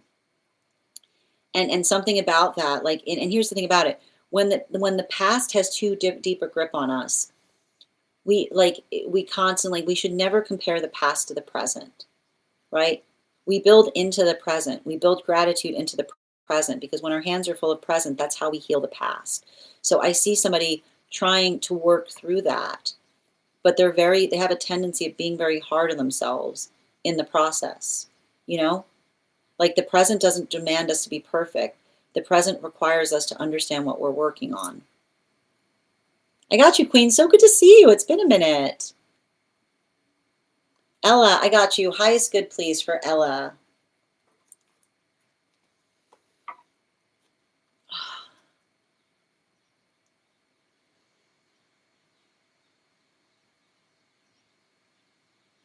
There's something about the energy around you. And this is what I know, like, here's the thing about it. Like, I know, like, and this is what's wild. I know that we talk about, like, have you ever noticed that energy that doesn't believe in astrology is the most wildly affected by it?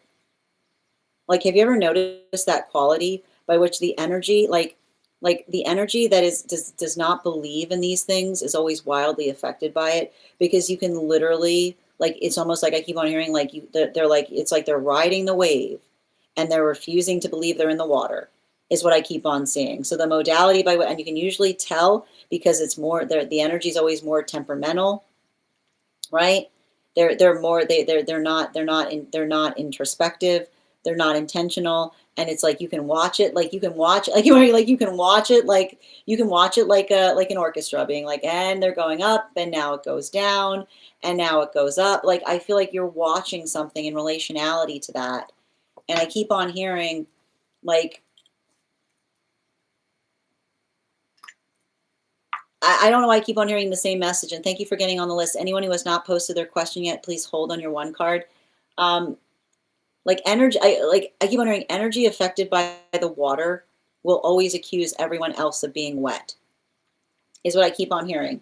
Energy affected by the water will always accuse everyone else of being wet, which is the modality by which they're always articulating that it's everyone else, not them, right?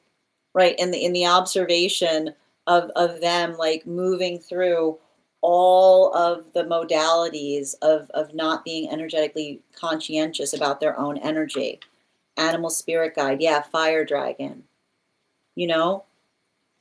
Like I keep hearing like the flux, the energy in flux. That like I keep hearing, you can usually tell energy in flux like that because like one day they're sweet, right? One day they're sweet, next day they're salty, right? One day it's like the energy that doesn't know the self, that's just literally riding the energetic waves instead of being conscientious about it, right? I feel like you can't get anywhere, right? You cannot convince someone, and it's wild because it's saying you can't convince somebody because they're too they like as they're articulating that they don't believe in it, they're literally just playing, like they're literally just energetically playing it out. Is what I keep on here,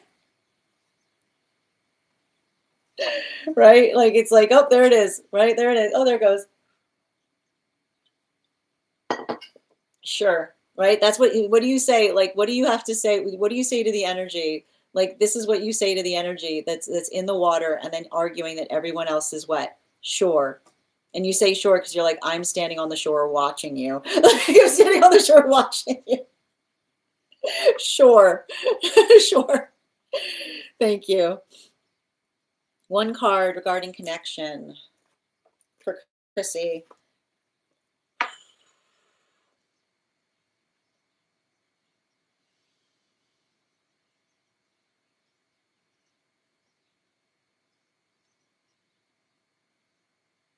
I don't know why it feels like somebody,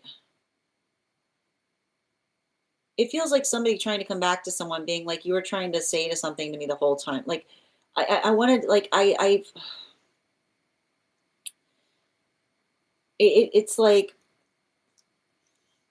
I see somebody working to understand the difference between energy that tries to help them versus energy that says something to see what they'll do, is what I keep on hearing. Bottom of the deck. Yeah, seven of pentacles in its reversal. This is why as we maturate, we move away from dare energy, right? Because it's the space by which another person, like the space by which we recognize somebody who says something, not because they care about us, but because they want to see if we dare to do what we say to them. Like, you know what you should, like somebody going, and I keep wondering, like the space by which someone says, you know what you should do, but they say it like they say it with like a smile on their face, right? The modality by which they're not saying like you should do that, but somebody saying like it would be really entertaining to watch you do it, is what I keep on hearing. Yeah, animal spirit guide. Yeah, like the salmon, right? I can't, and then often you can usually see that energy because they'll be like, I didn't really expect, like the energy will immediately go, I didn't expect you to actually do it. I was saying, like somebody being like, I was saying that, like the space by which another person says, like, I was saying that, you know, like I feel like I keep on hearing like somebody saying the word facetiously, you know, somebody who then tries to recant and be like, I didn't really mean that, right? Like that type of energy. And I keep on hearing mean energy is facetious, is all I keep on hearing, which is mean energy is often the energy that says something not because they care about the self, because they're saying it out of spite, like they're saying something spitefully, or they're saying something in a way that they would feel like the sense of like like enjoying, like the space, like the space by which another person enjoys another person's suffering is the modality by which someone says something facetiously and recognizes that another person is taking it seriously, is what I keep on hearing.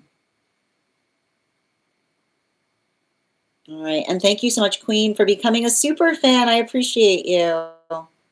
And please, if you have not posted your one card, please pause on the one cards. We've got 2 more readings coming through. Bridget, one card, please. Somebody, like this is, I don't know, I would be very attentive to your dream space right now. I feel like this is counterpart playing catch up, is what I keep on hearing. So I keep on hearing something that you went through 2 years ago, they're going through now. I don't know what happened 2 years ago, but they're saying that that is the catch up energy. Animal spirit guide. Yeah, fire dragon. I keep on hearing catch up says wait for me.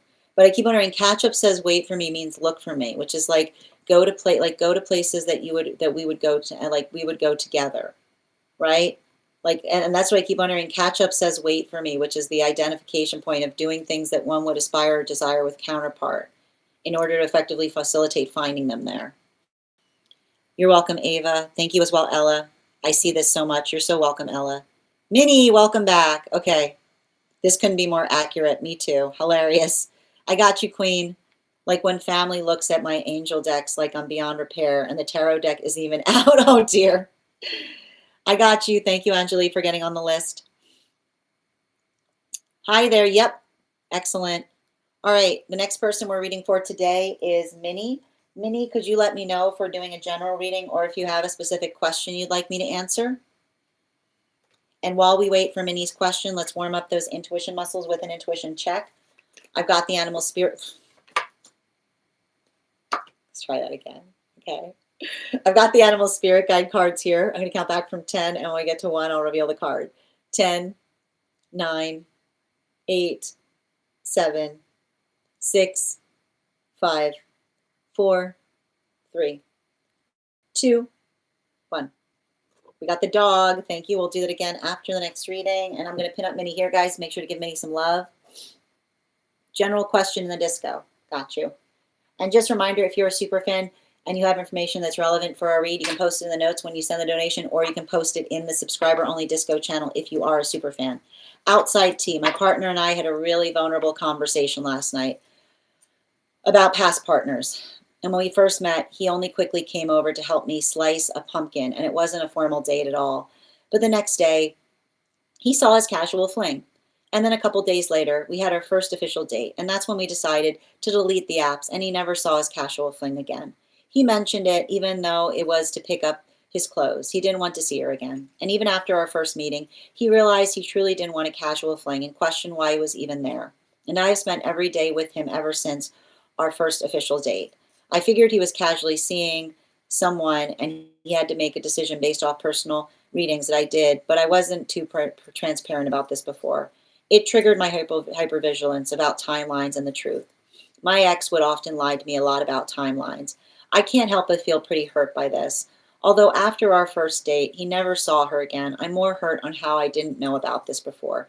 How do my guides view my union and how to move forward for my highest good? 4 cards, please.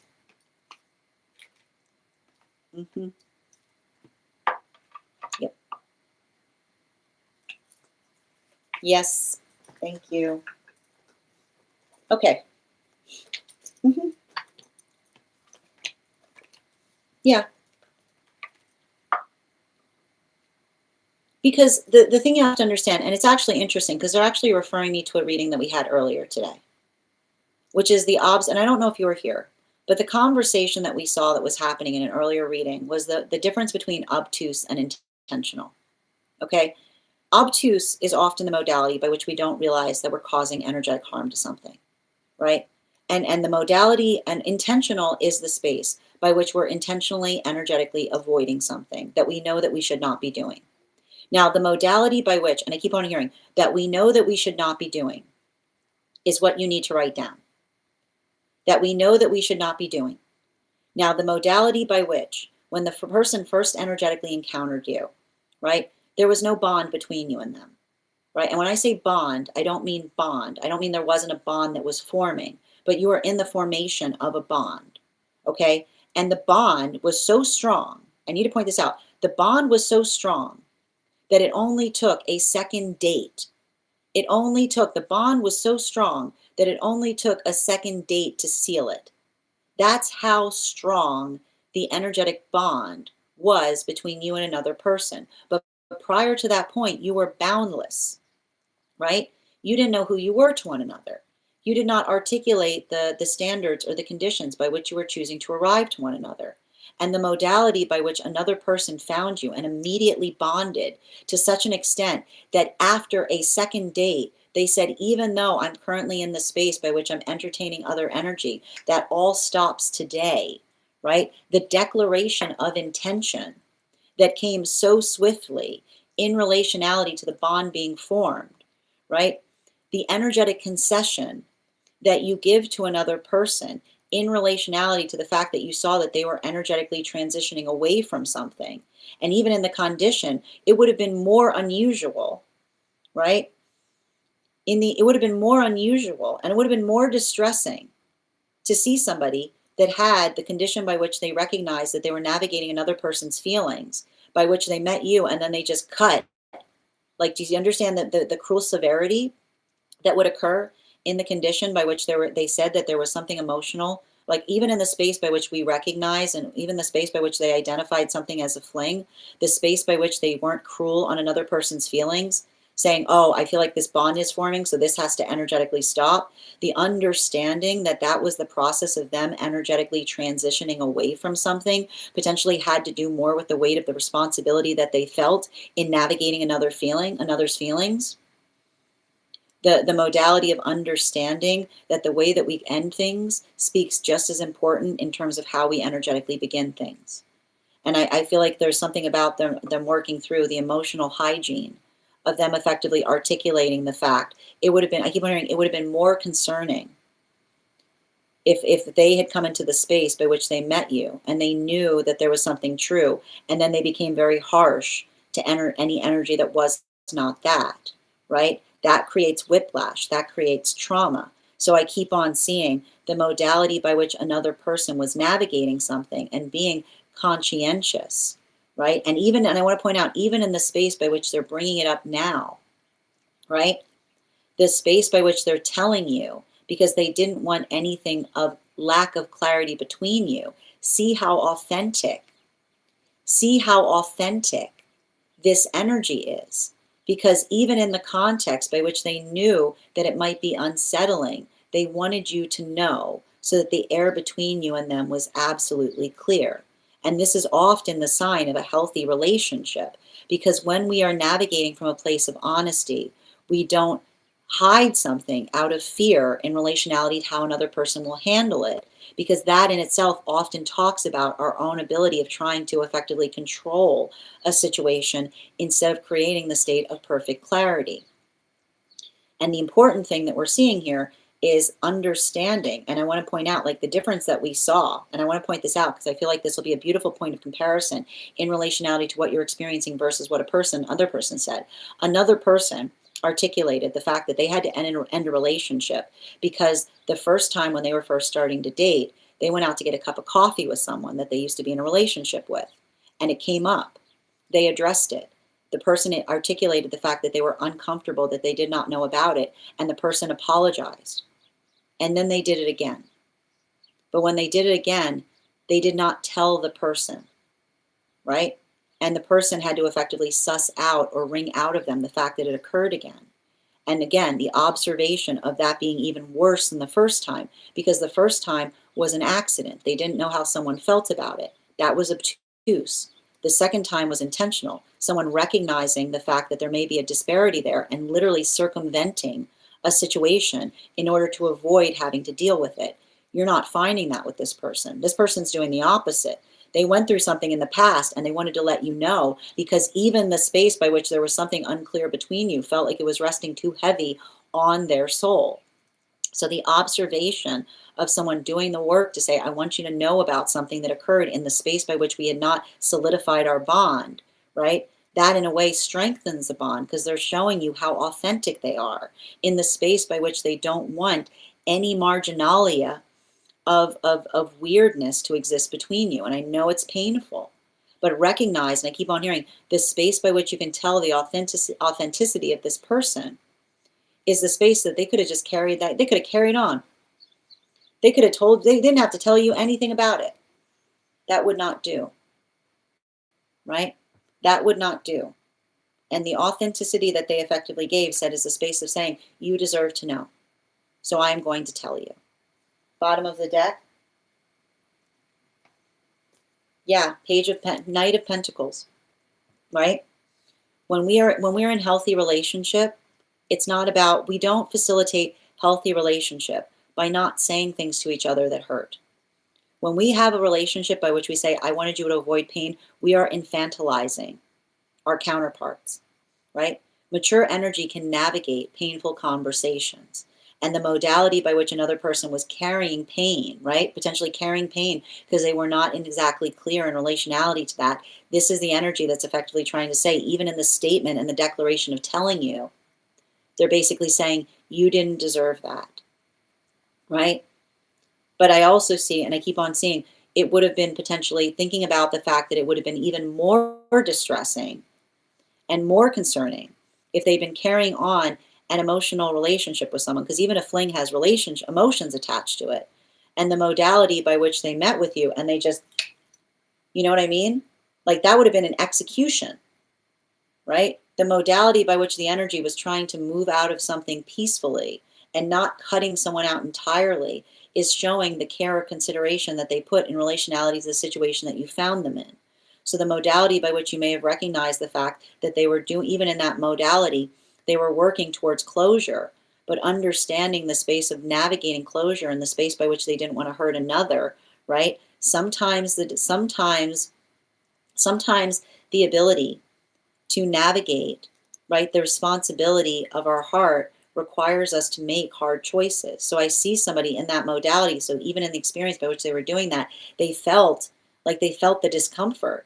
But that's why I see the fact that by the second modality, they wanted to seal the bond because they were like, that will not do. I can't be in a modality by which I'm not entirely true to you. Thank you so much for having that reading with me, dear.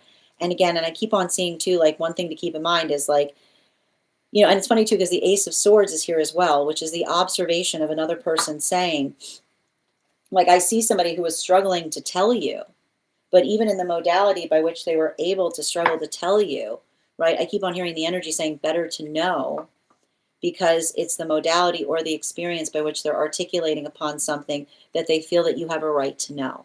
And that is an energy that's being respectful because they're thinking, even in the modality by which they tell you something that is difficult, they're respecting the fact that you have a right to your feelings. Thank you so much for having that reading with me, dear. And if this message connected to you as well, it's very common for those who need these messages to be here to experience them.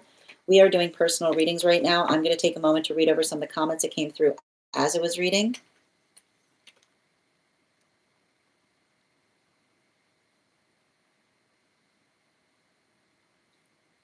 Oh, sending you so much support today, Bridget. We're behind on tapping today. Thank you, Chrissy. It's okay. We're coming back after 2 weeks off. It's okay. I understand. The first part is really cute. Yeah, have a beautiful day. You too, dear. We move so quickly. But here's the thing, even in this, like, without a question, right? And I keep on hearing the ability to move quickly but not hurt someone in the process is what I keep on hearing. The ability to move quickly but not hurt somebody in the process. That's true. He cut things off with them immediately, right? And even that, I keep on hearing like the difference between, letting someone down slowly versus cutting them out entirely.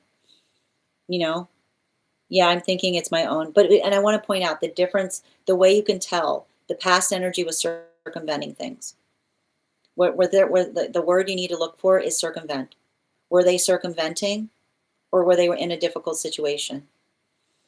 I remember that reading and I resonated with it too. Yeah, he felt bad not telling you about it before, even though it was before.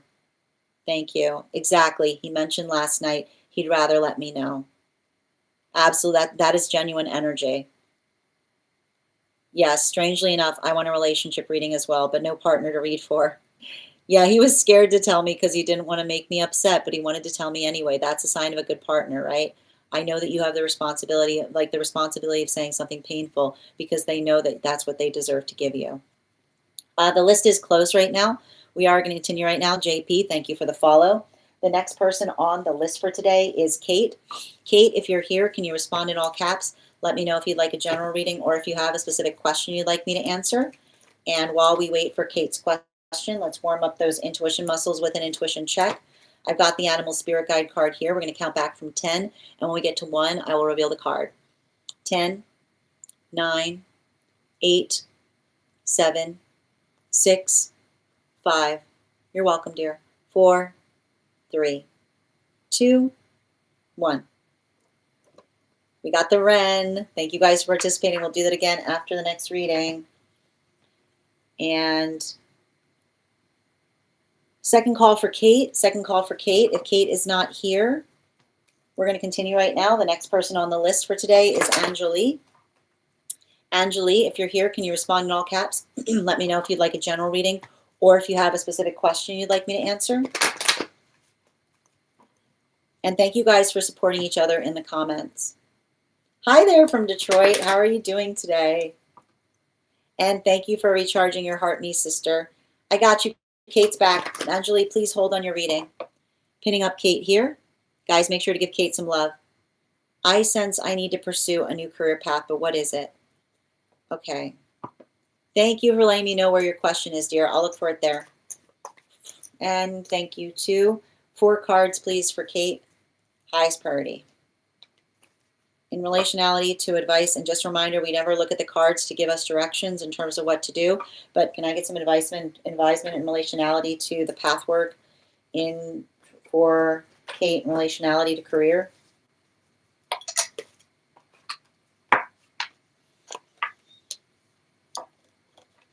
Change of view.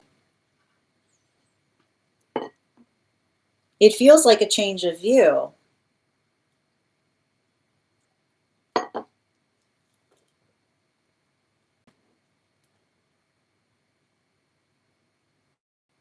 It feels like it says to me, like, I feel like you've gone through some kind of profound change of view that's making something hard to do. I keep on hearing a profound change of view that's making it hard to make something that's hard to do is what I keep on seeing.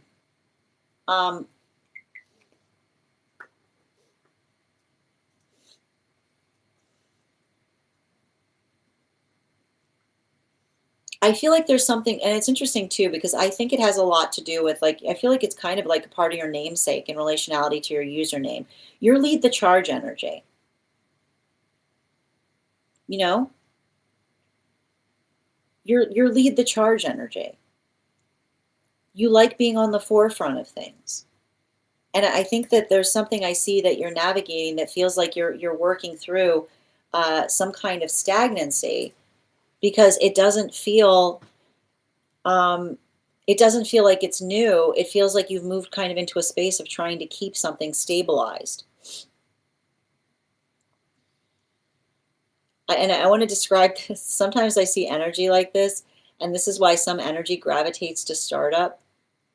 Because especially, like, I got to point out, like, especially energy that's got, like, I like to point out, like, energy that's, like, got Aries placements, you know, like energy that's got Aries placements, energy that's got, like, sometimes you'll see it with, like, Taurus energy, like, there's nothing quite like a nice climb, like, you know what I mean? And especially if you're someone who likes to hike, I keep on hearing, like, there's something nice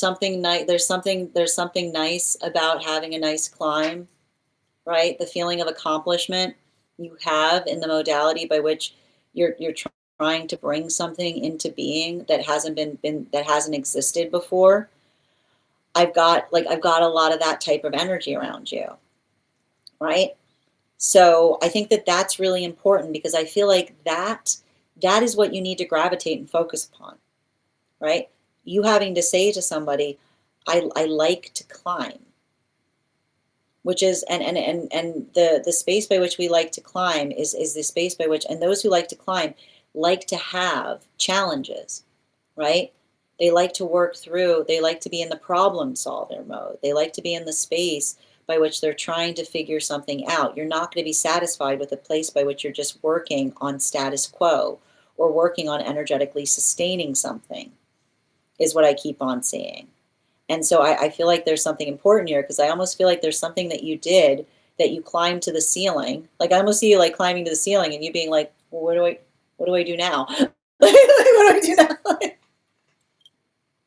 What do I do now? You know? So I want you to make sure, like, I think that one of the things, if this is something that you do, you need to start telling people how well you've charted progress.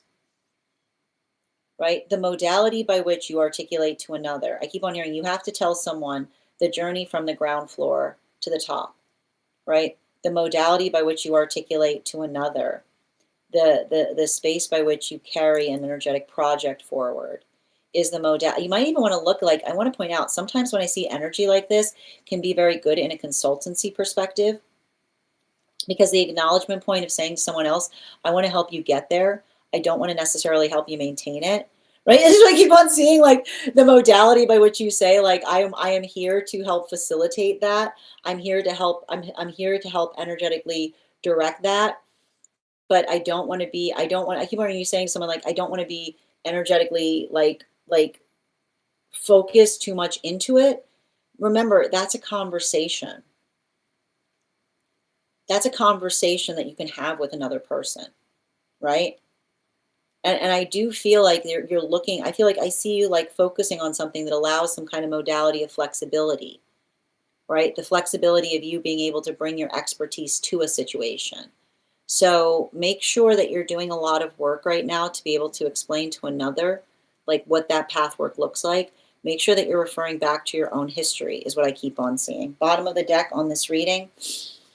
Yeah, the Knight of Pentacles in its upright, right?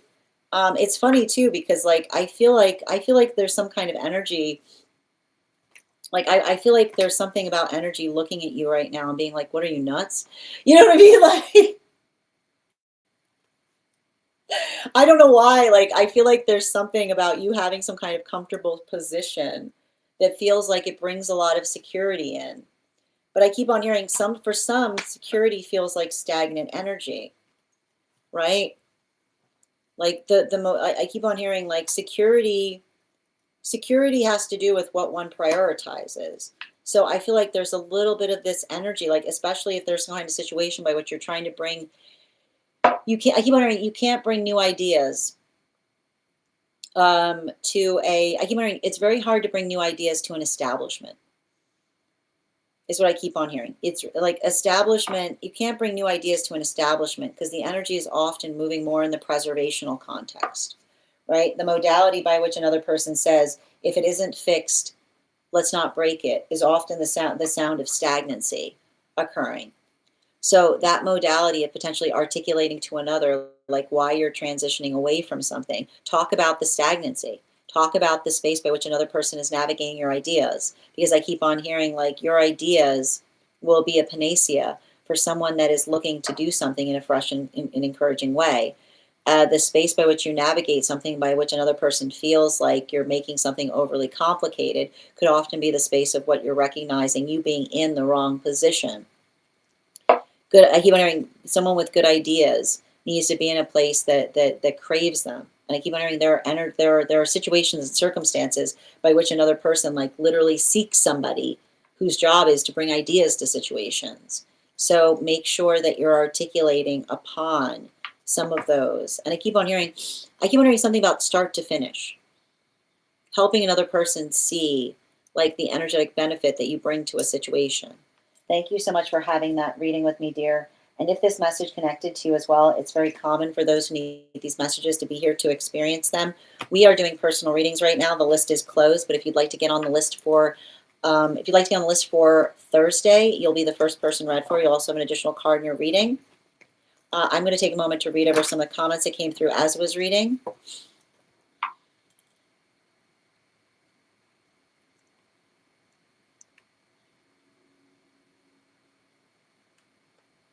I'm doing well. How are you doing, sister?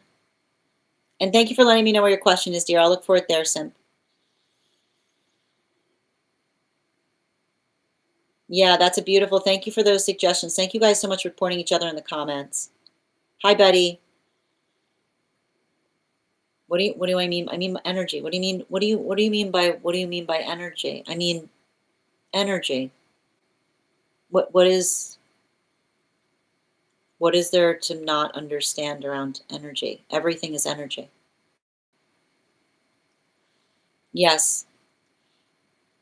Hi there. How are you doing, Phoenix? Good to see you. Oh, thank you for that compliment. I appreciate you. Thank you for being here. I know it's a very uncomfortable situation, but that's why you can tell that that energy is prioritizing. Yes, I won't be here tomorrow, dear. We'll be off tomorrow. All right. The next person we're reading for today is Angelique. I'm going to be pulling up your question here. Just bear with me a moment. And while before we do so, can you let me know? Can you let me know if this is this um, is this inside tea or outside tea, dear? I've got it here. And before we continue, let's warm up those intuition muscles with an intuition check. I've got the animal spirit guide card here. We're going to count back from 10, and when we get to 1, I'll reveal the card. 10, 9, 8, 7, 6, 5, 4, 3, 2, 1. We got the dog energy. Thank you guys so much, and just bear with me a minute.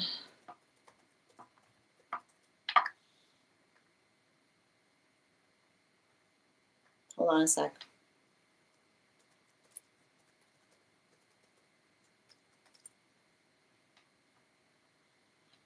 Got it. And I'm just reading this as a career reading that we're doing. All right, so I will point out your message did get truncated, Angelique. So I'm going to do my best in relationality to what I received. I heard plead my case she, and that's where it dropped off. But I think that also, I feel like I have enough about the energy that I get a sense in relationality to what is occurring. 4 cards, please. I'm also going to pin up. Thank you. Oh, dear. That's really frustrating. All right, 4 cards.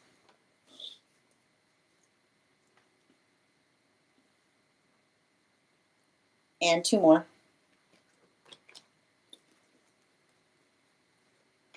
And 1 more, please.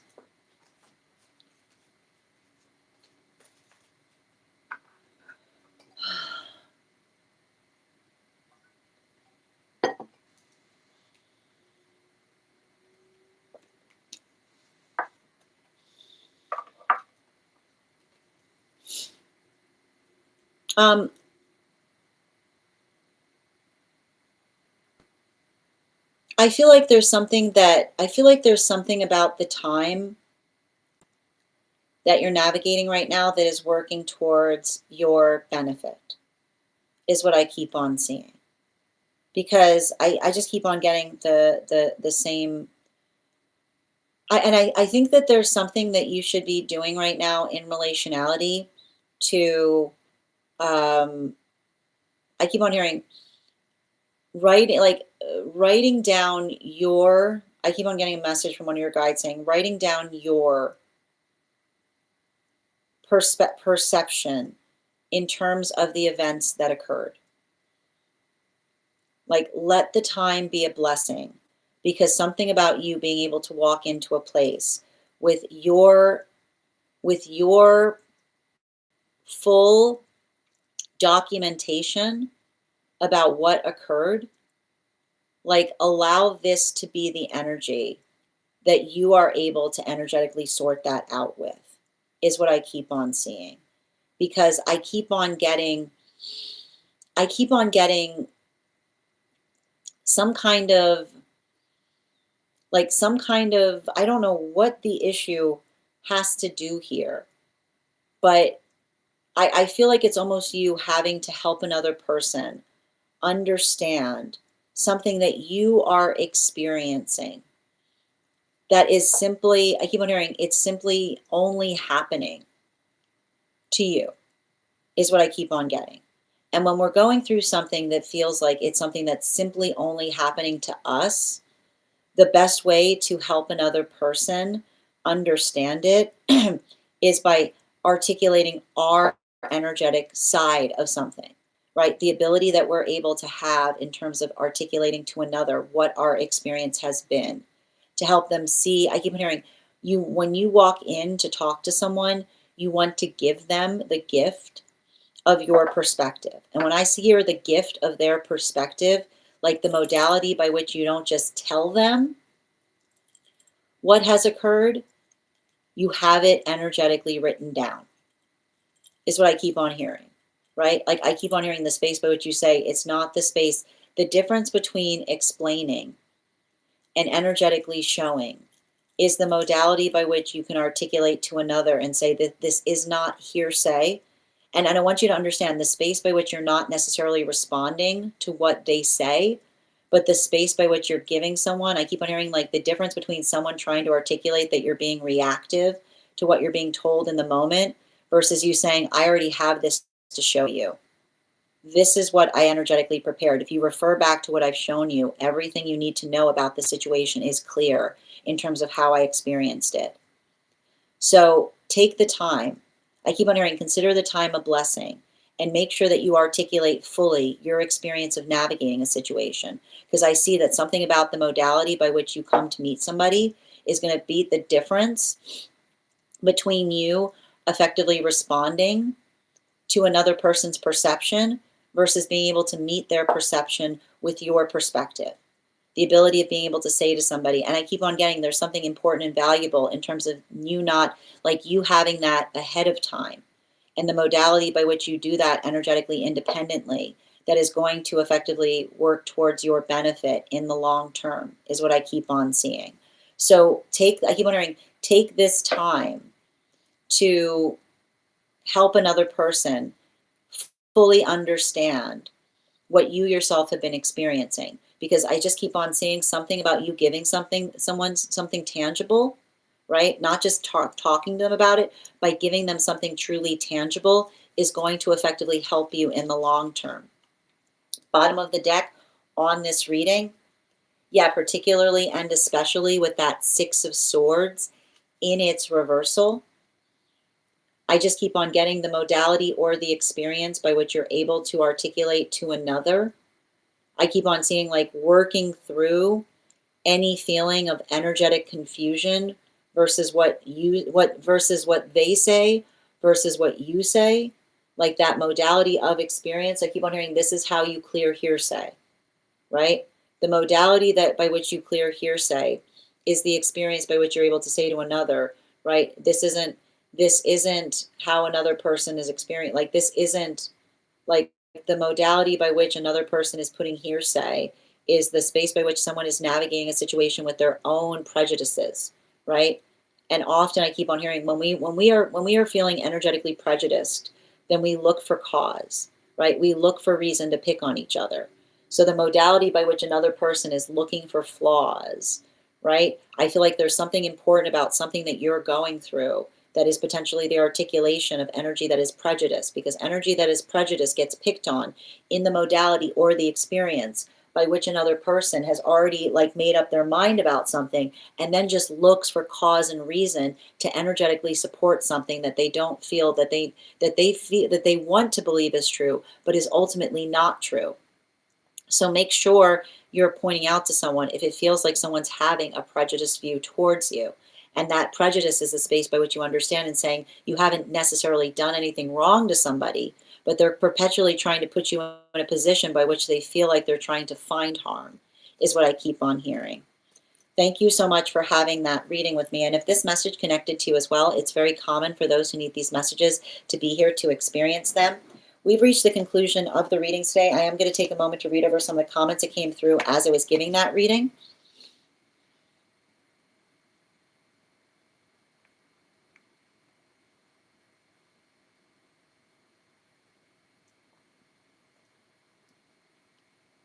Sending you support on that journey.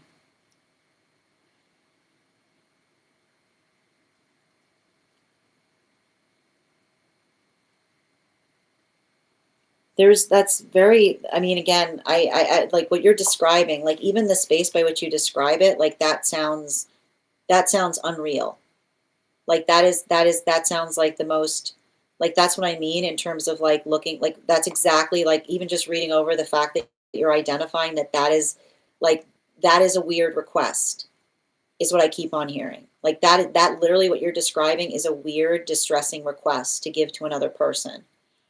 It's not just, no, it's not silly. It's weird and distressing. Yeah. Sending you support on that journey. But that's what I mean. Articulating the fact that someone is doing things to you that feel weird and distressing. Yep. And sending you support on that journey, dear. Absolutely. And I hope those messages help. All right, my friends, one card readings are back to, we are now honoring one card readings for my subscribers. If you are a subscriber who has not had a card pulled yet, who would like your one card today, go ahead and put your question in the comments. If you would like to become a subscriber, just hit that subscribe button and you will be eligible for, become a super fan, you'll be eligible for one card. And if you would like an animal spirit guide, make sure that you're recharging your heart knees. Ivana, Angelic, I feel like you're taking a new approach to things, right? There's beauty in seeing something in a new way. And I feel like you've got an angelic that's helping you see things like from a different perspective. Bottom of the deck, yeah, the sun card, right? I feel like the observation of seeing something from other perspectives, like that's the angelic energy I see coming towards you. The boar energy, right? I would not be surprised if you're having those, like, I keep wondering, out of body meditation experiences by which you're seeing something from the past, but not from the point of view of the self. That's an angelic perspective, is what I keep on hearing. There's definitely the modality by which they're going to get back to you, but this is what I keep on hearing from your guide saying this is what you're going to have ready when they do. I hope that helps, Angeli, and sending you support on that journey. Angeli, one card on how to find love. Hold on a minute, sorry. Yes. Or a fling. You got 3 cards coming out. Your standards, right? Healthy energy will honor your standards. Fling will articulate that your standards are staying in the like are causing an issue. Bottom of the deck. Healthy relationship we never lose healthy relationship in holding our standards. Our standards help us identify a fling energy. Animal spirit guide, yeah, water dragon, right? The space by which another person gets upset and the space by which we identify our standards, that is helping us understand that they don't have the same manifestation goals as we ourselves do. One card, highest priority, please. It's interesting. It has to do with the dream space, right? The modality or experience of working towards being able to energetically trust your judgment upon something. And I keep on hearing like the work that you're like the work that you're doing in the space of intimacy is the way we strengthen our intimacy is by becoming better at identifying what we are and are not comfortable with. Bottom of the deck, right? Two of swords in its reversal, right? Like it's saying to me, like this is you doing the work in relationality to helping, like I feel like something coming in the dream space is like, I feel like the work that you're doing in relationality to that is understanding the space by which why you felt so, in the context of all of those things that felt like they were energetic violations of your intimacy. Why was the one? What was different about the one that actually triggered you? That's going to help you understand yourself better, is what I keep on seeing. Hold on a minute. Highest priority for Nikki, please. I feel like this is, I keep on getting somebody in spirit is proud of you for holding your ground on something. Bottom of the deck, yeah, right? You're not hurting anybody by holding your ground, right? You're not hurting anybody by holding your ground. Animal spirit guide, yeah, because emotions come with healthy directions attached to them, right? It's not the fact that all emotions are alike. Our emotions are healthy when we don't feel embarrassed to talk about what the emotions are asking for. Thank you, dear. You're welcome, Ivana. That dream was like an intimacy wound, haunted house, wasn't it though? It's wild. Minnie, one card on the convo, please. Like again, right? The way that we build healthy relationship is not by trying to hide things from each other, right? It's the space by which we say we don't want anything clear between us, right? The space by which another person articulates that you deserve to know. So I see, like, I keep on hearing the best of intentions, right?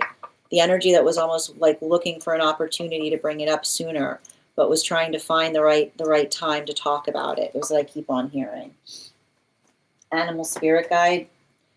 It's hard. I feel like there was somebody navigating a lot of fear in relationality to how you were going to navigate that, right? And I keep on seeing the fact that they care is the space by which they prioritize. I keep learning they prioritize your empathy over their fear. All right, my friends, final call for anyone who is a subscriber who has not had a card pulled today. If you just became a subscriber today, welcome. I would encourage you to head over to our subscriber-only disco channel. Introduce yourself to the collective. You will also find in the disco channel a special coupon code that will give you, in the perk section, you'll find a special coupon code that will give you a discount to you'll find in the perk section a special coupon code that'll give you a discount to our tarot class subscription program. Our next class is going to be on January 15th at 6 p.m. PST, 9 p.m. Eastern. Just message me a disco GIF if you became a super fan today, and I'll send you the invite to that disco channel. If you are not a disco channel member and would like an access to the class, from this live, you'll be able to get a special coupon code that will give you a discount to that class. Just message me the word class. And if you would like to learn more about our trip, message me the word trip. We'll be off tomorrow and back on Thursday at our usual time, 7:15 a.m. PST, 10:15 a.m. Eastern. If you would like to get on the list for being the first person read for when we're back on Thursday, get on the list today and you'll have an additional card in your reading. I want to thank you guys so much for being here today. Huge thank you to my followers, old and new. Your ongoing support means the absolute world to me. Huge thank you to my subscribers. Thank you so much for helping me do the things that I do each day. And the biggest thank you to my mods. I hope you guys have an absolutely beautiful day. Please take care of yourselves. Please take care of one another. And we'll do this again tomorrow. I mean, not tomorrow, on Thursday. Have a great day, everyone. Take care.